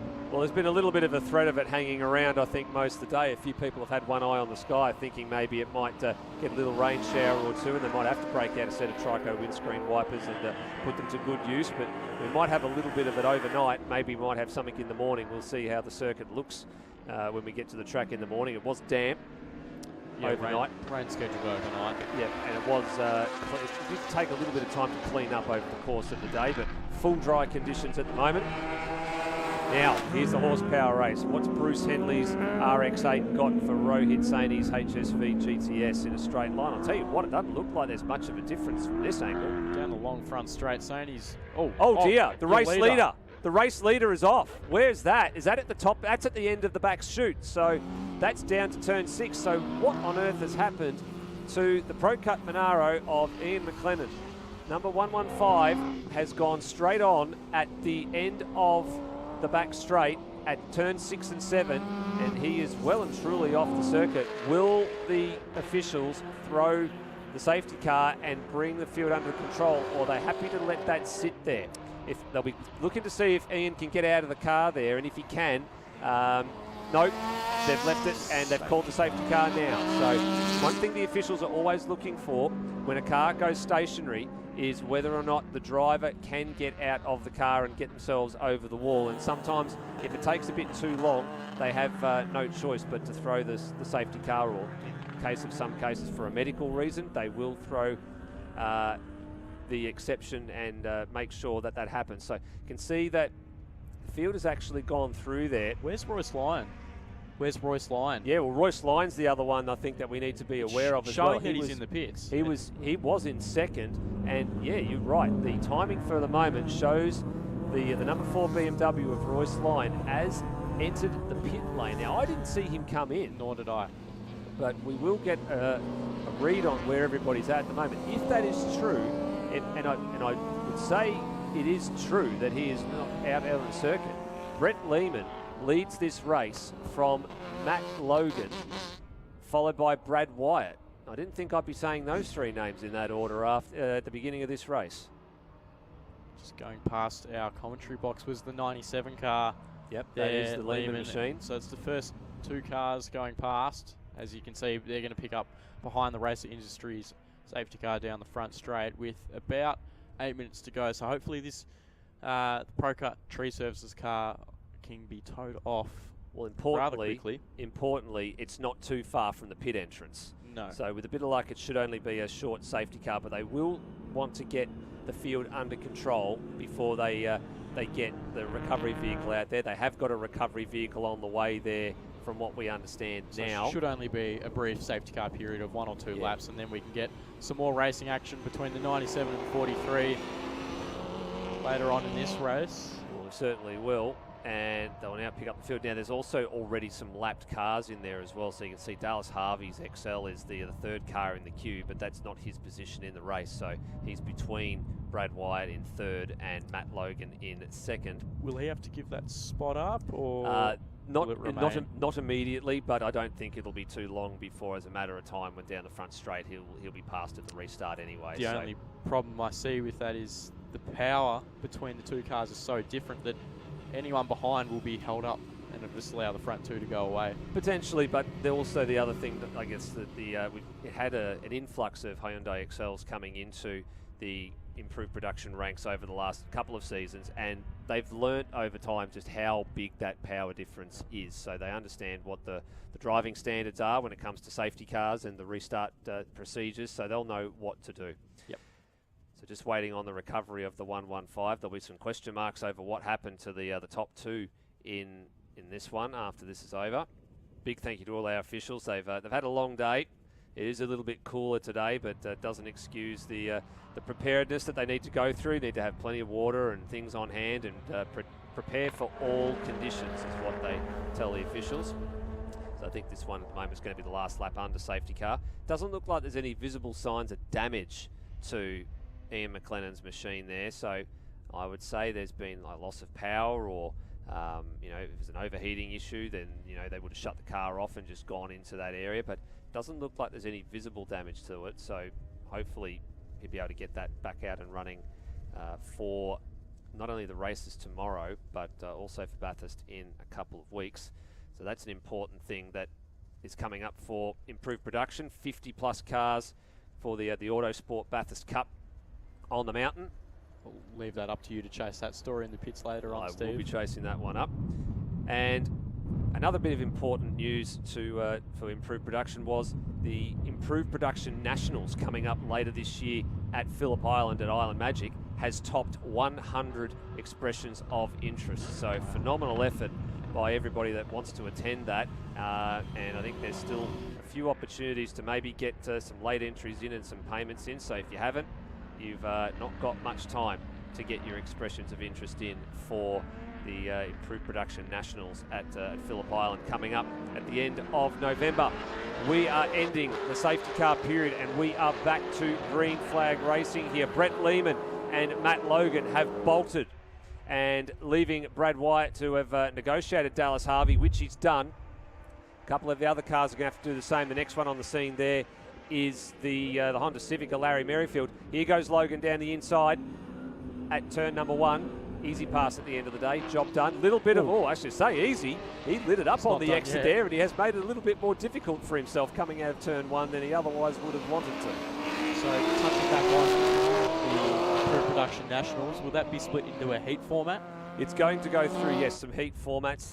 Looking like at this stage, there'll be separate grids for overs and unders as well. There's been a good unders representation coming through. Yeah. So yeah, looking forward to seeing what that unfolds in the next couple of weeks. I believe we'll get a bit more clarity on what that format actually looks like. But the most important thing was determining the numbers. Roughly around a grid capacity of 50 or 60. Yeah, so there is a grid capacity for the finals, so that's why they do have the heat format for the Nationals. So Matt's had a poor exit here out of turn number 10, and there's now a drag race down the front straight between the 97 of Brett Lehman and the 43 of Matt Logan. Neither of them will have probably been in this position before, leading an improved production race.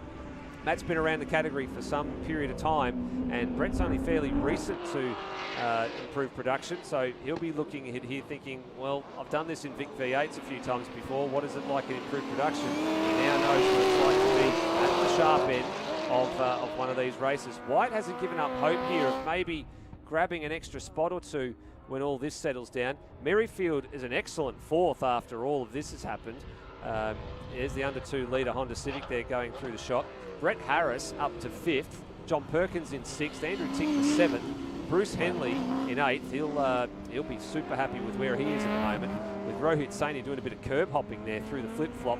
And Richard Opie's holding down 10th place, but he's got a rampaging Chris Bodal in the EA Falcon right behind him. And then Bryson Lloyd, who's the next of the under 2 litre cars. He's actually passed Peter McLean in all of this as well, who's gone behind Andre Noy there in the Falcon, and back to 3rd in the unders class.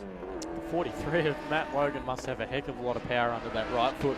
Because out of every traction zone, that car is sideways, dancing in the rear. Looks like it's going to break a new spin every time. Whereas your leader, Lehman, just sort of plants and goes. So it's allowing him to drive away from the 43. Certainly is at this stage. Rohit Saini now coming under a little bit of fire here from Bodal, or actually a little bit there. And this is a bit of a difference between the two cars as well. The HSV is a little bit heavier compared to the Falcon, a bit more nimble on its feet, but doesn't have all the power of the HSV in a straight line. And I guess the same thing about Bryson Lloyd's little Toyota Celica there as well. He's much nimbler through the corners, but just doesn't have the horsepower in a straight line. Actually really good to have Bryson back from up the Riverina region. It's been a couple of years since we saw the little Celica coming out, and hopefully we'll be back for a couple more rounds a bit later this year. So 1 minute 40 to go on the clock.